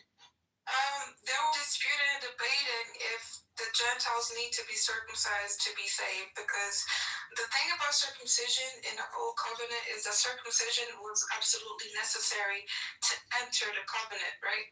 So if you wasn't circumcised, you was not part of the covenant at all. So if you were a Gentile and you try to come and serve the God of Israel, you had to be circumcised. Right, but so I think that's what they're discussing, because they're like, well, are they really in the covenant of Christ if these people are not circumcised? That's what they're disputing about. So if this whole chapter is about being saved, how come the letter doesn't address salvation? It does in the first verse. This is the claim. That's the claim. If you don't get circumcised and keep the law of Moses, you can't be saved. So are you saying that when it says you are to abstain from food sacrificed to idols, from blood, from the meat of strangled animals, this is what you need to do to be saved? Nope. What I'm saying to you, wait, give me that verse. Let me read that verse. So verse 29 tells them what they need to do. Why do they need to do? Yeah. Why do they need to do that? Okay, because those are the things that. Okay, because these people. I don't want to call them pagans, but yeah, they were pagans, right? What, the Gentile believers? Don't do that. Yes, they were. They were pagans. They were. They're not pagans. Now they're believers. They've been washed. Yes. Okay. But what I'm saying to you is like these people been pagans their whole life, right? And now they're coming to the faith of Messiah. So what happens is it's basically okay. Before I move on, do you agree with me that the verse CJ mentioned, it's a starter pack? That's what I'm trying to find out, because I'm trying to see if it's not the starter pack. It has to be a starter pack. 29? Yes, you have. Because the reason why it says a starter pack is because all of you would agree with me that there's way more commandments than these ones that as a Gentile you must do. In the Old Testament, yeah. See, this is even in the New Testament. No, even in the New Testament, because verse 20. Yes. Hold on. I want to be clear on something. Are you saying by the term starter pack that they got to start here, but they really need to eventually keep the whole law of Moses? That's exactly what the text says. This is so crazy. Okay. Why didn't you just say keep the law of Moses? Because what can you argue? But this is what I'm telling you, because these people have been pagans their whole life. They're just coming to the faith. They're babies in the faith. Just like Paul said, if you're a baby, you cannot chew meat. You have to be on milk. So they can't just be like, hey, you gotta keep the whole law of Moses. No, you start little by little. So they start with these commandments, which is like, don't sacrifice things to idols, don't eat blood, don't commit sexual immorality. And then if you read chapter 21, it says, because the law of Moses is preached every Shabbat. So if they're going to the synagogue to hear the law of Moses, it's because they're going to learn with time. Because verse 21 doesn't talk about bestiality. Does that mean Gentiles can't commit bestiality? No. They're going to learn as they go. No, see, this is my argument. So then my argument is that, go ahead, Jason, go ahead. Yeah, I was going to say, so then you're saying, then the new covenant is the same as the old covenant.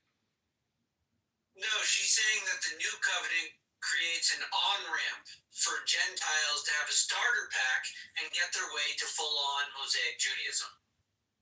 Yeah, I mean, that was already part of the old covenant as well. So what's the difference? Not the starter pack. The starter pack was When the Jews had to put him on Sinai, It's not part of this. The starter pack was a part of. Yeah. I'm just saying the starter pack was a part of people coming, foreigners and strangers coming into the land.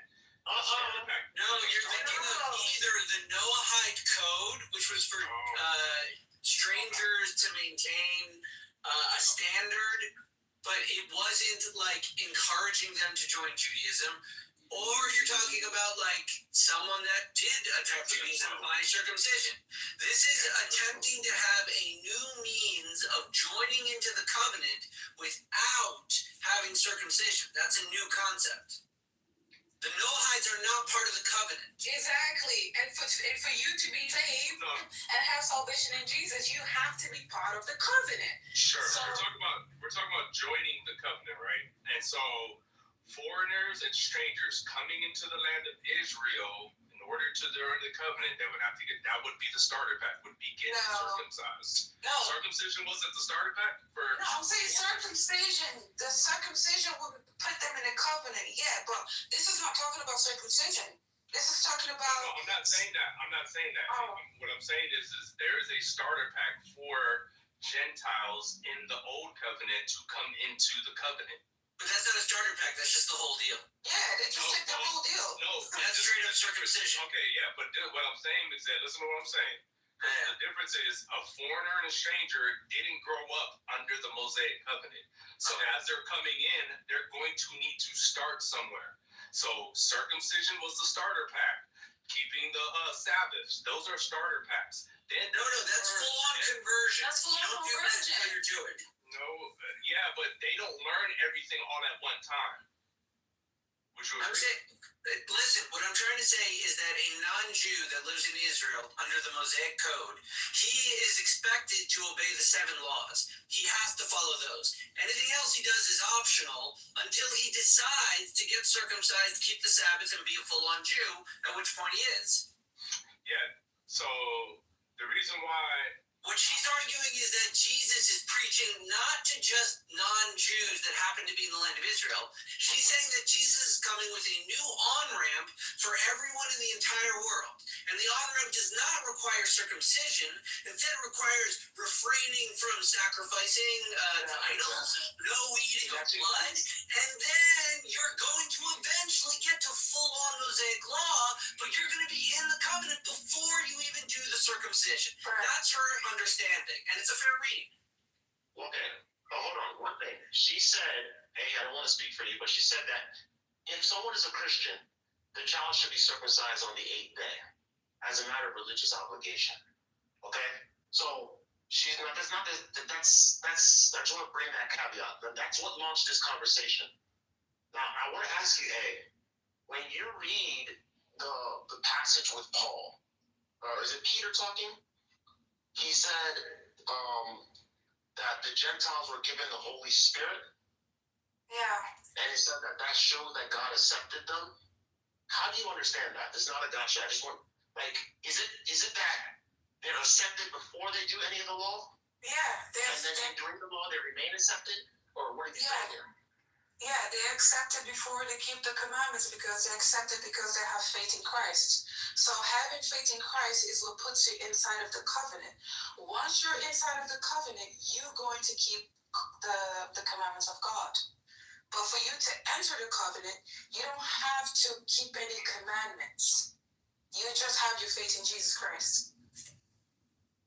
Okay, so what do you mean when you say you must keep the commandments and the laws? Okay. It's just a matter of you've entered the covenant, and out of love and duty to Hashem, you keep the commandments and the laws. That's what you mean, right? Yeah, I mean that too, but I mean more than that. So So in the covenant of Christ, okay, so for example, Jesus, right? I believe Jesus is sinless. He never broke any law, right? But Jesus kept the law not to be righteous. He kept the law because he was righteous. Because the Bible says, he who's righteous does wrong. There's no way that you're a righteous person and you don't practice righteousness. And we know the law is righteous. So once you've been made clean and righteous by the blood of Christ, you're going to keep the law of Moses because it's the righteous thing to do. You're not doing it in order to be saved. No, you're doing it because that's the right thing to do. Does that make sense? Because faith without works is dead. So if you have faith in Christ, I have to see your faith through your works. The part that makes it difficult is that line that says, notice how they say, then some of the believers who belonged to the party of the Pharisees stood up and said the Gentiles must be circumcised and required to keep the law of Moses. Now, you're saying that the new covenant does not require circumcision, right? To enter it, yes. Yes. But then that means you agree with them. You actually agree with this statement that, in a sense, the Gentiles must be circumcised and required to keep the law of Moses. You agree with that, right? No, I'm saying. You don't agree with them. No, I'm saying as a grown man, if you don't get circumcised, you're still saved. You don't have to get circumcised to be saved. But once you enter the covenant through faith in Christ, you should be keeping God's law. I'm not saying circumcision because circumcision is on the 8th day anyway. So you don't got to keep that law. However, you should get your children circumcised because that's the right thing to do. When your children are circumcised, are they keeping the law or are you keeping the law? We are keeping the law, and that's the reason why when you get baptized, you have godparents, and your godparents. I don't know. It was smiling.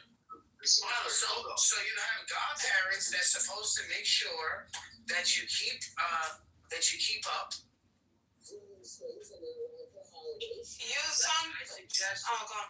Suggest everybody to next Wednesday get their ashes. You know what I'm saying? Get your ashes. You can go at night if you don't want to walk around with ashes on your head all day, right? Can you explain to us the whole ritual from the beginning? No. So the ashes. Oh God. Okay. All right. Sorry. We're not gonna do that. But listen. From the book that I posted about the laws, I actually asked it this very question, and I'm gonna post from the book. Yeah. From the book, and because this is really interesting. Do you believe in pedobaptism, child baptism? No. Of course. I don't believe in that.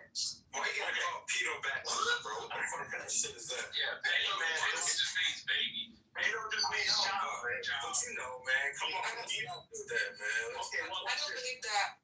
The reason I asked you that question, is that, like, it seems as though if you're saying that I should have my child circumcised, which is a sign on the 8th day, pedobaptism is very similar.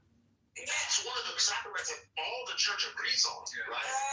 No, that's not in the Bible. So that is not a law that God gave. No, when I say pedobaptism, I meant baptism. Sorry, baptism is one of the sacraments everyone's agrees on. But the point of it. I just want to say the word pedo again. Yeah, but the point of it. Say it again. Repeat again. Baptism. I would disagree, and I would say it's not the same thing because circumcision, God Himself said that. So we can't compare that to church tradition, right? Because the point of baptism is for you to be born again. So every single person who's in the Bible getting baptized are grown-up people that decide to put the old man away and be a new creature under Christ. A child doesn't understand that. So only a grown-up can truly be born again and truly decide to follow Jesus because they have making a conscious choice. Okay, I don't want to live wickedly. I want to follow my Messiah, so I get baptized. Isn't it incredible? Circumcision is a sign of the first circumcision. Christ was a sign of entering to the covenant. Circumcision was the sign of the I'll see what they say. They're trying to say that baptism is also a sign, so even babies should get it. Well, if that's the case, we should see a book, chapter, verse. It's really that simple. It is. Well, I mean, if you're saying, so well, if We're we're going to do hypocrites and use them to the then yeah, we do have stop it. What we're saying is, Smiley being polemical again, man. We're not Muslims. Oh, sorry. Yo, these musicals. He just can't help himself. So we see Paul. You know how you be like, they want to eat that pork, so I want to keep that law, man. So I want to keep that law. But if you believe in that, I don't like that, bro. I'm not saying keep it. Sorry, Jessica. I want Jesus a liar. He's all I asked her 7 liars. That's what I want you to do. I want to hear A's question, because I asked her 7. What do you want? I was gonna ask. Oh yeah, but Jason wanted to say something first. Sorry, go on. Oh my God, Jason. Well, I gotta find the verse, but there is a verse that states that baptism is the new circumcision of the covenant. Hey, let's get it. Yeah, but that still wouldn't make your point because. The second didn't bring nothing So up. you're basically saying that children can sin. You can't impute sin on a child.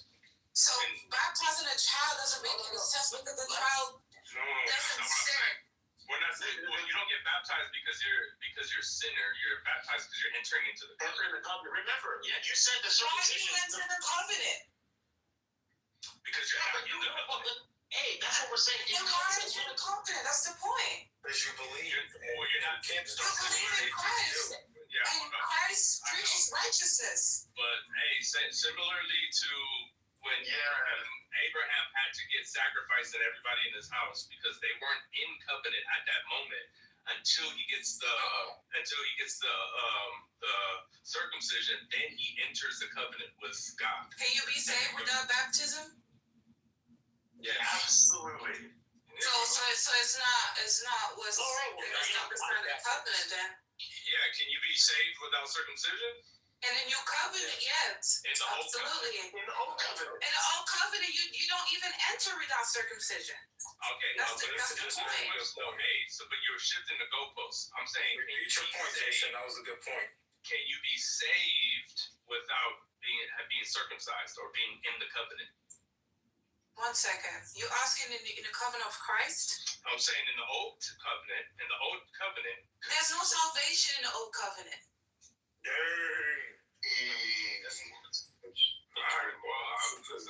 Where's the salvation in the old covenant? There's no salvation. The salvation. You just keep the laws and that's it. Yeah, I would say the old covenant points to what salvation is in the new covenant. Abraham believed God, and it was credited to him as righteousness. That's the same thing you do. When you believe Jesus, it's counted to you as righteousness. But once you've been made righteous, you gotta keep righteous things. You gotta keep the law of God. Yeah, but that's not the same thing as entering into a covenant. I'm not saying that.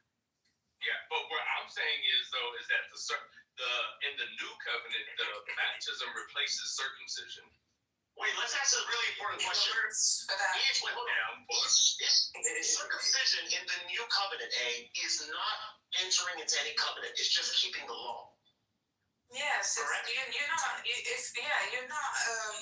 getting circumcised to enter the covenant. Because the circumcision law is on the 8th day. Like, you guys keep missing that point. It's on the 8th day. It depends which one we're talking about, because the Mosaic law, we're talking about the law of Moses. That's what we're talking about. So according to the law of Moses, circumcision is on the 8th day. I don't know if that's what's on the table. Let me tell you why. The people in Acts 15 said you must be circumcised and keep the law of Moses. But if the law of Moses is part and parcel of the circumcision, why would they be redundant? Because they're saying in a sense of like, hey, if you need to do circumcision, meaning once you do circumcision, you're not in the covenant. And now you're in the covenant, now you got to keep the law of Moses. They basically treating these Gentiles as proselytes. Like, you got to fully convert into this. So it's a double covenant? It's a double covenant? No, it's not a double covenant. Yes, it is. You're telling me I need to get circumcised and I need to be baptized. Who's saying that? You need to get. I never said no grown man has to be circumcised. What you guys talking about? No, we're talking about as a child. Yes, your parents should circumcise you. Okay, so that's one covenant, and then later on, you're just not still fully in the covenant yet. Because you haven't been baptized in. So it's a double covenant. As a woman, you really don't have skin in the game on this. You gotta let them. Yeah, I don't really care about. Yeah, there's no pun intended. No skin in the game, no pun intended. You know, I gotta get this right too, because you don't even know where I stand, Hank. You know what I'm saying? My baby could be 7 days old. I might have 24 hours, Hank. You don't know that. Your wife better pull out that shank real quick. Wife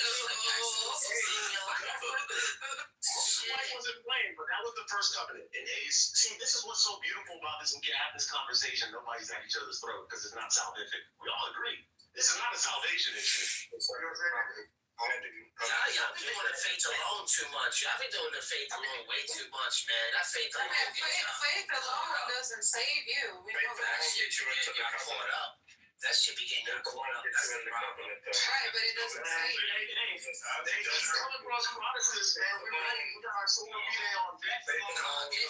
gonna sola fide. That's crazy. Show me where Jesus says sola fide. So you guys are mixing things up, man. You can be saved and not be in the covenant. Yes, you can. This is Old Testament and New Testament. No, I'm saying you can be in a covenant and not be saved. Let me ask you a question. Vice versa. I'm saying. Because there's people that believe in Jesus, they're in a covenant, but they're still gonna go to hell. Yeah. So you have the Holy Spirit. You have the covenant then. What you got? They are though, because they have faith in Christ. They're casting demons in the name of Jesus. They're doing things. Smiler, you're in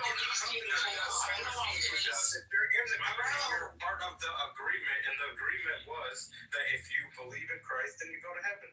That's the covenant. Okay, no, that's not the only agreement. You can't just believe in your head, I believe in Jesus, and then you're going to heaven. That's that faith alone. I'm telling you, sola fide. I don't do that. So I believe in Jesus, but I'm gonna go fornicate. I'm gonna go kill him. I believe in Jesus.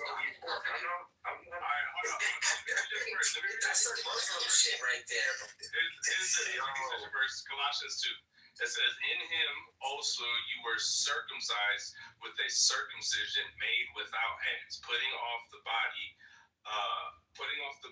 of the flesh by the circumcision of Christ, having been buried with him in baptism, in which you were raised with him through faith in the powerful working of God, who raised him from the dead. And you who were dead in your trespasses and the uncircumcision of your flesh, God made alive together with him, having forgiven us of our trespasses, by canceling the record of debt that stood against us with its legal demands. He set aside, nailing it to the cross. He disarmed the rulers and authorities and put them to open shame by trampling them over them." So we see that the baptism is replacing circumcision, physical circumcision. I don't see that. Well, it says, okay, so he's saying here, baptism circumcises your heart. But that's the point, though. But this is what I'm saying. He's saying that once the baptism, you're born again, right? No, he did say born again. But that's the circumcision of the heart. Once you got circumcised, you were born again because Megatron, you're the only heretic here, bro. Don't start. Like, go pray to Mary or something. What it's saying is, we're being baptized into his death, burial, and resurrection, which is the covenant. Which is to be born again. I mean, that's a different argument, but sure. Right. Like, I don't want to get into the born again details, but can you follow Jesus without being born again? Can you follow Jesus? Yeah, you can follow Jesus and not be born again. Yeah. No. I'm saying based on what he's saying in Colossians, that can you be buried and risen with Christ without being born again? Can you be buried and risen with Christ without? Yeah. No. But right, so that's what I'm saying. So when your heart is circumcised, that means you have the love of God in your heart. Mm-hmm. I agree. Right. So once you have the love of God in your heart, you're just gonna walk in righteousness. Yep. That is the circumcision of the heart. I agree. Okay, that's my understanding of the text. I don't see this as saying, hey, you don't need to get circumcised in the flesh at all. Like, I don't see it.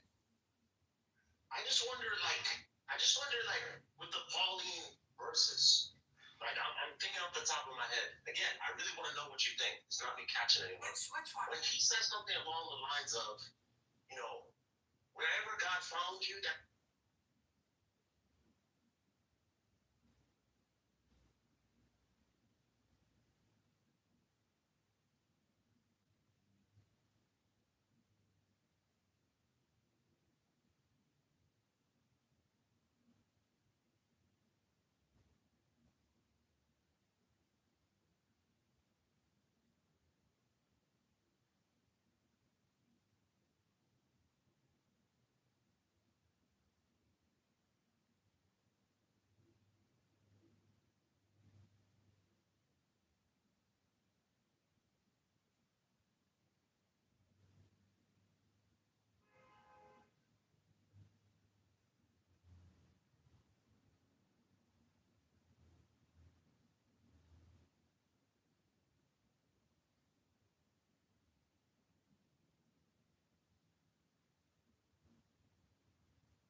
so much. I guess. I don't know. I'm not really into flannel. What are you into? You know, marijuana. I'd like to know.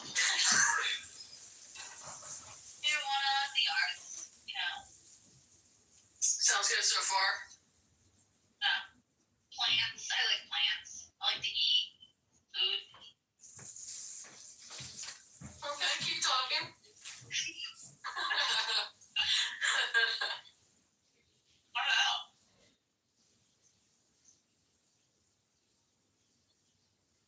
I don't like driving. I know. Are you ready to get a, what do you call it, a robot chauffeur or what?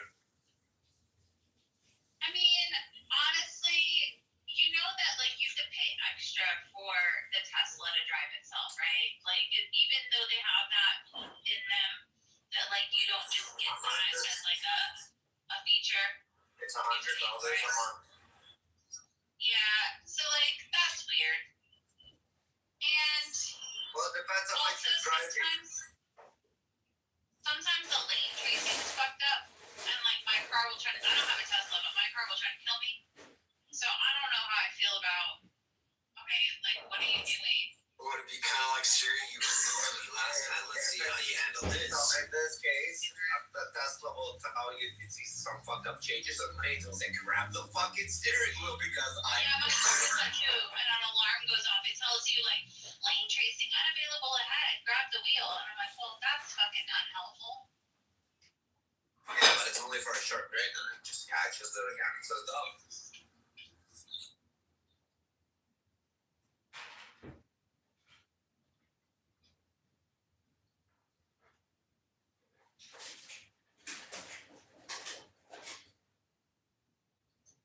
There are a lot of people who say, hey, I prefer a digital chauffeur that can drive my car instead of me driving because people lose their shit too much on the road. Like in my case, the way I no, but like the case where I Yeah, go ahead, Raph. You were going to make the point. no, I'm saying no, we go I'll go after. Just depending on how far your commute is, it could be well worth $100 to be able to work while you're supposed to be driving. Well, especially me, I drive like a fucking maniac. Once I use my phone, I'm smoking cigarettes, I'm drinking coffees, I'm eating, like I'm literally steering with my leg. For other drivers and myself around, it would be better if I had full FSD full self-driving mode on, compared even like trusting me to do everything simultaneously. We don't trust you to do anything. Because a lot of people on the road do a lot of stupid things, and this can help kind of the safety for others. Is that an admission of guilt or just talking from experience? Which is it? And then some people do all the stupid things, and we call them rapping. Exactly. I do all the above. So I can help. I could just see Rafi now telling his bot, hey, do this, stop paying attention to the rules. He needs to get a bot, you're right. And after you do what I say fuck my life so I don't have to. He does need a bot.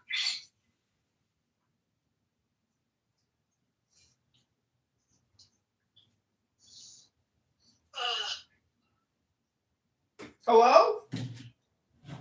Hello? Cars driving me nuts. Oh. Guys, you know it's long weekend and family day this weekend? What? It's also President's Day coming up. I just found out today, yeah. Yeah, I totally agree. I'm off all of next week. You're lucky, man. Yeah. Is it like winter break or something? Yeah, they have Word a on break. Monday. And my birthday falls during that week, so Oh, that's shit. When's your birthday early? the 20th. Okay, well, happy birthday, girl. Hey. We'll have to do something. Is it gonna be legal? Oh, I'm looking for legal. Are you a legal beagle? Just making sure you're of age now. I'm It's always a big deal. almost You're the greatest 37. show far enough. Are you afraid that Heather's underage, Ruben? Is that what it No, is? She might be too old for you. I am too old. Everyone hates your job.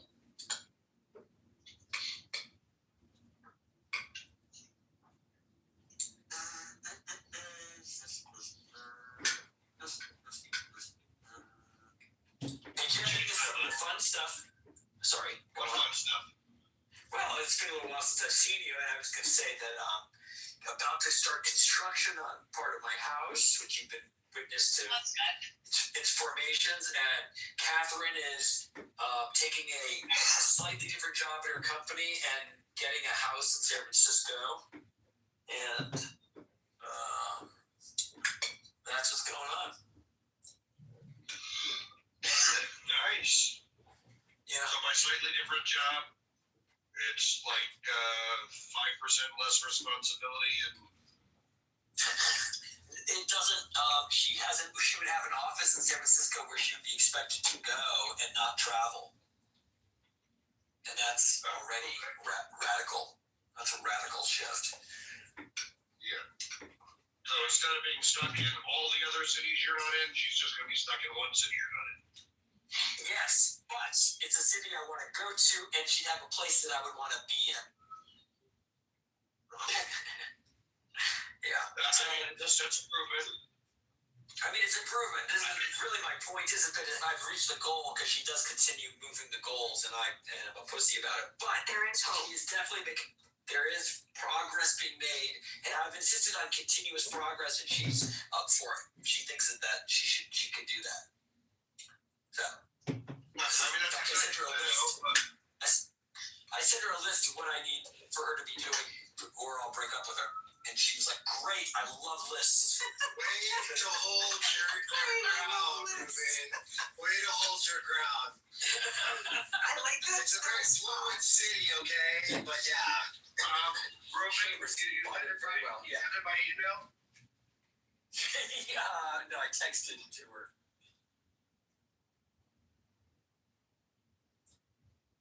Live in society because my tweet. We choose to trust you. In Jesus' name we pray. Amen. Earlier this week I received a text and asked me if I would take the time to speak tonight, and if I would like to. I'm always honored to speak to you women, and I'm always honored to get the opportunity, but I'm also always nervous because I don't ever know what the Lord is going to say, what he's going to do. And when I got the title, I was shocked. Your games. So never think that NBA scout is going to come by your game and put you in. Because it could happen at any time. Where did curling's an interesting sport? Where did that start? Does anyone every time we happen to Google? I think you have to Google. I do not know. I'm not following it enough, but I do know that the headquarters, I was watching quite a bit of Olympics here and there, but the headquarters of curling in the United States is in Duluth, Minnesota. So you know that all of those athletes have something to say about their home state. Because, or not their home state necessarily, but that's where they train. This is crazy, bro. Let me clarify. It actually tells you that God instructed him which animals were clean and weren't clean. So he didn't know. God instructed him when he was loading up the ark. But okay, but that's my point. He ended up finding out, right? Yeah. He just but okay, but the text doesn't say. But it doesn't say what purposes they're clean and unclean. Right? Okay, that's fine, right? It's fine. Over the GoPro. But the point is, because he was instructed to bring 5 of the clean animals, right? yes. Yeah. Okay, for example, when you look at Moses' father, did his sin for marrying his auntie? You said, say that again? Did Moses' father sin for marrying his auntie? Did Moses' father sin for marrying his aunt? Yeah. I don't even know the story. This is before the Mosaic law given, so no. That's the point. You making our point? No way. You're making our point. I don't know what point you're making. What's the point? The point is today, you cannot marry your auntie today because the law tells you not to do that. So if you do that today, that is a sin. If you today marry your sister, like Abraham did, that is a sin. But in the time of Abraham, it was not a sin. When Jacob married two sisters, that is a sin today. You cannot marry two sisters today. It's sin, but it wasn't back then because there wasn't no law to tell She just finished saying that sin is the transgression of the law. So please, A, tell us what law they transgressed in the latter case you just gave. That's what I'm saying. I'm saying they did not transgress the law because there wasn't a law telling them you cannot marry your sister. Yes. So they didn't sin. No. Oh, they did it. Get it? They did it not. Got it. Okay, I got it now. But if you do it today, you sin because there's a law today that tells you not to marry your half sister. Okay. Is it? Let me ask you this. You gonna toss that law out too, or what? You ain't gonna. But I was in Acts 15, free man. If God is immutable, So it's not just they thought these people were bad and therefore these people were savages and they were close to monkeys and all that. That's not really the case. Or they were subhuman. Like people get that wrong about Kant too. Kant, even though he had horrible things to say about the African and the Negro. That's a couple things. It's practically a historic day. Parks and Rec. I mean, it's time to ladies celebrating ladies with frittatas. So I'm gonna tell my Valentine to go celebrate with another lady. Yep. On the 13th.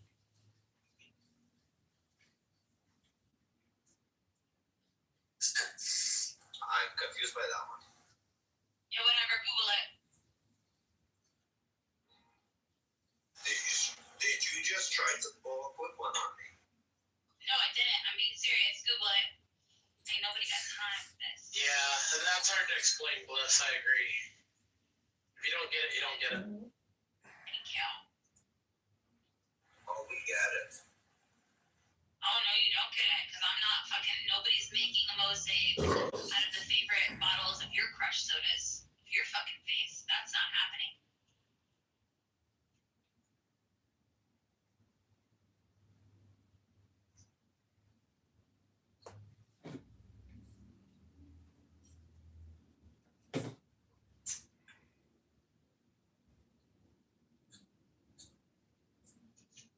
Yeah, I have some idea.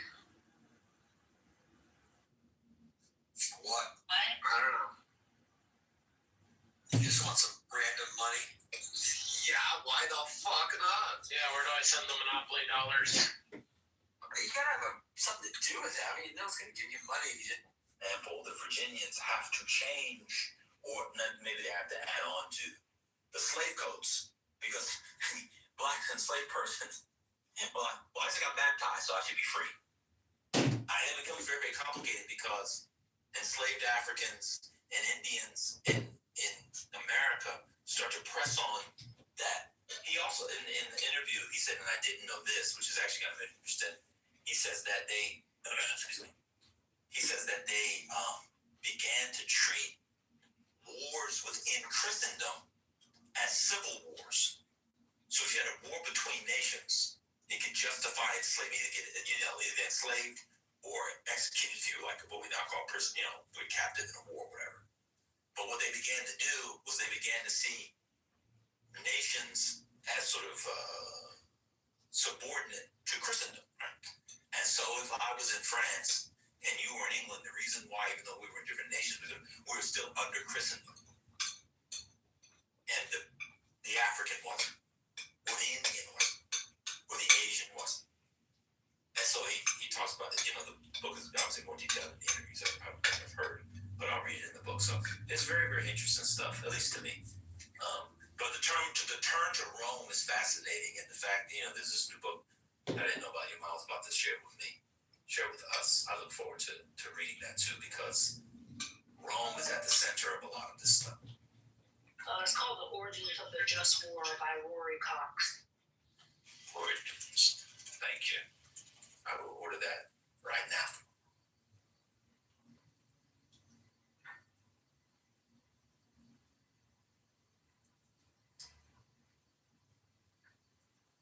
Yeah, the war stuff is at the center, and this is completely gone out of how like regular people talk about slavery.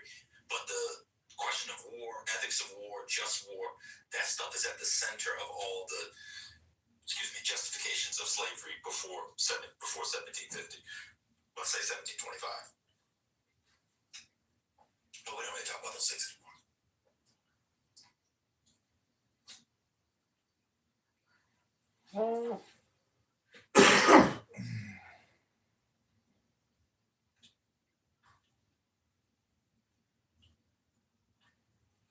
Yeah, I don't find Gerald. I don't find. I'm gonna be honest with y'all. I don't find Gerald Horne's Marxist, overdetermined readings of this stuff to be compelling at all. They don't. Horne says because the Crown didn't have the resources to enslave the Irish and Africans. I find that to be just wrong. So I don't. One other book on war that has a section of a chapter on just war, and the Augustinian line there is by it's called War: A Genealogy of Western Ideas and Practices, by Beatrice Hauser, Heuser.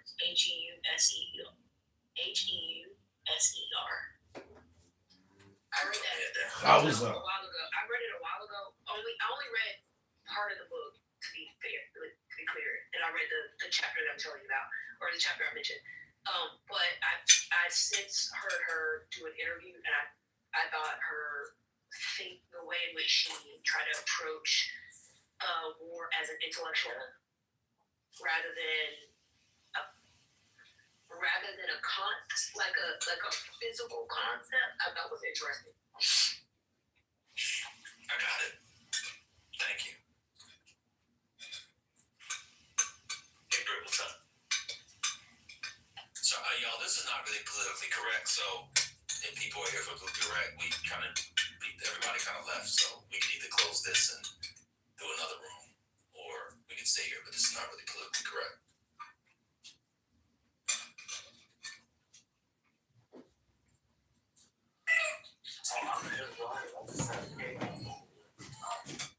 And same here. I'm actually listening to it. I'm just heading to it. No, I was just for anybody relevant that was coming in. I mean, I know you and Brother Messi. I know you guys don't have anywhere else to go. Listen, motherfucker, I'm about to go to the gym. Oh, you know. Oh, yes, I am.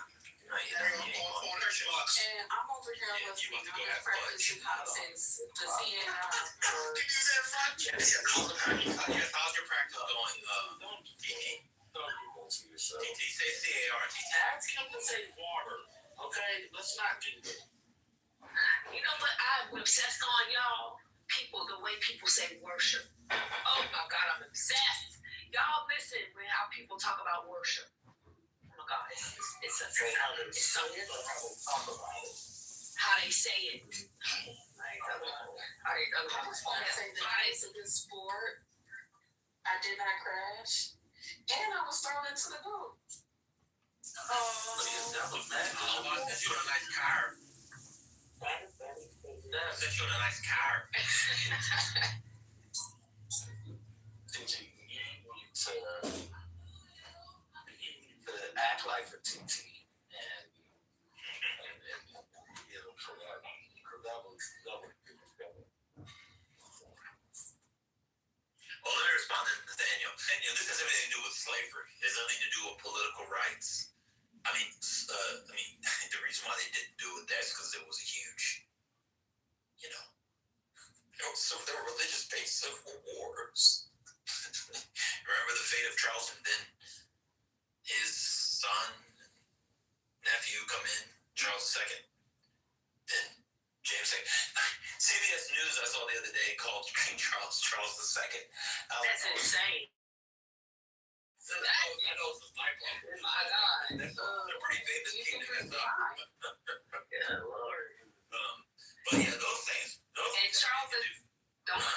Charles II wasn't English, but anyway. No, not this. And everything he brought when he was in exile, he brought all of that shit back from France. Yeah, I mean, there was a whole Catholic Protestant war. So but they didn't enslave each other. That's the thing. Yeah. So the thing with slavery, I'll just say it again. So what's his name? What Harpum lays out is how the English adopt Roman law around slavery, essentially. And instead of the idea that persons who are captured from foreign nations can be enslaved, they and other nations in Europe as part of Christendom. And therefore, they don't enslave them because they're all part of Christendom. Which is why, as I was saying, in the early colonies, say in Virginia, say 1630, you have Africans getting baptized and saying, well, I'm now baptized, I should be free. So they have to change the slave code. I think it's 1660, someone can drive to look it up. They changed the slave code to justify the fact that you get baptized, you shouldn't be free. That's part of that broader European idea that you shouldn't enslave people in Christendom. What they see in Africa is that the wars that the Africans are having, because the Africans also enslave captives from their warring nations and tribes, they say, oh shit, there's the Roman model right there. And so they use that, they sort of map on Roman law to their reading of Africa as a way of justifying. Because remember, the English come late. They kind of start a little bit, they're exploring. Elizabeth gives some guy, I forget his name offhand, a charter. It's like, and they take the time. Then, of course, they have their own civil stuff. They have the Civil War. They have Charles I executed. And then after the Restoration, you get, when is the Restoration? 1660. Was the Restoration 1660? That sounds right. I think after the Restoration 1660, Charles II comes back from exile, mostly in France. His brother, the Duke of York, gets the charter, him and his boys, for the Royal Africa Company. And all of a sudden, he has a Royal Company. And what Harpum is sort of laying out here in detail is how how Roman law gives them the justification. A lot of people, when they know a couple of things here, they go back to Aristotle. So part of the intervention in the book is he shows, put that Aristotle shit aside, because they're actually not using natural slavery as a justification. Because what people do is they then do Aristotle, natural slavery, and because they're black, they can be enslaved. You don't really get versions of that until the United States, really. So I can go on and on and on. You guys can talk about Donald Trump and Pam Bondi. What do you think? No, we're gonna take up an offering for you. I know no offering. I'm not Baptist. I'm fine. I was gonna say, because God loves a cheerful giver. I was really gonna roll out the A&E style offering. What's going on? Just give it to your local black woman so she can continue to be the most educated demographic in America. I thought you were in the NOI. Oh, I can't be pinned down. I'm all over the place. NOI is nasty. I don't remember. I have to go and look at Orn's. I don't remember Orn's documentation offhand, how he argues and sustains the argument that the reason. No, there was that thing of Horn. I said I don't remember Horn's idea that the crown couldn't enslave the Irish, so they went to the Africans. I don't. I think that might be in his book on the origin. If I'm accurate on this might be in the origin of his capitalism book. His origin of capitalism, is that the book? I don't know. I think it's the counter-revolution. Oh, the counter-revolution. Oh, what? Okay. No, it would be no. This would be slavery. The origin. Yes. Oh no. It would be on the apocalypse of settler colonialism, the roots of slavery, white supremacy, and capitalism in 1790. Yes, you're exactly right. Yeah. I'll go back and look it up.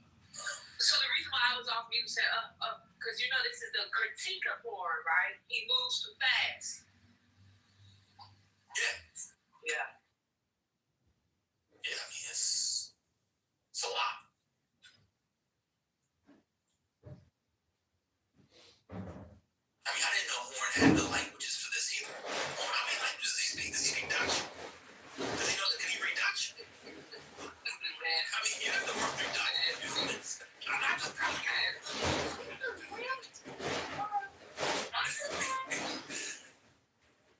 Anyway, but yeah, the race thing is really, ironically enough, it's an enlightenment thing in many ways. It really is. These ideas, if you read Hegel's philosophy of history, there's a really good encapsulation, a kind of an endpoint of enlightenment. Now that's later, it's 50 years after Kant, 40 years after Kant, something like that. But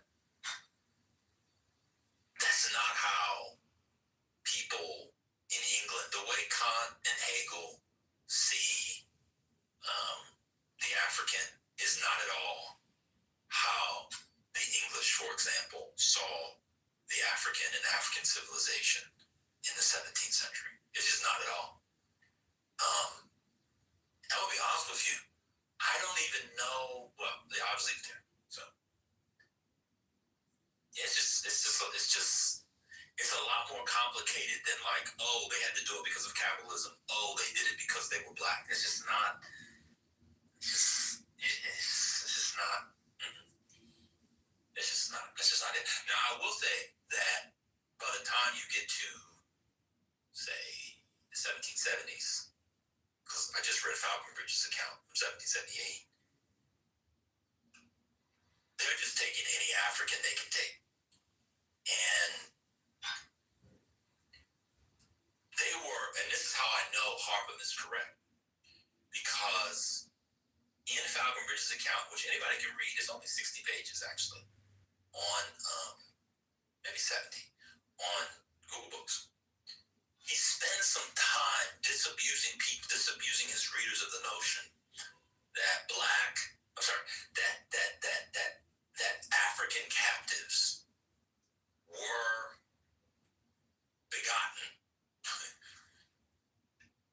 because they were prisoners of war, or they were captives from other nations. I think he does that because that was the common understanding, that the people who are being enslaved, that are being sold into slavery in the Gulf of Guinea and Senegambia, et cetera, these are people who were captives from war, and therefore, in the English imagination, that justifies their enslavement. He spends a lot of time in a short book saying that's actually not why they're enslaved.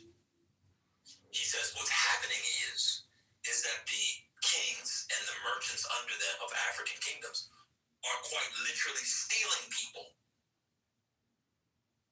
And that when we're not here, he says, there's no strife.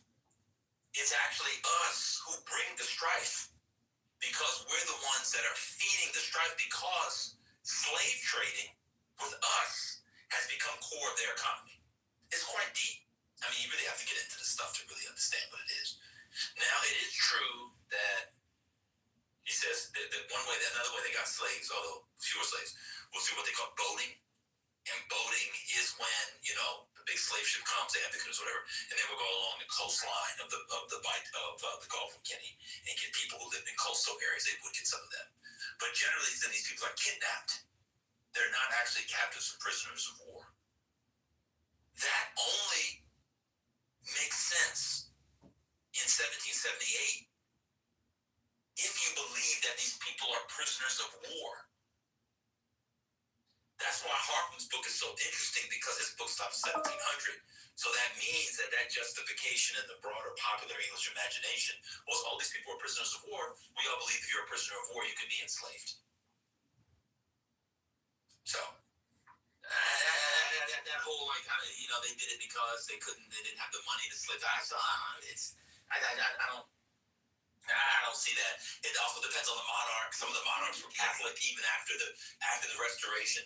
I think Charles II was like a crypto Catholic. I think James II was an actual Catholic before they deposed him in the Glorious Revolution of 1688, 1689. It's just a lot going on. It's just a lot going on. These are. I have to go back. I'll go back and read this book.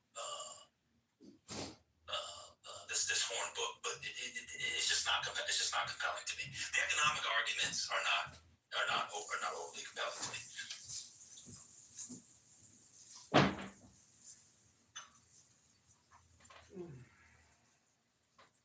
Now this is a new book. We were in a lull, so we were talking about stuff. It's called The Intellectual Origins of American Slavery: English Ideas in the Early Modern Atlantic World. And I listened to a few interviews with the guy.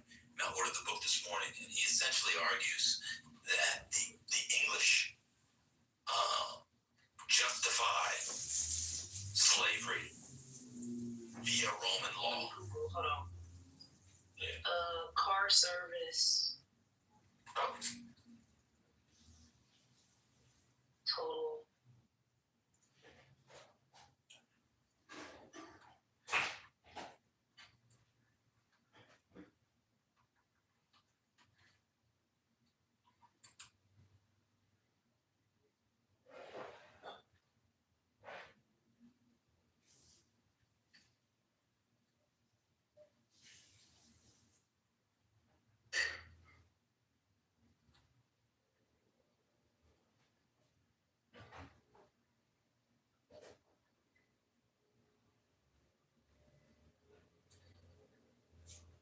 Some of the Jacobite Rebellion. Yeah, the Jacobite Rebellion.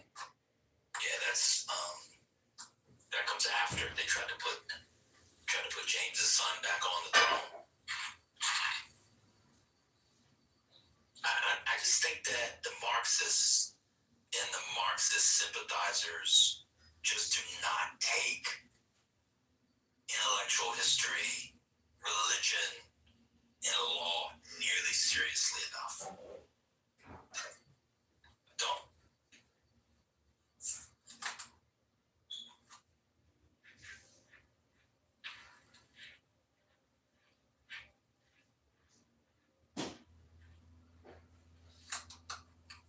And the justifications change over time too. Like they're black, they should be enslaved. It's changed over time. It also depends on who the enslaving power is. The Dutch have to, it's very complex. People, as Kimberly Foster would say, people should be very wary of a single story.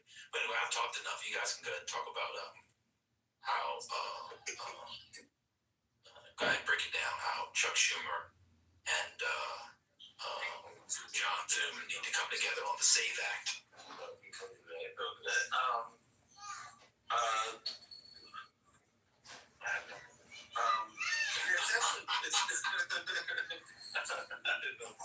No, I mean it is a very complicated story about ideology, attitudes, prejudice, belief system. It's not biased. Remember Brian thought the other night. Not biased. Oh, not biased. You remember that? No. Never mind. Y'all get the joke. Keep going. Never mind. Don't worry about it. Right. But yeah, it's a very complicated story, and I was in another room and they were talking about do people truly believe X, Y, Z label? Some parts doesn't really matter. Bring the And food. other parts, what people believed and what they used to justify was evolved. I mean, we're talking about ideologies that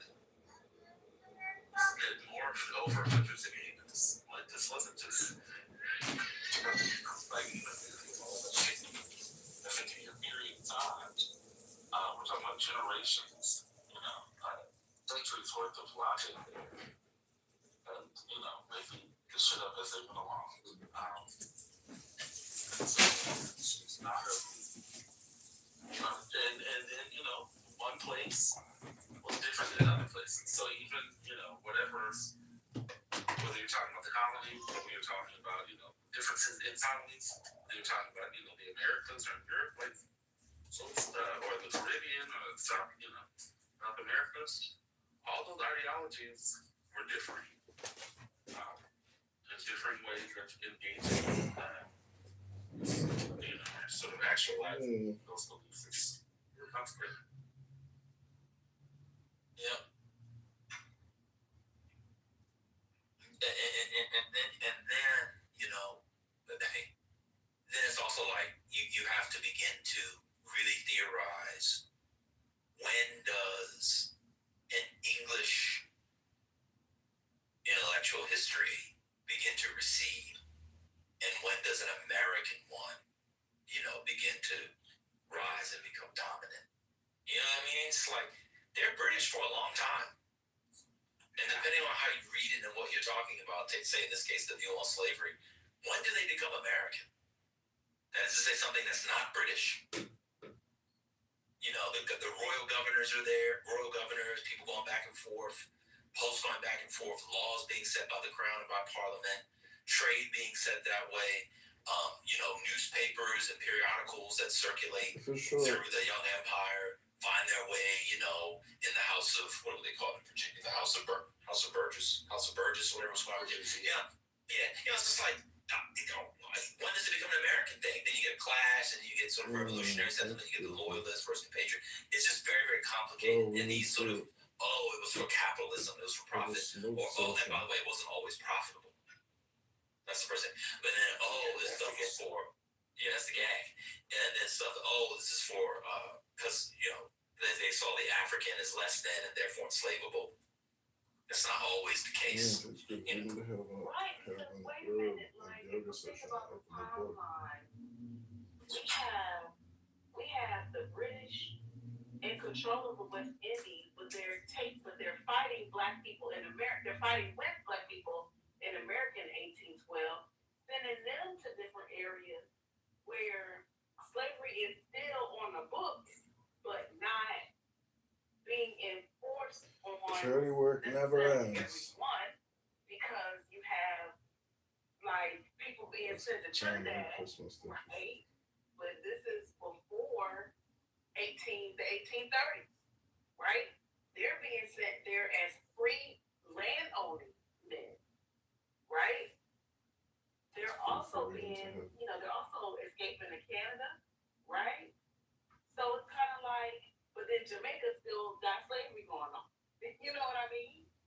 So yeah, it's real. Like their timeline is real crazy. Like they were just basically, not just basically. I don't actually want to simplify it. I mean, I want to keep it to the point of how much more complicated it actually. Don't show a lot.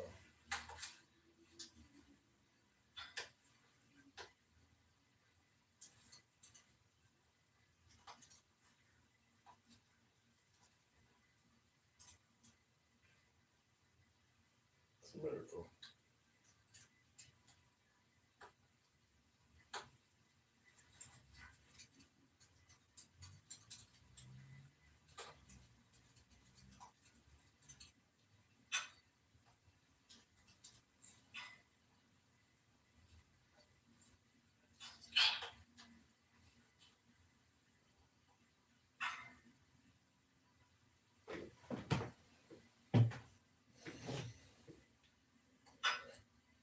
Hold on, y'all can hear me? Hello?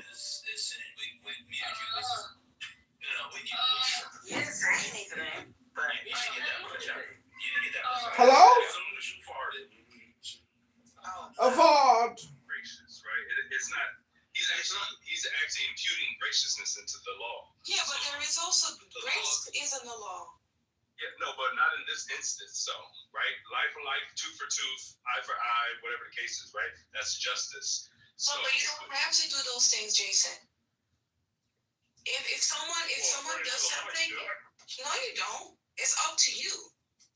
You don't have to like if someone kills somebody, you don't have to go and be like, I want you to be killed. The law gives you the opportunity to do that, but you don't have to do that.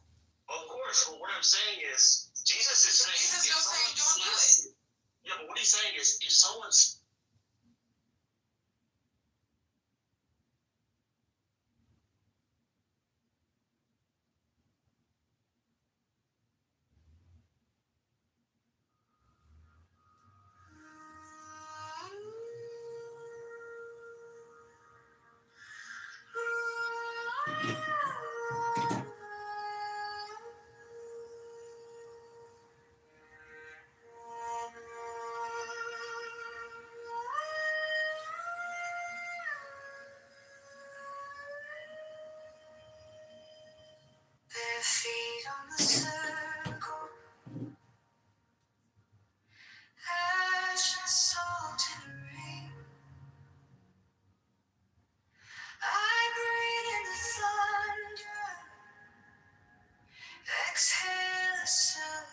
street, eyes close to the chaos,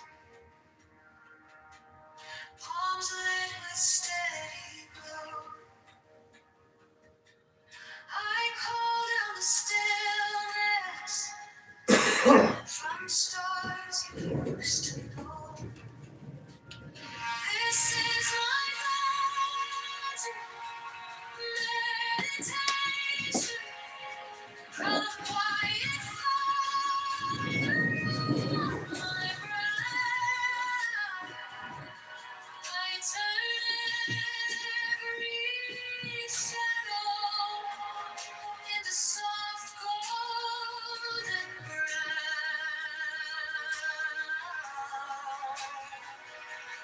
In this meditation, hear your words slowing down. I hold a star inside my head until it bows. Old words on my tongue tip, soft as falling snow. Your fears in the lantern, I watch them lose their hold. I trace you a doorway made of breath and light. Step through, leave your armor. You're safe in here tonight. In this light, meditation, comforted fire on my brow. I turn every shadow into soft golden brown. In this meditation, hear your wild heart slowing down. They were too nice. Nah, dude. Slavery, and I think is God. Not until you just said it. It's okay. You're defying money.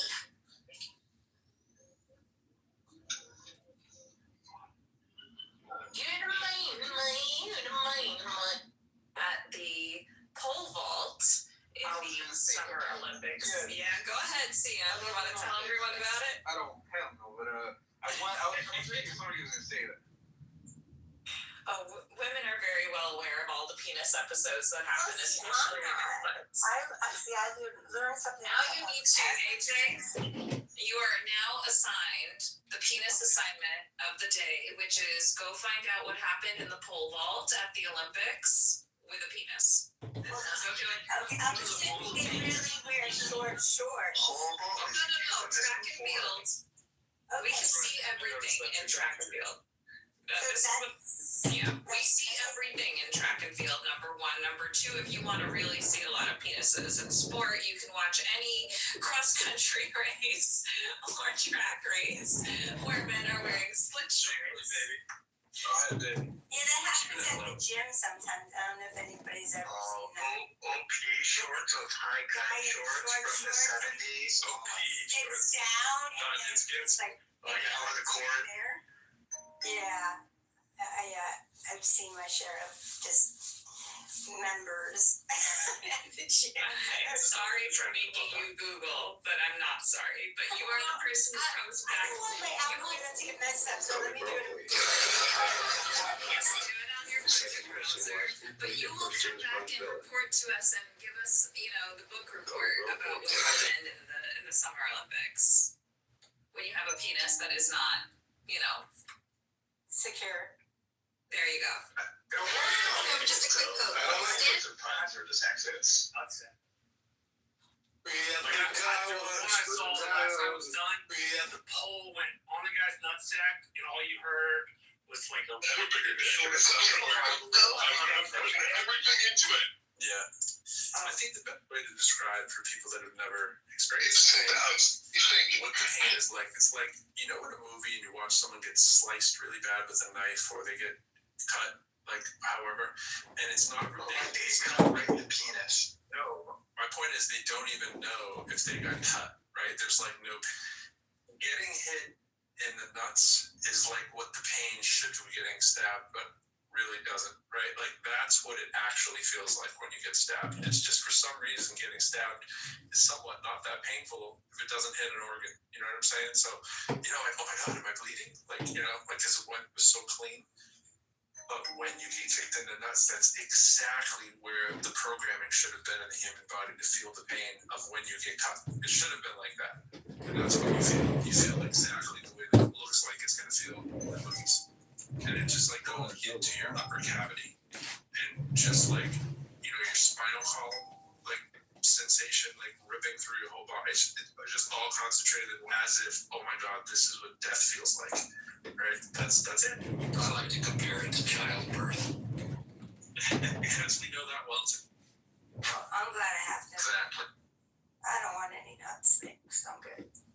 I don't want to feel that pain. It's a clarifying law. This is Dee, and I raised a son, and there was a lot of boys in the house, so there's all kinds of getting injured. Down below. So, and my son also knows. And the great part about it, is after the 2 to 3 minutes run, it drifts away into nothingness, and then by 4 minutes, it's like nothing ever happened. There's no sustained injury. It's just like, hey, wow, I made it. The sun shines out again. Yeah, well, defense class, they tell you if you can get them in the nuts, that's like the best place to get them. And then, you know, there's other techniques, but that's like the first thing to try to kick them in. There's nothing you can do for like at least a minute, if not 2 to 4 Yeah, you minutes. got like a minute to escape once you've done it. So, I guess now isn't the time to go into all of this that I learned about circumcision, pain, and penis. No. And you use a quota on saying the P word. Like, I know you love saying that word, but like, we all have an aversion to that word too, like saying it too much. It's just one of the quota. Just say cock or dick. Yeah, say something else. Yeah. Or erectile tissue. Like, at least make it funny. Really want me to say erectile tissue? How about like? I mean, kind of, yeah. Say it one more time. Like you handled the anatomically. I handled the anatomically correct word. Like this is very. Use a funny accent. Maybe just call it penis or something. It's anatomically correct. Official names are not that great. Like vagina.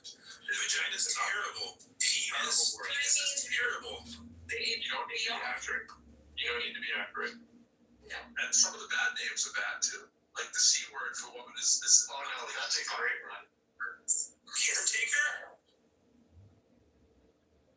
I like all the dirtiest ones. Those are my favorite. You're just a dirty doctor over there. No, I was about to say, are you insane? Just like Freud. Just like Freud. He's the rapist. He's not that kind of doctor. Cocaine and ass. Is it your mom you're thinking of at this moment? No, you gross fart.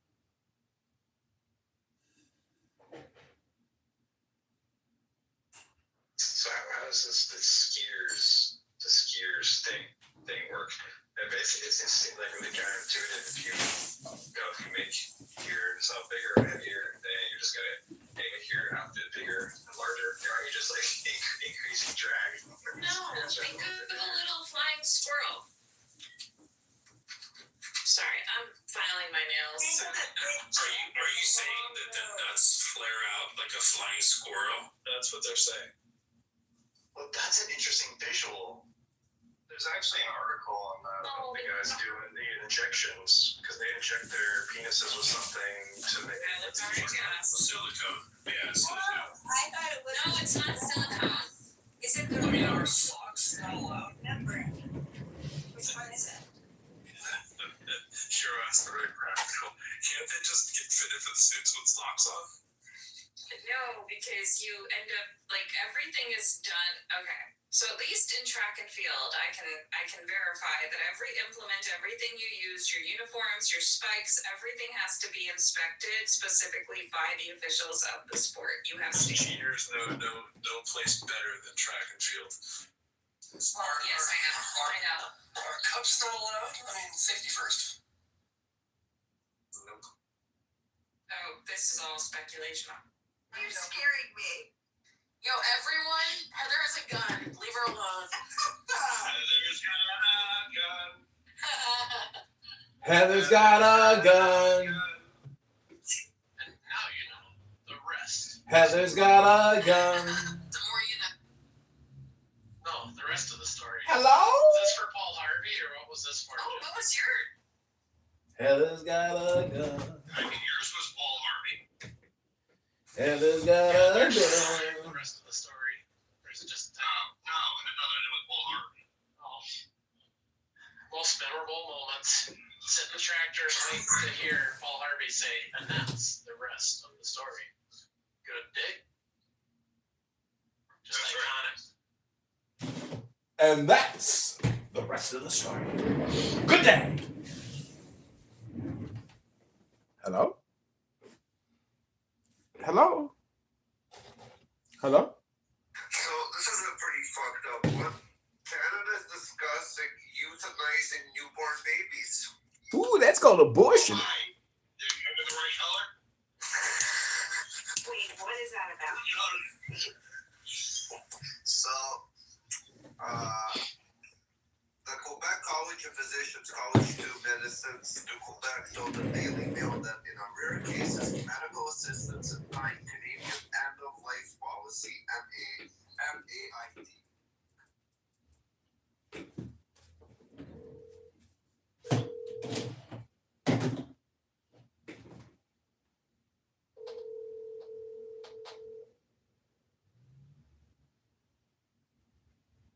Johnny! Hello? Hello? How's your day?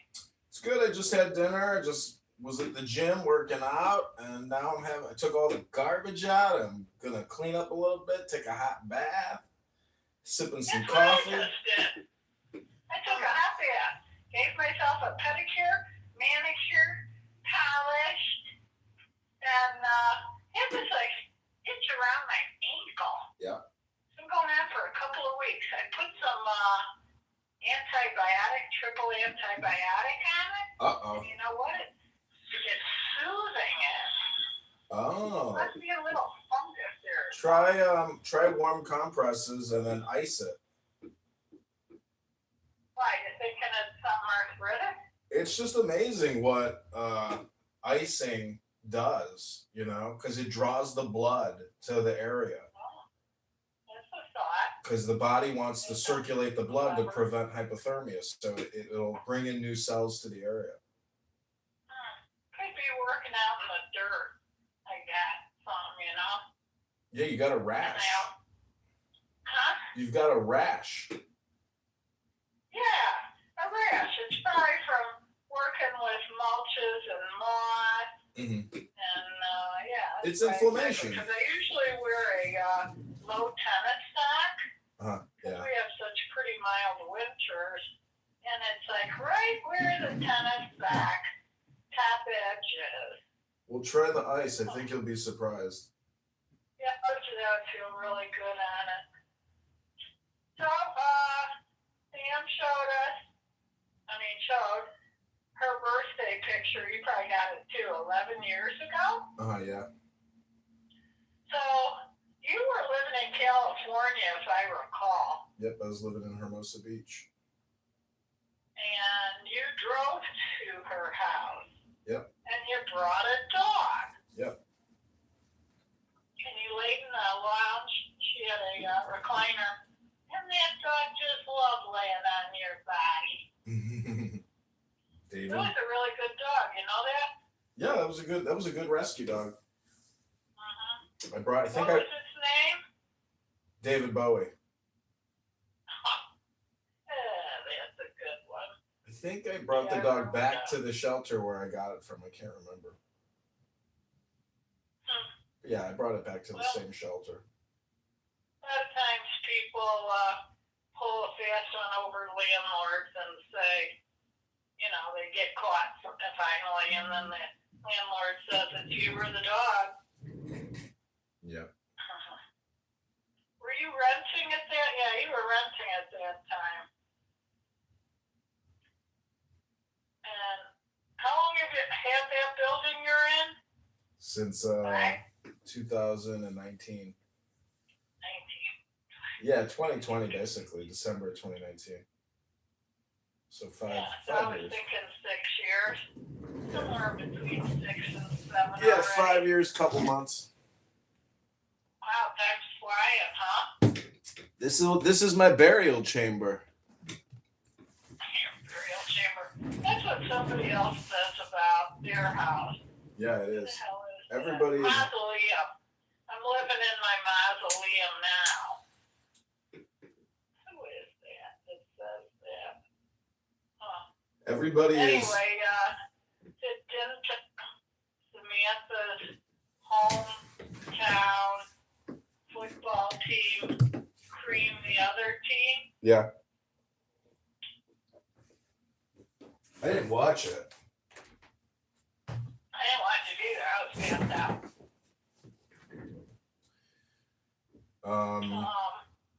Yeah. So, I read this, that the Bears, looks like they're building a stadium in Arlington Heights. It's all so tentative. They're just looking for the best deal, you know?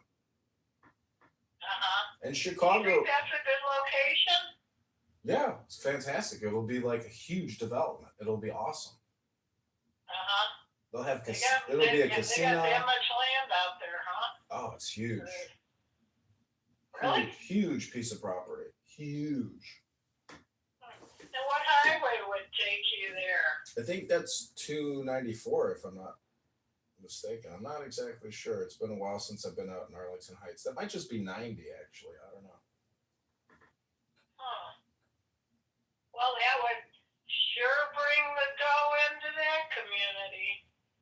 Oh my gosh, that village township will make so much money from that. It's unbelievable. With the state of Illinois too. I just read today we're having elections starting early voting starts Saturday. Mm-hmm. And 4 people have been dropped off due to electoral signatures. That's what happened to me. Not enough signatures, but I've made an impact. I've definitely, my voice has been projected far and wide, and I have not gone unnoticed. So this was my first, marketing campaign, and I'm still pushing for it because I did get confirmed in some counties to be a write-in candidate. So I keep pushing, and using AI to create videos and pictures and. Oh God, I saw those you sent Samantha. They are hilarious. Yeah, they're funny, aren't they? How do you It's an app. do you engage with some kind of an outfit that does that kind of thing? It's free. It's all on your phone. It's an app. It's by Microsoft. So what do you give them? A picture, just like a straight up picture of yourself. Yep. A video. You And film what a else? video. Oh, how about your voice? It does sound like your voice. I know. Is it your voice? Yeah, you give them a voice signature, and then they copy. They use your voice in your videos. What else do you give them for that?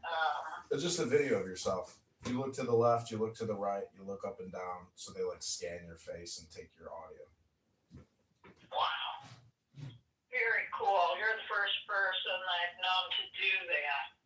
Yeah, I'm doing some groundbreaking stuff, and it's like combining all my background into one effort.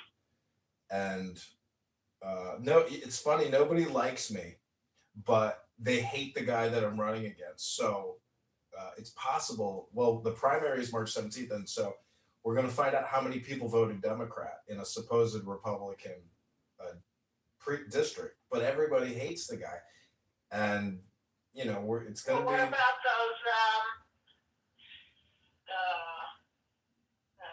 what do they call those guys that circulators. sign in? Circulator. Huh? Circulator. What? Circulator. Circulate them? Circulator. No. A write-in bill. That's what I'm trying to say. Oh, I see. Yeah. Is that what you're doing? Yeah, I'm a write-in candidate. Uh-huh. But a lot of the clerks in a lot of the districts refuse to put me even as a write-in candidate. They hate me that much. So there's this kid here who's 23 who's really been advertising himself using Nextdoor Yeah. to push his agenda and allow people to give him feedback. Mm-hmm. So I was thinking about him, and I said, well, that's just like John, getting his feet wet, seeing how the cycle works. It is a cycle. It's like, it's cyclical. It's very, very difficult. Two people said this to me. Not so much the candidate running with an agenda as much as it is the city manager and the budget person. They are the ones that really run the city, not the mayor. The mayor is the informational highway. Mm-hmm. And he may have conversation with the council, the 7-member council or 6-member council. Mm-hmm. But I do sort of feel, truthfully, that we're the highest water-paying state in the United States. Mm-hmm. And they had Xfinity blow through here, and we have original main water lines in our roads. And the Xfinity hit a shitload of them.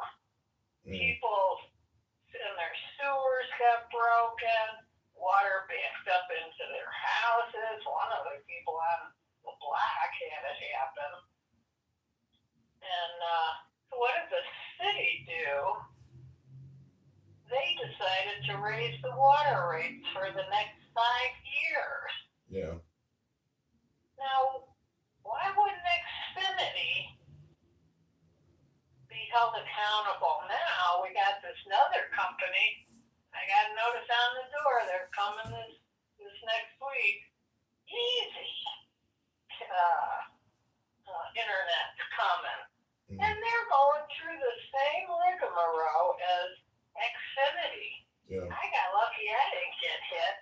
But I might get hit this time. It'll be fine. You don't have to worry about it.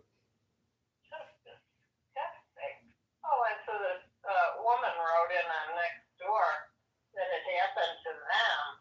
They had moved in the day before Xfinity came through their neighborhood, and they hit the main sewer, and the house flooded.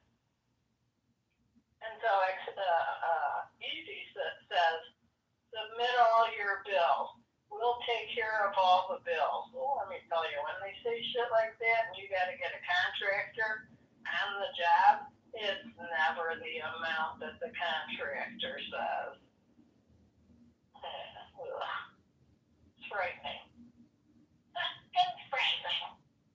So Samantha tell you that Mom and Linda and Sherry and Sam was here, came for cocktails out on the patio. How do you Nice. like that? Nice. Any fist fights, or did you have to bury anybody in the backyard? Nope, Mom didn't say a peep. Nice. It was Linda, Sherry, and Samantha mainly talking. I was attending to, the kitchen and serving. Samantha sent wings and 2 pizzas for football day. I'm telling you, I felt like I couldn't sit down. I had to attend to the food. And then I was drinking while I'm cooking. Oh, I did landscaping for about 3 hours. So I had drinks then. She told me to get a bottle of gin. Yes. I've never drank gin before. So I had a drink when I finished my landscaping. Then I got close to party time, so I started cooking, and now I had another drink. I don't know how many drinks I had, but I know I was laying in lazy boy, not listening and not seeing. I didn't even hear those guys, if they were rooting and hollering. I don't know. Anyway, anything else new? You're having a mild winter. I know. I was thinking today when they say that Punxsutawney Phil, the groundhog, says that we're going to have like a longer winter, that really means we're going to have a shorter winter. How's that? Because it's like the opposite is generally true. So they, and who knows? Like the whole thing is so stupid. Does the fucking groundhog see its shadow? What the fuck does that mean? So they just make it up every year. I know. We're at 70 already, and the Farmer's Almanac is saying we're gonna have a hot summer. Well, what the hell is new? We have hot summers every year. But I did plant some bush type stuff, and I got lucky because I put them in October, and they're already thriving because I think of the mild winter. They didn't take a hit. Me lucky. Me very lucky. So anyway, what do you think? What kind of gummies does Samantha eat? Cannabis gummies? I don't know. Do you get buzzed on them? Do you get low key on them? It just alters your consciousness. It makes you stoned. So she was having 2, going after a third in the sack, and so I was trying to grab them from her, and she wouldn't let me get at them. I think she took 4. Yeah, it's possible. It'll put you to sleep, basically. But she didn't really get stoned. Yeah, it's not like it's gonna change her into some, different person. She'll probably just, I was dating this girl, she was like, my boyfriend used to smoke weed, and whenever he smoked weed, he stopped talking. And I can't stand being with somebody who won't talk. I started laughing, and I was like, because it does put you in a certain state of mind where you're more focused on listening as opposed to speaking. Do you know? Well, I wouldn't say Samantha talked any more or any less. Here's a good one. So we knew what time our train was supposed to leave. So we go to the train station, and so I said, well, let's have a seat. Looks like all the same people that were on the train when we came here. So she says, no, let's go over to that store right over there. I don't want to sit in the train station. Okay, we walk over there. We're just shooting the shit with the old man that owns the he really does not have himself in a position of organization where people can really see everything he's got. Kind of like all lumped in that joint. Anyway, I'm standing there and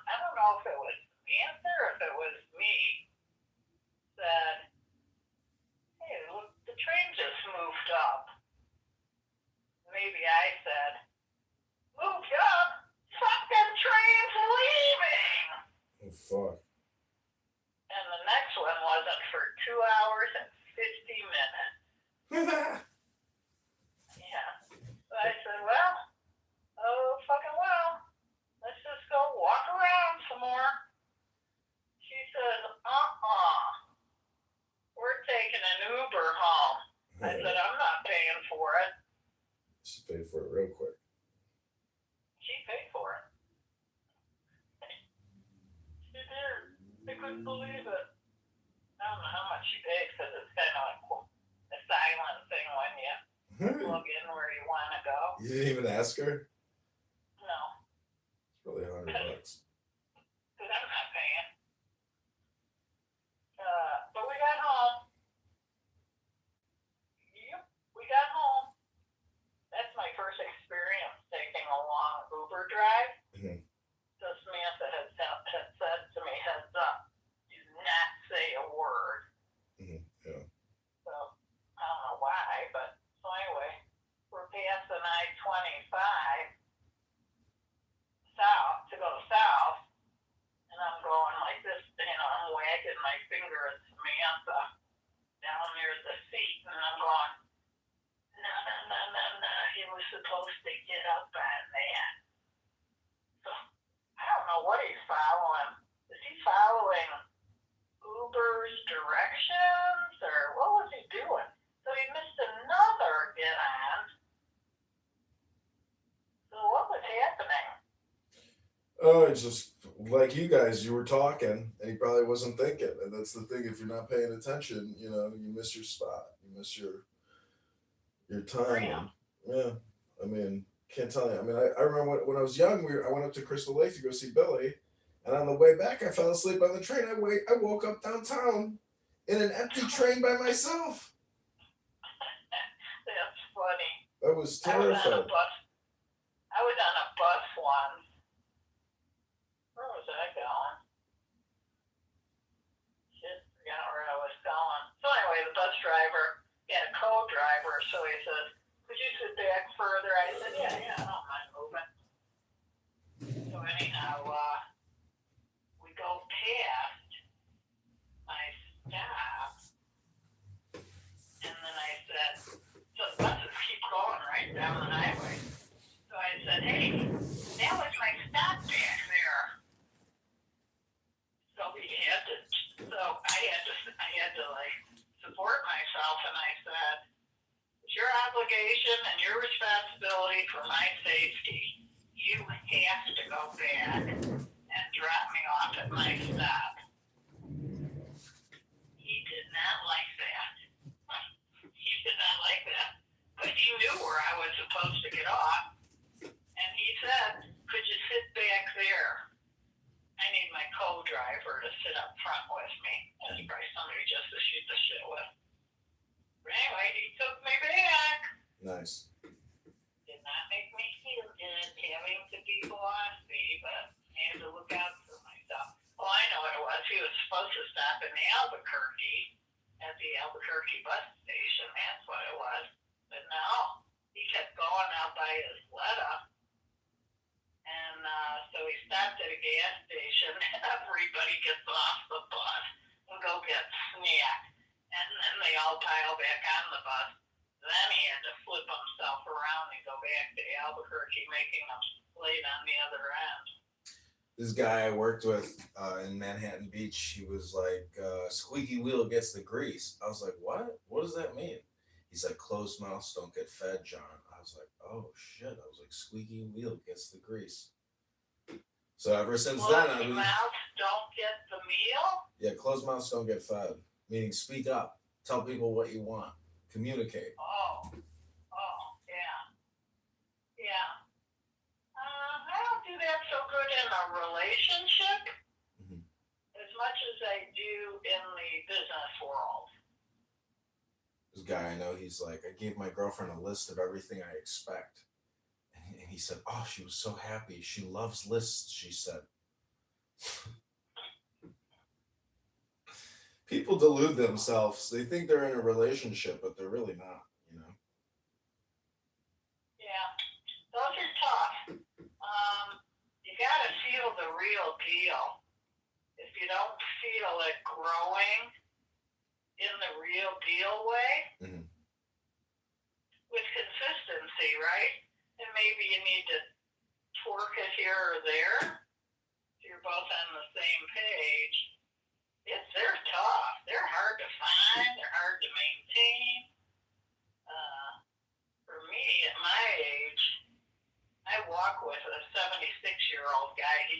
lot of work over here with me.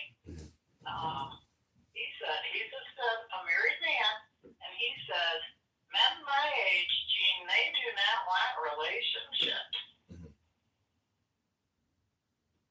Isn't that interesting how honest he was?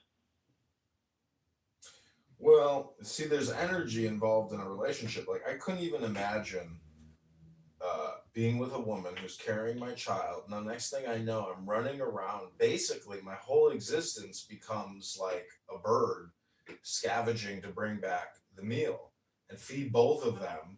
But meanwhile, I'm with somebody who is completely argumentative all the time, never happy, complains about everything. And you know, I'm just like, why am I doing all this work and energy transfers for someone who doesn't appreciate it, is mean and nasty, is obnoxious, is, you know, so the whole thing deals with intelligence. If you're with somebody who doesn't know how to conserve their energy, and basically they lack intelligence. Because there's priorities. You know who I see you with? Another mindful person that knows how to control the energy, because you have a knee-jerk energy. So somebody that's going to be with you needs to know how to engage you in a comment that the two of you have learned how to earn. Well, what I'm saying back into balance. What I'm saying about your friend who says, you know, at this age, like, we don't want relationships, meaning that whoever I'm with, like, you know, anyways, I'm just saying it'd be nice to find somebody, but I got 2026 to figure it out. So Sam said to me, Mom, if you want to invite a third person to the party, go ahead. So I said, well, there's this girl that walks the trail. She dog sits in people's houses. She's 6 doors away, taking care of the gentleman's 2 dogs while he works at a steak for a whole month. Oh, she says invite her. So I did. She brings 2 cans of clam something. It's a seltzer and something. And then she brought a ukulele in a ukulele sack. I said, oh, what is it, a ukulele? She says, yeah, it's my support ukulele.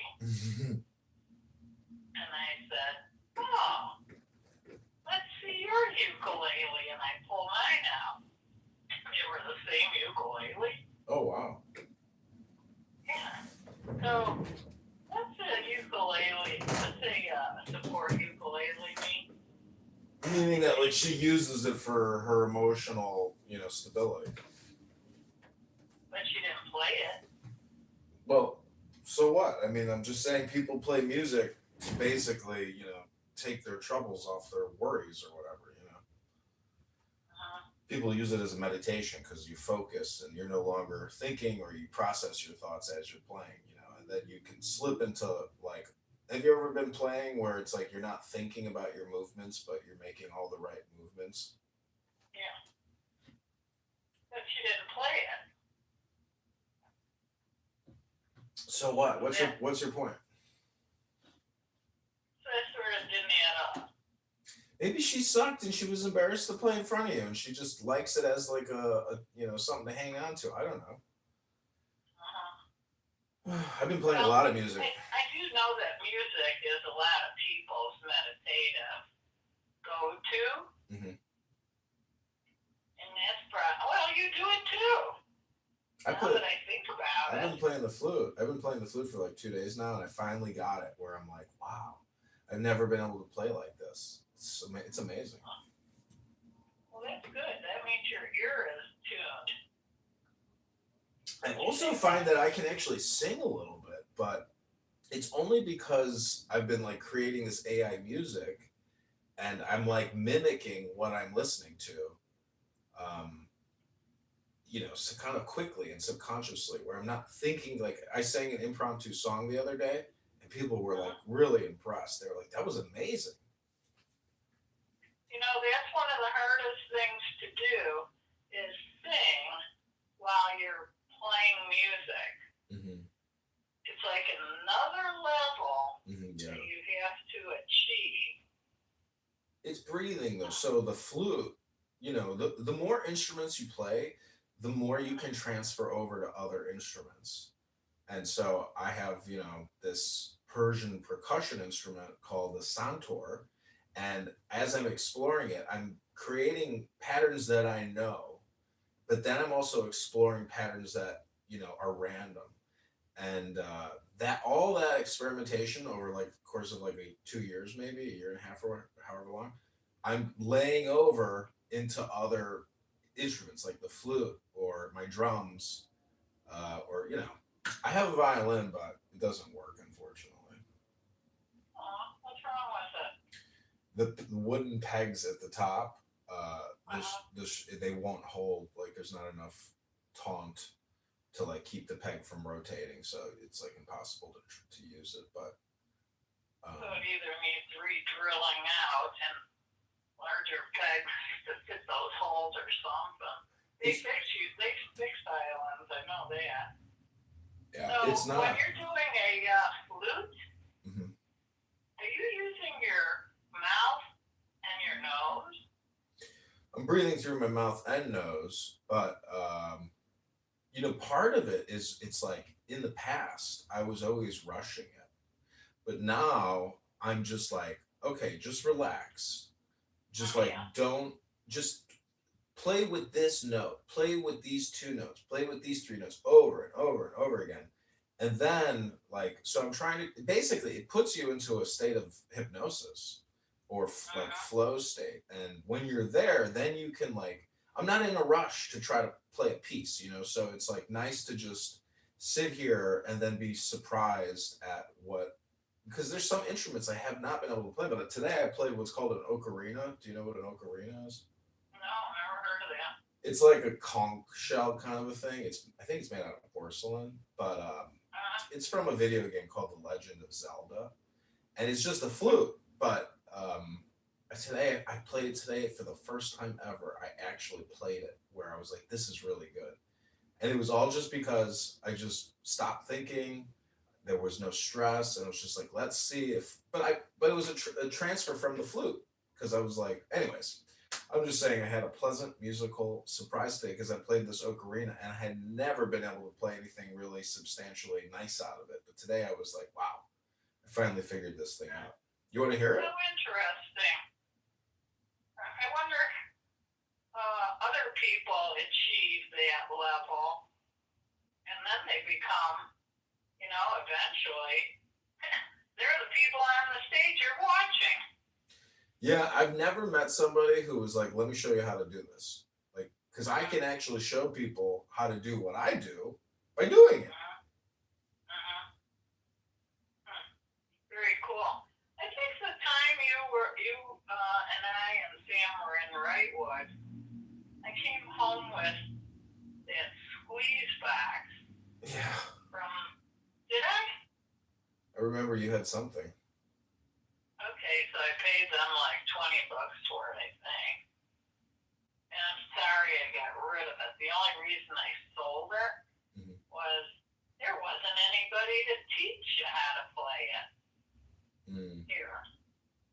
But somebody bought it. I bought mini. Probably on a different instrument. I bought mini bagpipes, but I haven't spent the time yet to figure out if I can actually play them. They're sitting in a backpack. Well, that's when you have to go to like Renaissance fairs near your area. I got a guy who teaches bagpipes because he used to come to the Citadel events and play bagpipes all the time. But I'm not going to call him. You won't believe this, but at my senior center, they have a ukulele class, and it's labeled full. So the people that are in the class, they're all jiving together and they go to the senior homes and they play for them. How do you like that? So everybody keeps a practice going within. This is probably a very nice group to belong to. Well, I've been creating these AI videos called the John Kitover Band. It's very funny to cast yourself as the leader of a band.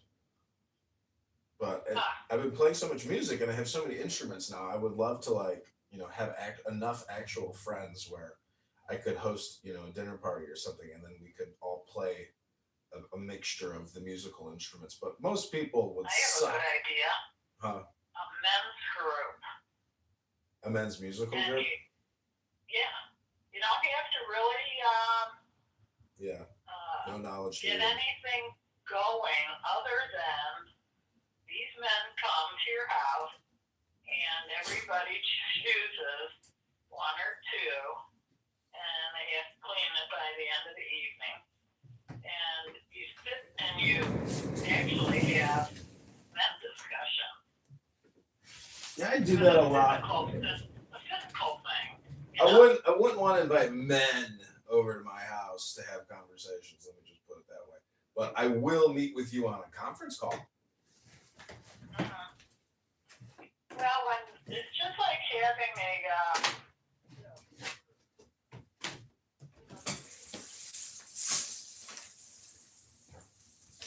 library, maybe they did the conference room at the library, but yeah, widows, well, kind of like an AA group in a sense. I think that'd be very healthy. Maybe you could use the coach house for that. The guy that rents it. What are you talking about? And he's paying the rent. You're not exactly social, physically social, as much as you're internet social. Well, that guy is paying his rent. He's at work right now, which is amazing. They're fucking paying me $1,600 a month. He hasn't missed the rent yet. Check yet. You're freaking lucky. I know. Real lucky. You got that little place that I was in rented? No. You got the bed set up? Not yet. No. I was just looking at it. Set up. You would need to take it apart. If they didn't want bunk beds. Well, mid-March is when people start moving here and making reservations. So I got February to deal with that flooring down there in place and fix the toilet. And then get it back up online so I can capitalize. This guy Mark, he's like, March is my work month. That's when everything happens. Because he owns a building. Might not be the toilet, might be the shower. It could be a couple problems. Somewhere. Could be a problem. Yeah. I'll get it fixed. It's on my to-do list in the next 2 weeks. Don't pressure yourself. The shit show. I gotta change my toilet. I got mine off of Wayfair. One's good, and one's not good. Then I have a shower valve that's not right. It's not letting the hot water through 100%. So I just hate the thought of a fucking $400 plumbing bill. So I say to myself, either one of them's leaking, the toilet does work. When you hit the lottery, have them fixed. Yeah, you fix it one thing at a time, but you got the money. Who gives a shit? Just fucking do it and be done with it. I think I'll treat myself when my mother gives me my money. I wonder how much she's gonna have left when she passes away and all that nursing home care gobbled up her money. Probably This is 100,000. really great. I knew what she started with, and hopefully I get to find out what she ended with.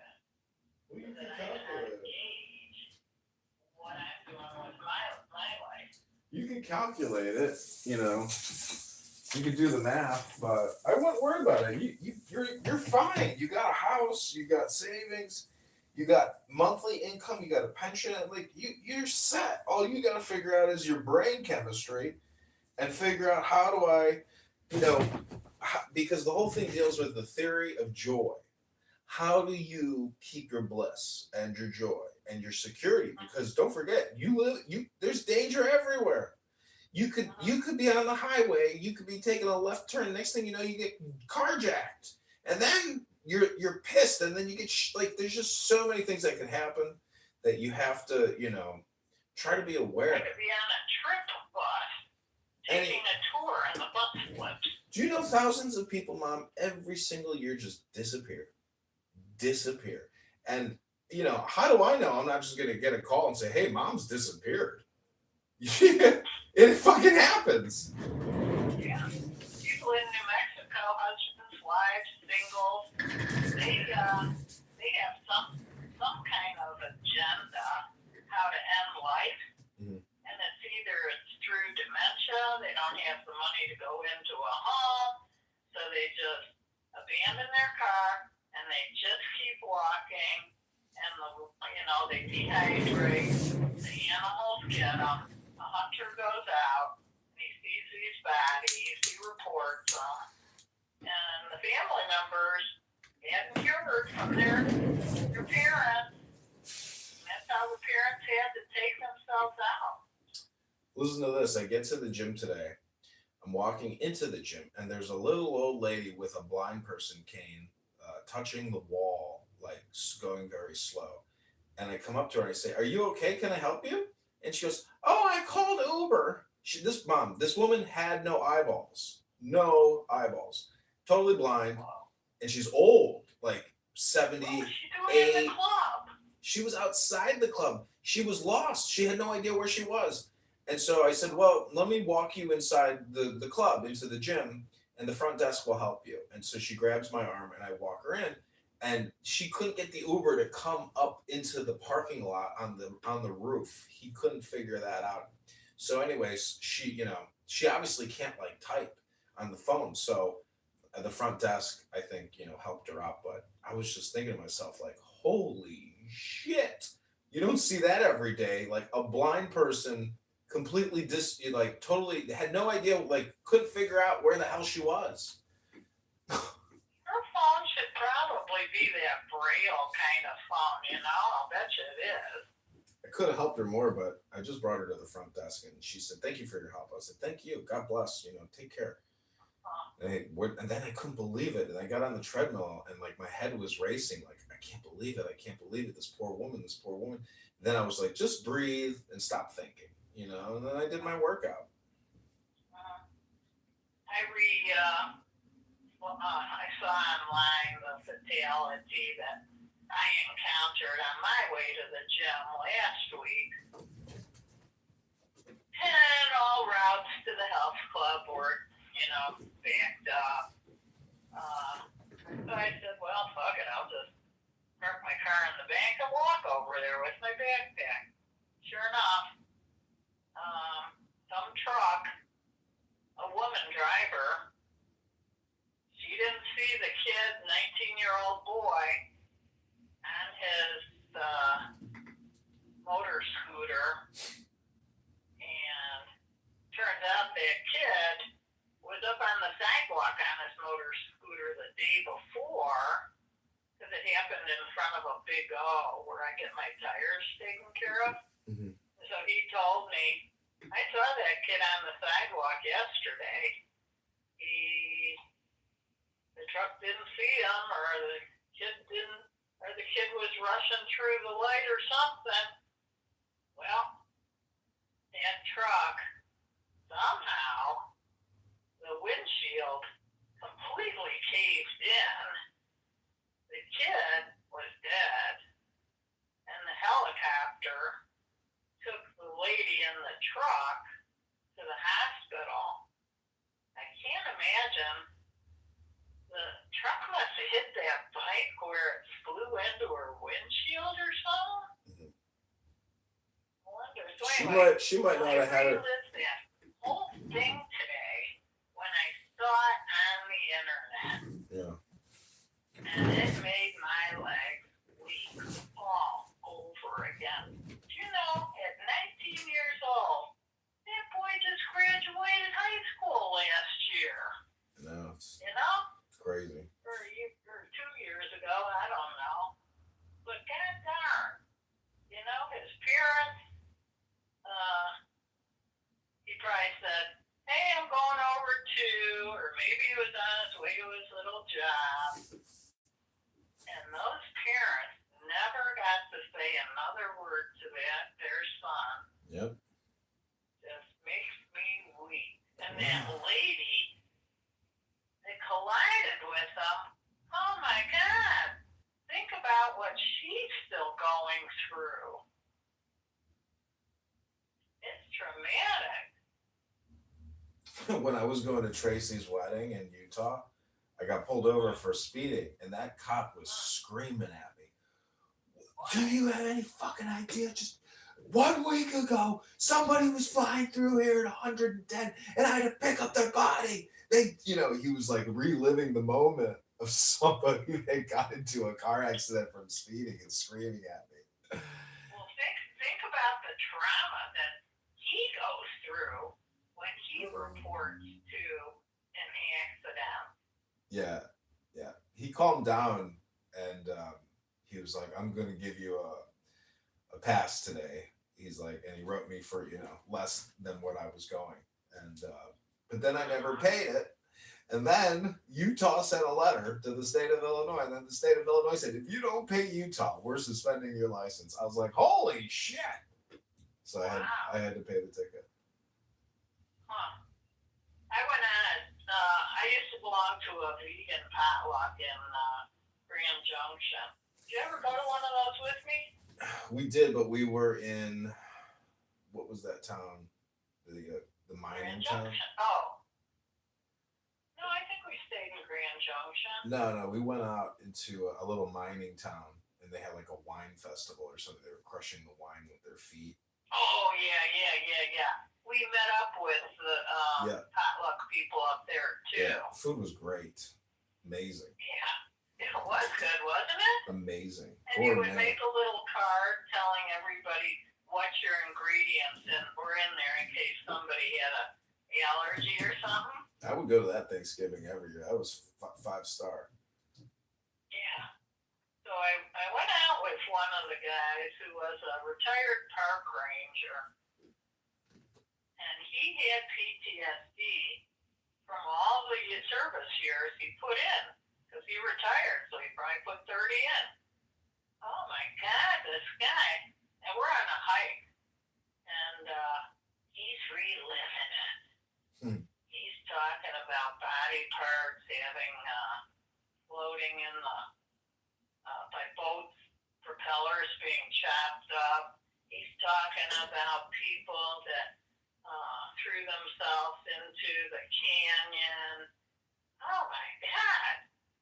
He must have done that whole shit scenario 3rd time on me. Mm-hmm. And I said, I can't handle it anymore. Every time you relive it, you're replaying it, and it's not good for you. You're a very nice person, but you've got to go where you need to go to get this, in order in your life. Don't do it to people. Yeah, well, some people want to talk that shit to see if they get a rise out of you, Yeah, well, he got a rise out of me. I stopped seeing him. Yeah, that's the way it is. If you don't have pleasant things to say or talk about, it turns out you're actually not very pleasant. Do you think? Well, it's Valentine's Day coming up. You got anybody? I could be your Valentine. You'll always be my Valentine, but I'm looking in the mirror. I'm looking in the mirror this Valentine's Day. I'm going to say, I love you, John. Can I take you to a nice steak dinner? Yeah. Table for 1, please. The first date I went on with Robert, we went to an Indian restaurant, and he tells me it's his birthday, and I didn't know what to do. Is he saying that so I offer to pay for his dinner? I didn't, because my sister Sherry said to me one time, she said, never, ever, if you're on a date, pay halfsies. But I feel so like I don't pay for my own way. The guy's asking for something. He's always thinking he might get something. Well, it's quid pro quo, meaning reciprocation. But the thing is, just give from your heart, and then you don't have to worry about these types of implications. That is how I do it. I pay from the heart. It's not to serve you, it's to serve me. Right. So I feel the most comfortable. Yeah. That's the way I view it. When I pay for somebody, I am paying for them, but I'm also paying, for me, meaning I value the time and the company, and therefore I'm not afraid to dig in my pocket for the experience. But there's no implication, if they don't want to give me a peck on the cheek and they just want to go right away, well then great. So nice meeting you. Bye. If that's what it is, well, I'm glad to know either way quickly. I was thinking about something the other day, and then I said, oh, I should share that with John. Oh, yeah, I know what it was. Farming. Mm-hmm. So I seem to like farming. Mm-hmm. I grew up doing it, right? Well, why don't we say growing? Let's say that. And I like working outside. I like planting. I like experiencing, seeing the growth. And so I was thinking about you, and I said, okay, well, you finally tapped into who you think you would like to be with, and that would be another grower type guy. Mm-hmm. You need to tap into people that like reading, poetry, experimental, mindfulness. Mm-hmm. Those are the kind of people for you. Not these nitwits, the girls that are looking for a free meal. Nobody, free drink. I've stopped calling people stupid. I just call people fools because no one is stupid. But, people have their agenda. And, I'm just happy that I have housing stability, because then that gives me relationship reality. Meaning I'm not jumping into anything. I want to see how you behave over the course of weeks, months, and I want to, judge you. And if we're building something together or we're transparent with each other, great. But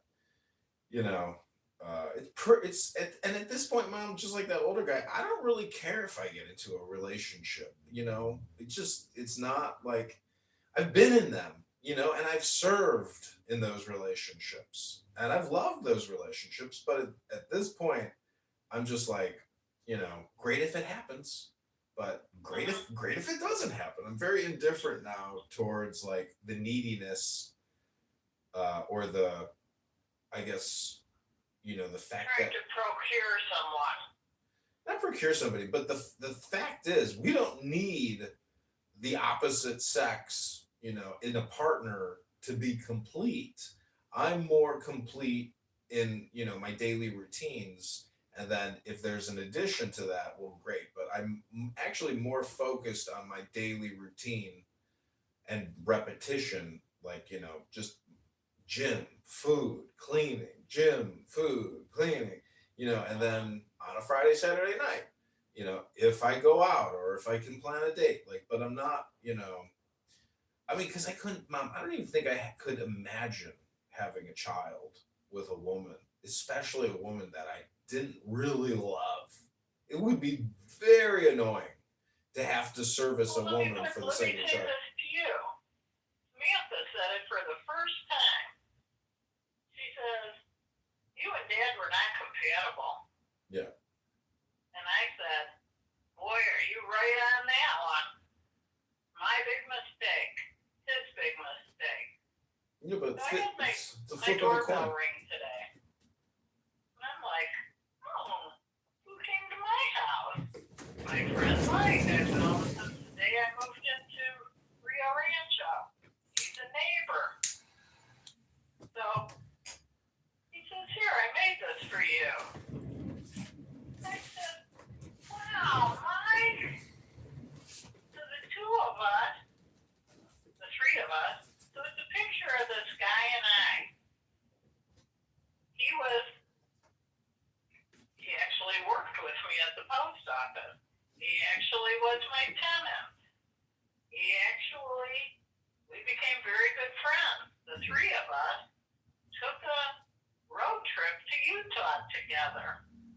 It's a picture of Ken Conway, who I worked with, who was my tenant. He died. Yeah, he died. He had an embolism in his leg, just like his dad died. Went to his heart. And Mike and I had such a fondness. The three of us had such a fondness for one another. And it's funny because just yesterday, I was scrolling through my pictures on my computer, and there's Ken, Mike, and I on our road trip. We actually did psychedelic mushrooms.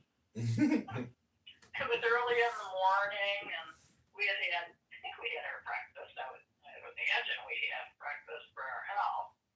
And so Mike brought the mushrooms, and we boiled them up on a little Bunsen burner. And we all drank some. And then somebody ate the little mushroom remnants out of the little tin that boiled them up. And we went out on a hike. Mike's a photographer. So, you know what I chose to do on that hike after so long? I said, you guys, I'm going to stay right here. This is where I'm going to be. And I'm sitting in a dry riverbed with all these rocks. And I'm picking up the rocks and I'm examining them and how beautiful they are. And it was a sunny day and I'm listening to the birds. And Mike keeps getting further away and he's going, gee! And I go, yeah. He was checking on me, right? It was one of the best things I ever did. The three of us shared a hotel room that had 3 beds or however, I can't even remember the configuration, but each one of us had our own bed. And everybody was at ease with each other. It was great. Just great. And then Mike even framed the photo that he made for me. Someday you'll see it. So those are the kind of interesting relationships that you come across in life. And I've got 5 other interesting relationships with men that are all dead. They've all died, but I had the deepest relationships of my life with those 5 males. 2 of them were gay, and the other 3 were just people that found me intriguing, interesting. I only had sex with one of them. Well, we've hit the top of the hour. I always know our conversations reach the end when we hit the top of the hour. Gotta have a hard out. I gotta get in the bathtub. So, Mother, have it, 1 hour is a good time. Anything else? Any other blessings you want to share with me? No. I've enjoyed my conversation. It's one of the best ones, you know. Excellent I love session. when they're the best. So get this, I researched this, I looked it up. Guess how many words the average person says per day? Wow. I'm not included because I live very quiet. I talk to myself. I know, but take it. Well, what do you think the AI says? 1 through 10,000. What's your guess? 1,500. Wow, exactly. That's the exact number. And then how many words? No way. Yeah, I'm serious. And then how many words do you think people listen to daily? Oh. Less. If you live alone, less than 1,500. No. Look at it this way. How many ears do you have? 2. So multiply how many words you say daily, and then you get the number of average words people listen to, which is about 3,000. 3,000. So the question. Okay, I forgot. If you're watching a movie, yeah. If you're listening to the radio while you're driving, yeah. I forgot about those. So the point is, people are gonna talk.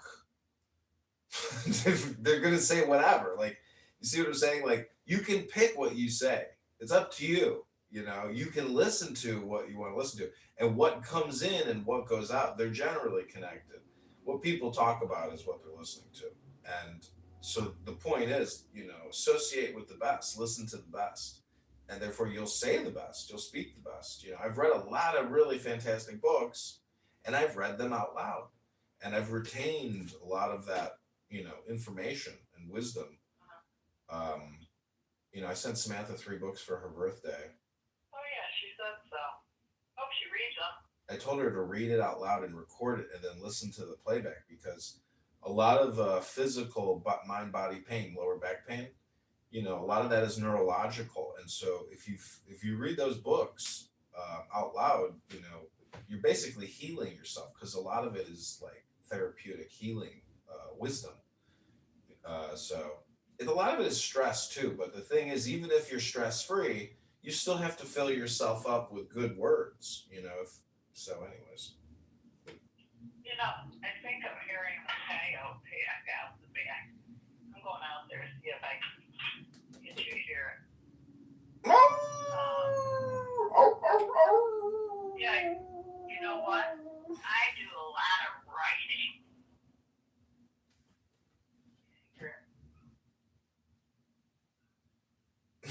Sounds like babies. I wonder if a coyote's got a hold of the dog.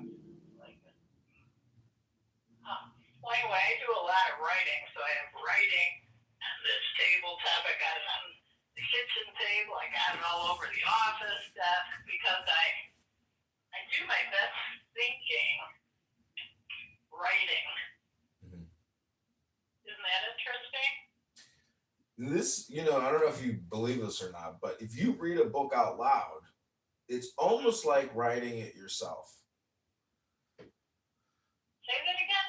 If you read a book out loud and you record it, in a way, it's like writing it yourself, because, you know, nobody comes back to life. But when people read your book, they're basically like recreating their spirit within your spirit, you know? Not like, you know, anyways, anybody can read George Washington or Abraham Lincoln and just take that story, you know, and incorporate it into their lives. That's all I'm really saying. Mm-hmm. Well, if everybody, like they say, held people accountable to all the statutes, mm-hmm. which they don't. Everybody that runs up against the law, they have to pay to get out of the statutes that we're all supposed to live by. Yeah. But the judges don't honor it. You got to have a lawyer to get you out of it. But the statutes are in place. The judge should say, yep, no statute's broken here. But it takes a lawyer in front of a judge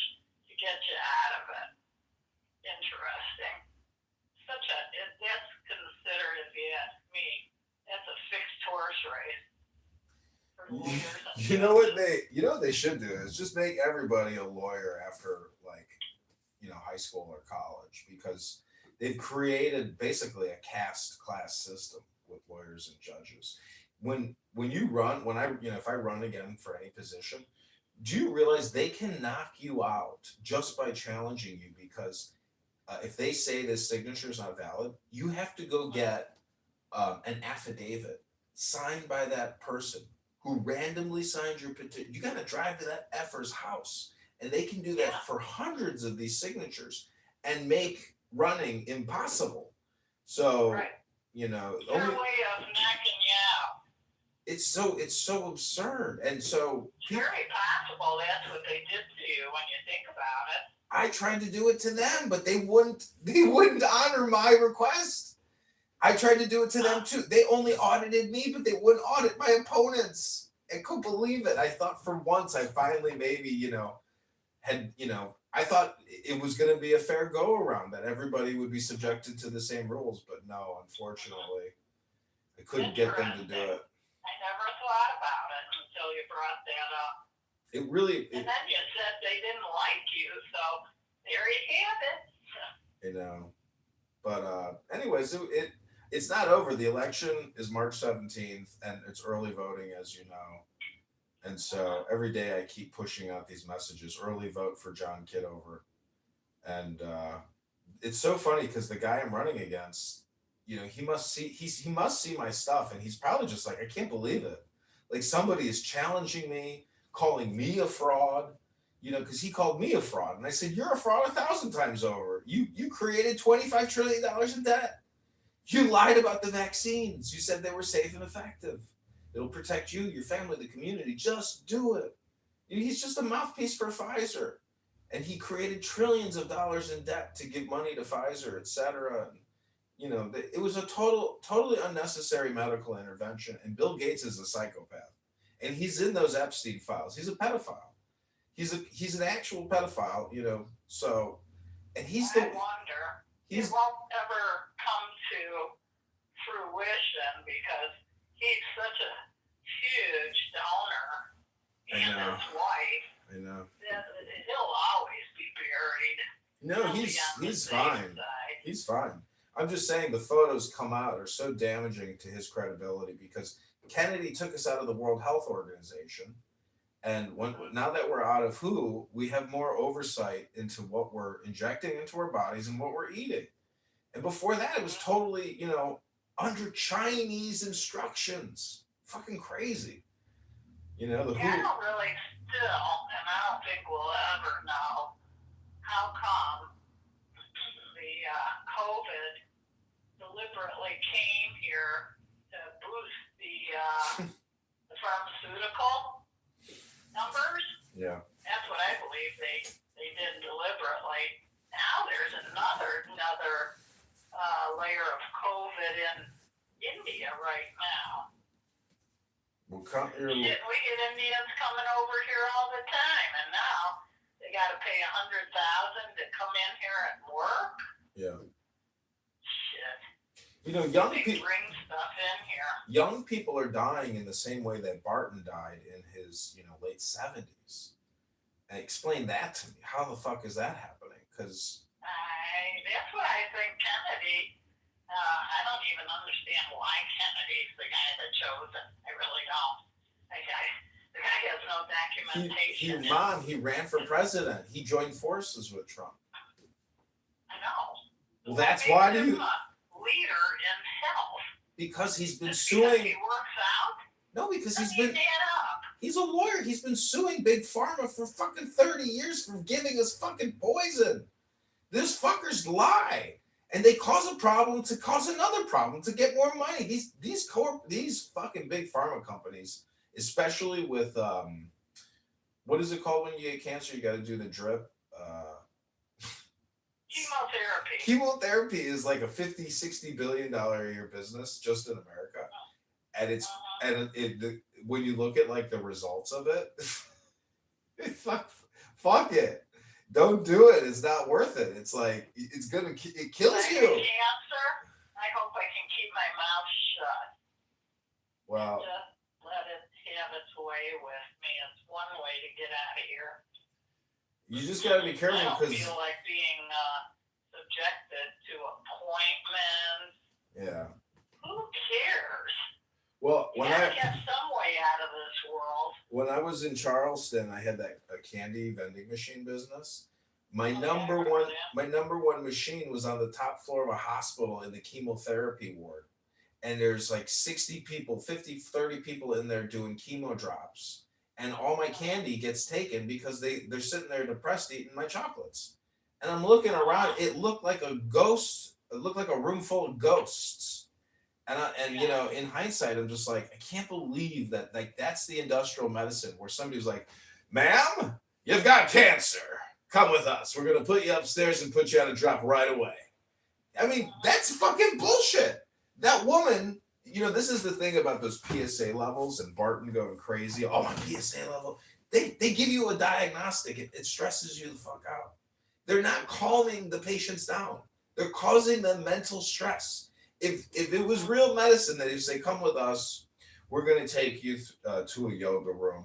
We're going to make you a lemonade and we're going to do some breathing exercises for a couple hours. And we just want you to calm down for like 3 hours before we talk about anything. You know, they don't do But you can't get them to, you can't prescribe them any anxiety medicine. They need to start putting you on the pill train. See, Medicare, Especially Medicaid. if you got insurance, you know that? If you don't have insurance and you're a non-paying problem person, you're not going to get the kind of care. They're going to start fucking with you.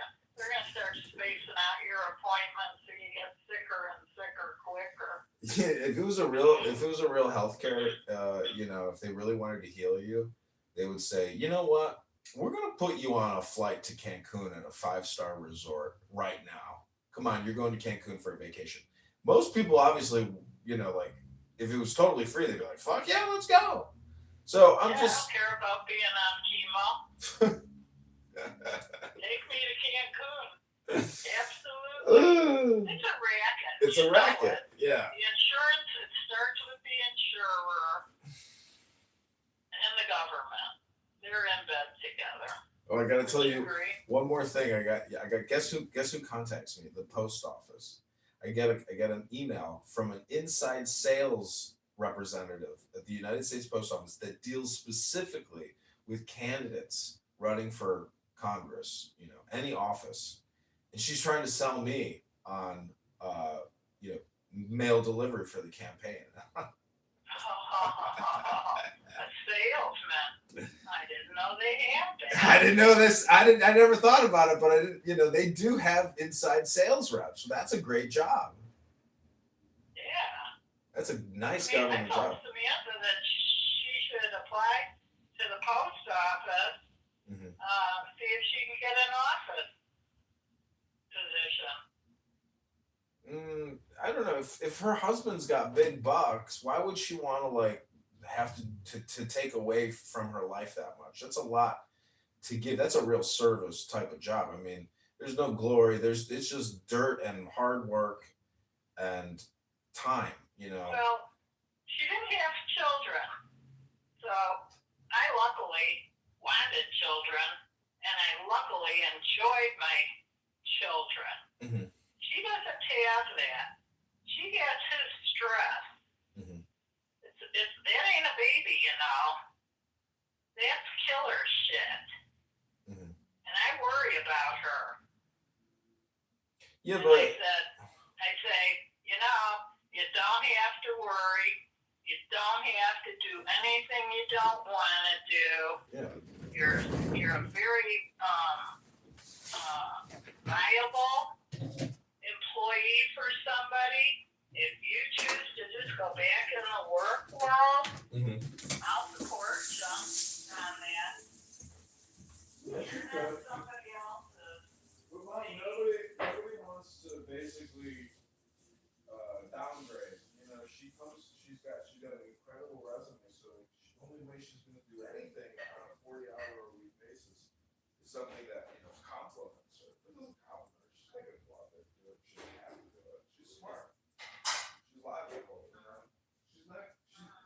will take the shortcut. She's not gonna like take some fucking bullshit job.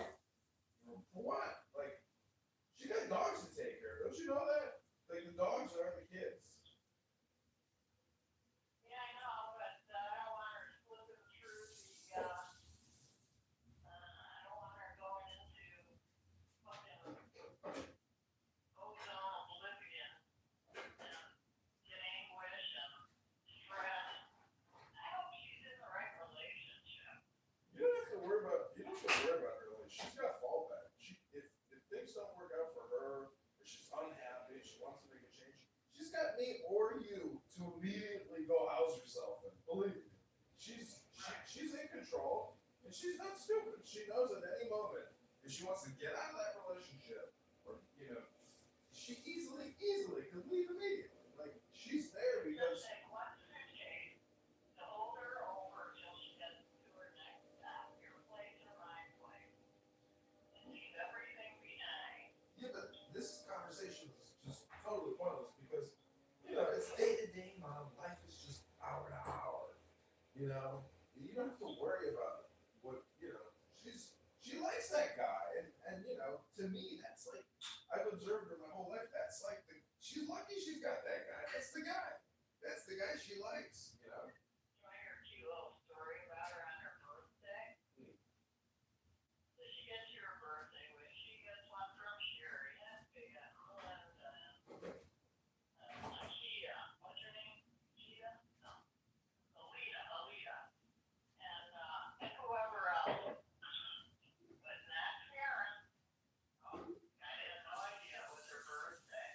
And she is turning from 46 to 1.5 years old. Her little face changed to this like pouty foot. It was really interesting. So she's saying, what do I do?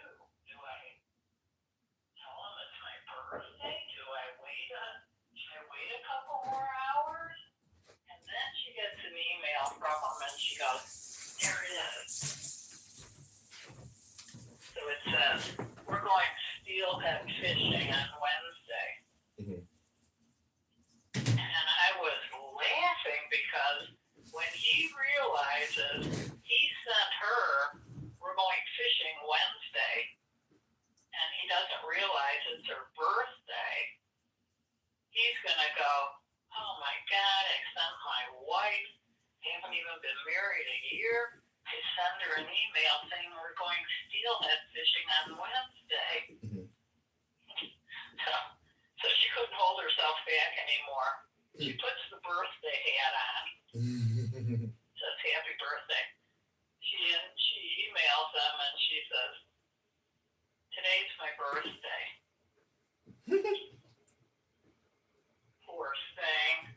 It was so sad to see it. So sad. Yeah, but And she's got this like little glum face and she didn't know what to do. Listen, I hate to break the bad news to you, but I spent plenty of birthdays, plenty of New Year's, plenty of Christmases alone. And I wasn't sad. I was making the best of it. And if, that's the point is, closed mouths don't get fed. She should have told him it's her birthday. She's got the communication failure. She thinks somebody's going to kiss her ass. If she wants her life to be exceptional, she's got to plan it. She's got to communicate it to make it exceptional. So, don't feel bad for nobody. Just take care of yourself. That's the thing is, because most people, Mom. She did make her birthday exceptional. She left there. She didn't have to take the dogs. She had all her meals cooked for her. We took walks every single day. She was in bliss. She didn't do shit. She didn't do shit. When I say she didn't do shit, she didn't do shit. No, I did get her to take bags of chips up with me the day we went to Santa Fe. But yeah, she relaxes. She's good at relaxing. Real good. Okay, Mother, we've been on the phone for an hour and 20 minutes. I must disconnect. That's the whole story. Good night. Good night. I love you. Okay, love you too. Take care. Bye.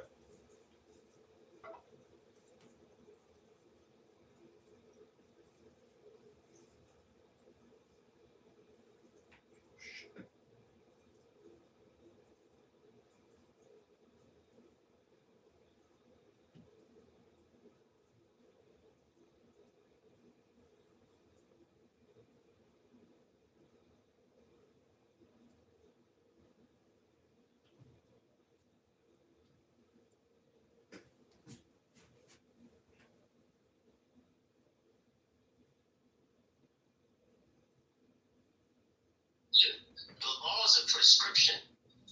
What the law is not saying is the law is only prescribing how you go. That's what it says. The people ask for a king. When they ask for a king, yada yada yada. The law God comes from God, though. Well, we have to be consistent. If this is the law and this is a good thing, why is God saying they've rejected him? That's what I'm asking. They were rejecting again. Yeah, not getting their money back ever. So, why is this app Right. how is this app still open? Because initially, I mean, it was a good thing during fucking pandemic when everybody was. No, I get that, but who's funding it right now that it's still off? Venture capital, I mean, like investors. So clearly there's something going on that they're still holding on to this app. So even though on your search it's not showing that it's still these investors definitely have faith that it's going to boost profit to make money because they're still investing. It's data, bro. It's data. They sound like it. They can sell all these conversations we're having. That's funny. That's the answer. That's the real answer. It's not going to be on Google.com. The real answer is the real use of this app. Data, our information. If you want to peel it back another layer, these are government apps, man. When companies like this aren't making money and they're up for so long, to me that's a good indicator that the government lied. There you go. That's what these companies will fold. They'll fold real fast. As soon as they start turning profit. So I agree with Kaiser. That's the answer I was looking for. All right, so it's not going to be online though. Let's look this up here.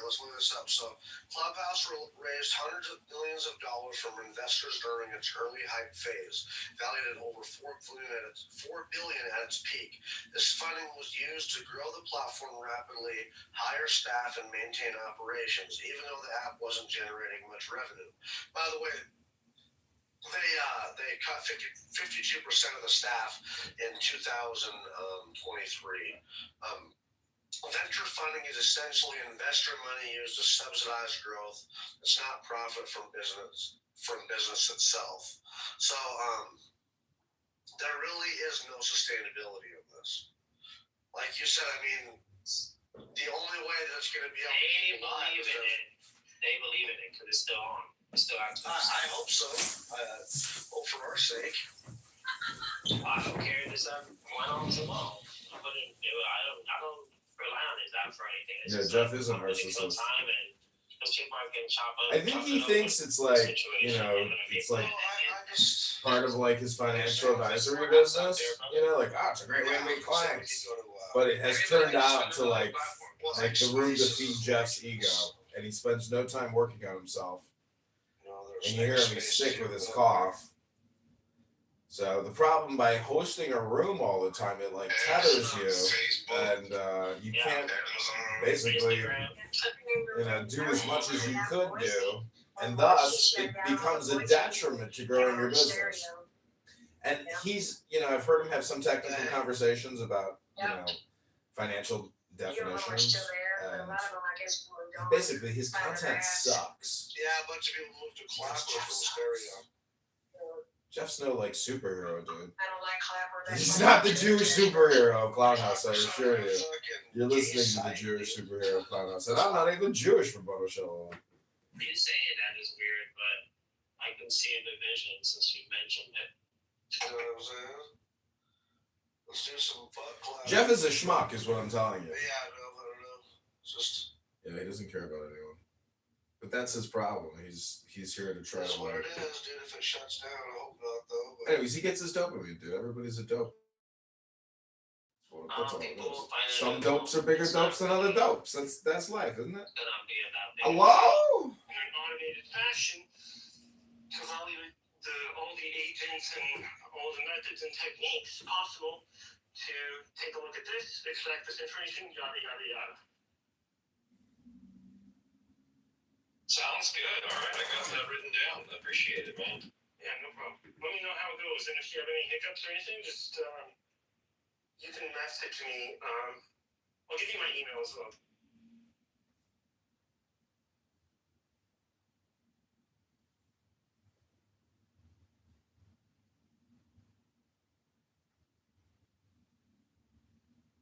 There you go. I sent it to you in the back channel.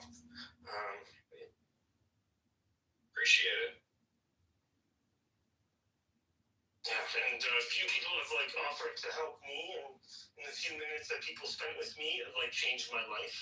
So now I feel like I have to be Jesus everywhere with AI. So yeah, don't feel shy or silly. All you can do is just stay silly with stupid questions. Whereas if you ask me, I've probably already run into that stupid question, and many people probably have solutions and other things.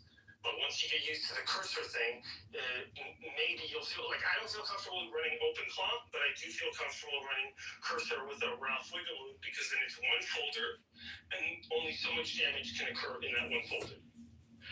Whereas if you do Ralph Wiggum through the CLI, like through the OS, it can just fuck up all your shit. So the other thing is, if you're going to do this in cursor or studio code, you can probably not worry about like problems. But if you run OpenClaw, you probably want to have like a new, like a blank computer, a sacrificial computer.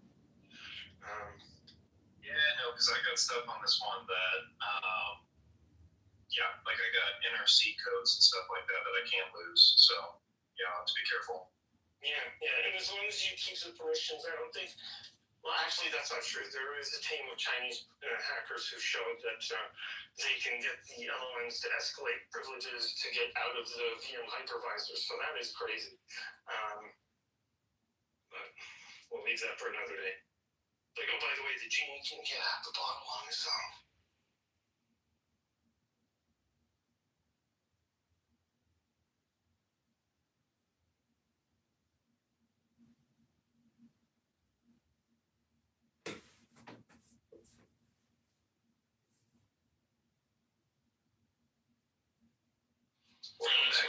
Welcome back. ABCD. It's good to see you again. My name has changed several times since we've last spoken, but it's good to see that smart people can be dragged back into the orbit. Oh, yeah, cool. Were you in, like Small Steps, Giant Leaps, or somewhere else? No, I was anywhere you deigned to talk trashy politics. So I don't remember it. I mean, I don't know the last time you were on the app, but I think the last time we talked was years ago. But you had the same photo, so good on you. Yeah, actually, yeah, I'm going by, this is an alias, but yeah, I haven't broke this photo out in a long time, but when I was first on the app, this was my photo, yeah. Is that your COVID photo? Yeah, that's my COVID photo. The N95 masks, they were all sold out and difficult to get, and so I just built myself a respirator instead, because I needed one because I'm immunocompromised. So if I was going to go outside, I needed to make sure I had some form of protection. So I figured, why not just go all in? Wow, that's great. That looks just like when you revised online. That's really cool. Oh, fulfilled myself means just like I got the different pieces and put it together, because you can have different filters and dust covers and stuff like that. So that's what I mean. Yeah, I happened to just have one because I was doing some painting, and I didn't want to indoor paint. I didn't want to inhale the stuff, so I just happened to have it, and then all of a sudden, I'm like, oh well, I got this thing here. I mean, I didn't. Did you go out in that? Just curious. Not that it would be a big deal, but I just, I'm curious people's responses to it, because some people didn't even do masks. If he did it because he's immunocompromised, why wouldn't he go out in it? It's his protection. So I did it in every public space, even in spaces that probably it was fine. So like this picture right here, like I'm originally from Washington State. So this is on the ferry that's going to San Juan Islands, going to Orcas Island. And so when I was on like Orcas Island and walking around, I had it around my neck, but we were away from people, it's fine. But when you're on the deck, when we were walking upstairs on the ferry, all that type of stuff, like you're around people in a closed setting. So I was just kind of had it, and I was wearing it down there on the deck. And then like I had it for school, because I was finishing my undergrad and going to graduate school. And so they were going to try and do a return to classroom. And so I wanted to make sure that I could sit in the classrooms and be safe and walk around on campus. And I'll tell you what, every time I used it in the airport, never had any problems. And so now I don't use it because it's a little cumbersome. But now that I can get N95s, I always just wear N95s when I'm going to the airport. And it's really helped on cutting down on me getting sick. Yeah, I traveled at the beginning of the pandemic with an N95 force, specifically coronavirus task force. We were doing like a research paper on how to detect it and so on, and I ended up getting it in the airport. For the one moment that I took it off to eat something, I looked in the direction of some Chinese woman, and she just like coughed right in my face. And this was like February of the beginning of the pandemic, and my wife was like, "God fucking damn it, you're gonna get it now." And I was like, "I'm sorry." It's like that scene in World War Z. The guy's like, "Listen, I'm an expert virologist," and shoots himself in the. Not pretty much. No, I had to do some travel after I think I had like 2 vaccinations and the booster and stuff. And so I was like, okay, so I got the vaccinations and the booster. And I think that was when Omicron just was getting really big, and I did the travel without it. And oh my God, I got so horribly sick. I have not been that sick in such a long time. And I was just like, man, this is with the vaccinations, because I'm immunocompromised. And so I was like, man, I can't imagine what this would have been like if I didn't have the vaccinations. And so I've just gone back to wearing masks every time I'm in the airport now, and it's really helped. Yeah, I asked only because some people just didn't go anywhere, and it sounds like you had there were places where you had to go for business and stuff. So I was that's why I'm more curious. How being in it for a long period of time. Because in the summer I can imagine it was a little hot. I don't know. Yeah, I mean, you get used to it. It's not fun when you have to wear it for 10, 12 hours a day. Your nose hurts really bad and stuff. But I mostly stayed home for most of the pandemic. Like I was in school, thankfully, and it was remote for a lot of it. So I was just kind of stuck in a bedroom for 8-10 hours a day doing an electrical engineering degree. So for what it's worth, I didn't go out very often. But then once I graduated, that was towards the end of the pandemic, and so we moved across the country to my graduate school. So we had a big move, and then we were in classes, and that was back to return to campus, but we still weren't fully certain about coronavirus. So that whole first semester, I definitely wore a mask in the classroom and on campus and stuff. It did get a lot of use, and it does get tiresome, but I mean, it was worth it just from how little I got sick while I was working. Still more comfortable than a coffin. Yeah, there's that too. Or honestly, hopefully,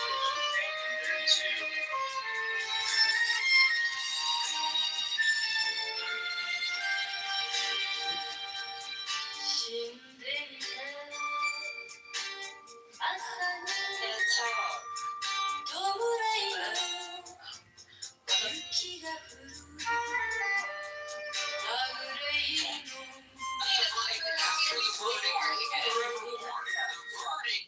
You don't have to yell it. We all agree that popular opinion is not a verdict. You don't have to yell about it. Just trying to explain the historical I know, but relevance of an actual just product. too much yelling, Declaration okay? of truth, where people actually investigated and litigated the issues. Yeah, I don't know. Maybe Shaq's new world court will fight different. May I just make a comment real quick here? So I think we're concentrating on if it is or is not a genocide based on the Genocide Convention itself. But we're not talking about the implementation of the convention, and that's where it becomes vitally important. So when courts, and if you look at cases in the past, when courts have looked at genocide, it wasn't just for example, in this case here, the acts in Gaza. What they would look at based on how they've done this in the past is the overall holistic picture. How were or are the Palestinians being treated? How were they being treated before the genocide? How were they being treated in the West Bank? And also how they are treated in Israel. Now, the accusation of genocide is only on Gaza, but they sort of put together a three-dimensional graph or chart or whatever you want to call it, multi-dimensional, to see how everything is, it links together. How Israeli policy has intent behind it, and if there's intent, what is the intent behind it? Because it's not just that they look at the destruction in Gaza and say, okay, this is a genocide based on the destruction. They look at what led up to the destruction, what motivated it, and it's not just government. They'll look at what people thought of Palestinians, what actions were taken. They'll look at the occupation. Because that would be a contributing factor. Like, genocide doesn't happen overnight where one day you get up, a government says, we have a policy of destroying a people, getting rid of the people. It doesn't work that way. It's done almost organically, and it's multifaceted. So, this is why it takes years, because we have to understand exactly all the contributing factors that have gone into what has happened in Gaza, and then put them together to figure out, okay, this is genocide or it's not genocide. And now a lot of experts have done that. It's not that they have given their opinion, and again, they're what they have to say, unless they're called as a witness, doesn't really matter for the ICJ. But just for this room, what they have said. Israel doesn't even acknowledge the existence of the ICJ, right? So they don't want to answer that. No, they have to acknowledge it. No, the ICC, you're thinking of. Yeah. The ICJ. That should tell you alone. They're guilty.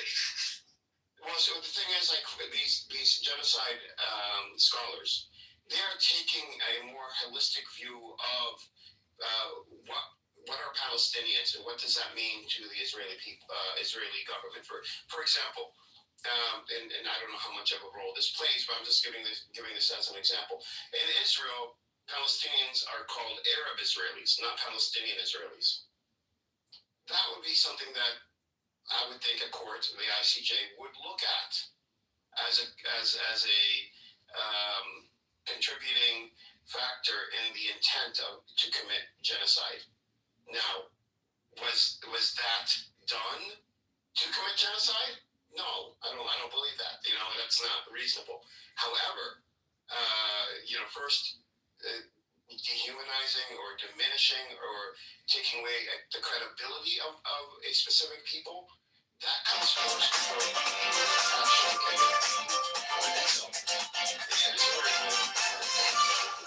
Google still tracks you incognito mode. Use DuckDuckGo, a real private browser.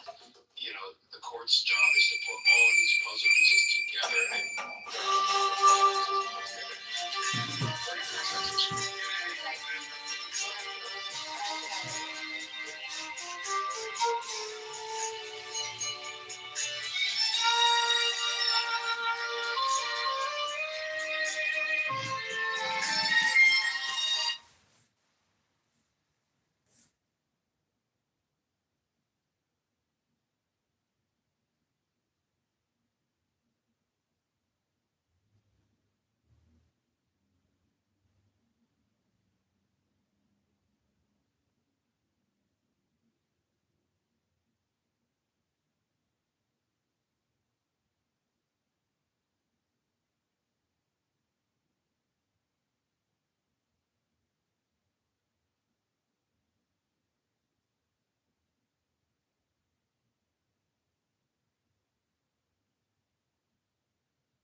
and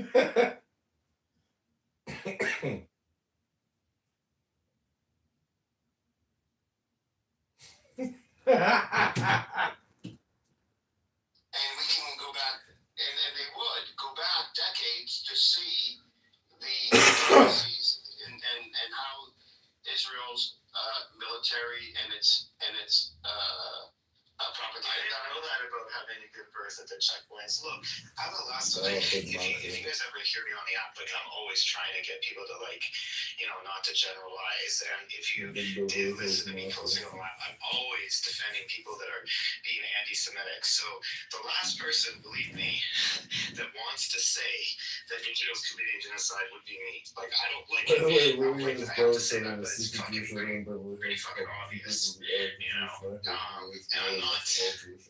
I'm not saying all Jews or something like that. And I know there's like millions of people. We know you're a good guy, don't worry. Yeah. Well, it's not it's like I hate even having to say it.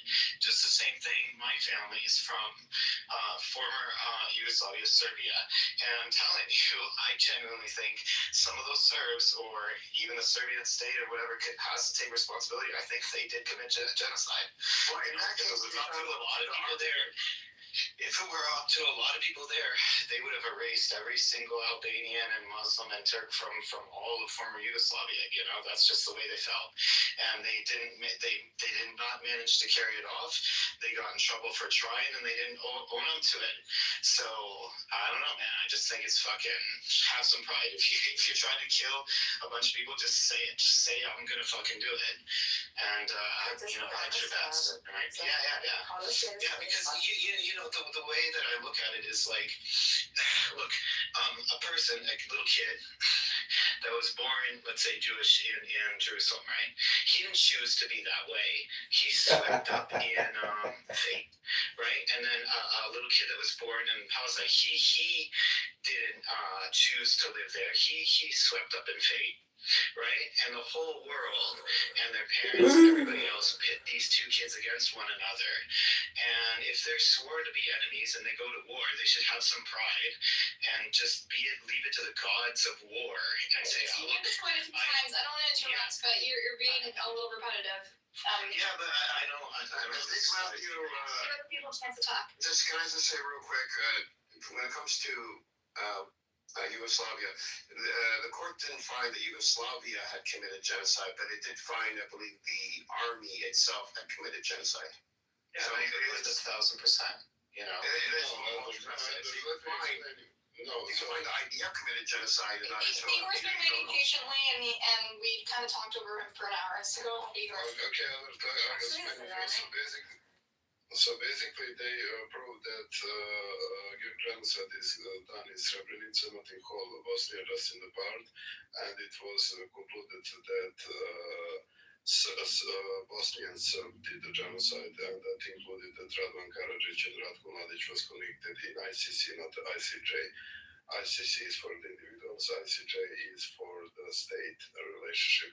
In the case of Yugoslavia, former Yugoslavia, so the smaller Yugoslavia, Serbia and Montenegro, basically, they find us guilty that we didn't prevent genocide, not that we did it, because there is other acts. So you need to prevent, you need to arrest people who did the genocide and stuff like that. So genocide is not only the crime of genocide convention. So you have a prevention of genocide and so on. So also for prevention of genocide is that basically you need a lower level of intent.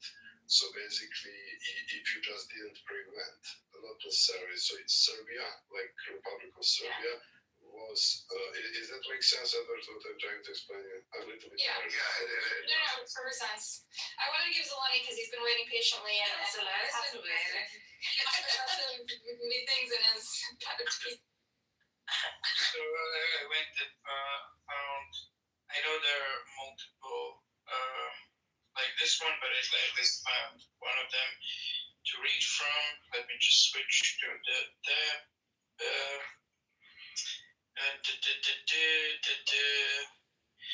Judgment of the court, International Tribunal for the Prosecution of Persons Responsible for serious violation of international humanitarian law, territory of former Yugoslavia. And this is a specific, so it goes into, there's a specific chapter of the judgment that's just called the definition of the part of the group. And it has several points, and it gives several points for the first condition of like there being a substantial number of people affected by genocidal action. Like if it's murder, then it needs to be a substantial number of people being murdered. You can't just like kill two people. And it, like for instance, substantial mean? How is that kind of such a big? Yeah, they don't really lay it out. I think it's a percentage of the group. Up to the point that the group. My point is like that this other criteria that I was referring to is also mentioned here, and this is I'm gonna be now quoting from this like judgment text. It goes like this. It says, area of perpetrators' activity and control as well as the possible extent of that reach should be considered. Consider the aiming and intended only to eliminate Jews within Europe alone. That ambition for extend even at the height of its power, undertaking of that enterprise on a global scale. Similarly, the perpetrators of genocide did not seriously contemplate the elimination of Tutsi population beyond the country's borders. They intend to destroy the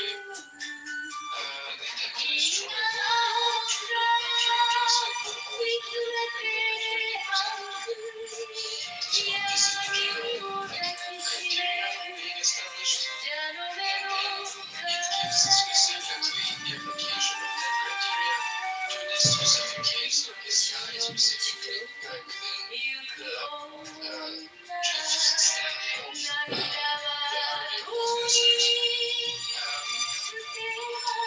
Since the authority of the Bosnian Serb forces charged with the takeover of Srebrenica did not extend beyond the central Podrinja region. From the perspective of the Bosnian Serb forces alleged to have had genocidal intent in this case, the Muslims of Srebrenica were the only part of the Bosniak Muslim group within their area of control. So they are specifically saying, like, we're counting this as a genocide because these specific people doing these massacres did not have any more Bosniaks within their area of control to massacre. And if they did, they probably would do so. And we are concluding that on the basis of the facts that within the area that they fully controlled, they did commit this like extraordinarily substantive massacre. So like this is, I was not misremembering, I was not saying like wrong shit and like misrepresenting genocide. This is a core criteria. No, but you don't understand what you read. Define genocide. You don't understand what you read. So they're saying that you can do the genocide even if you are not spread your part of operation in the other areas. And they mentioning the example of Nazi Germany and Tutsis around. So basically, in Podrinje region that Serbs didn't control totally because it was UN forces, by the way, they did in that part. So you need to understand a little bit better what they're saying, and that's why at the end of the day, that genocide was specifically done in Srebrenica. Even the Serbs had opportunity to make bodily harm and all that atrocities in other region of Bosnia. So read it again and interpret it differently. Oh, he told it. Wait, you mean that literally? No, I'm not. But No. So now read it again. Okay, we will read it again to see who didn't understand and who did understand what's going on here. It says, from the perspective, quoting from the judgment of the court, from the perspective of the Bosnian forces alleged to have had genocidal intent in this case, the Muslims of Srebrenica were the only part of the Bosnian Muslim group within their area of control. So the fact that other Serbs have had other Bosniaks within their reach is irrelevant for condemning this specific. That's what I'm saying all the night. That's what I'm saying. Okay, I understand. Wait, stop for a second. Have committed genocidal acts for a second. against all the Bosniaks within their area of control. Okay, so this is explicitly spelled out. That is the point I'm making. That's what I'm making. You said because they're not doing anything in West Bank, because they are doing only in Gaza, that means it's not a genocide. And you putting the example of Srebrenica, and you just said because they had the control of the Podrinje region, even they didn't have control on the others, it's still a genocide. Can you agree on that? Because you're making the case in West Bank is nothing happening only in Gaza, that's why it can't be a genocide. That is your position. So now when you said that because the same people who are doing the massacres in Gaza could easily do them in the West Bank or that's where you're allowed to Israel territory where Israel is legal. You didn't answer me. Why then Serbs didn't? Because we called Sarajevo under the siege for 2 years. So theoretically we could cut the food. I just read the judgment. Why? Because the people who committed the Srebrenica massacres only had that group of Bosniaks within their area of control. Okay, and it's still a genocide. Because you know because that's the only group of Bosniaks that they could massacre, and they did. But the war comes in the Republika Srpska that they raping and killing, that wasn't under Serbian control. So that doesn't count. What you saying? Well, what's going on here suddenly? So that's why the ruling was that I don't know, I can read it for the third time. You don't need, because you don't listen what you're reading. You said so even they were in control of the area, but the Serbs controlled 74% of Bosnia at that time. You know that. So I don't know what the fuck you're talking about. You think that if the defense of your state should have hired you and you would have defended him and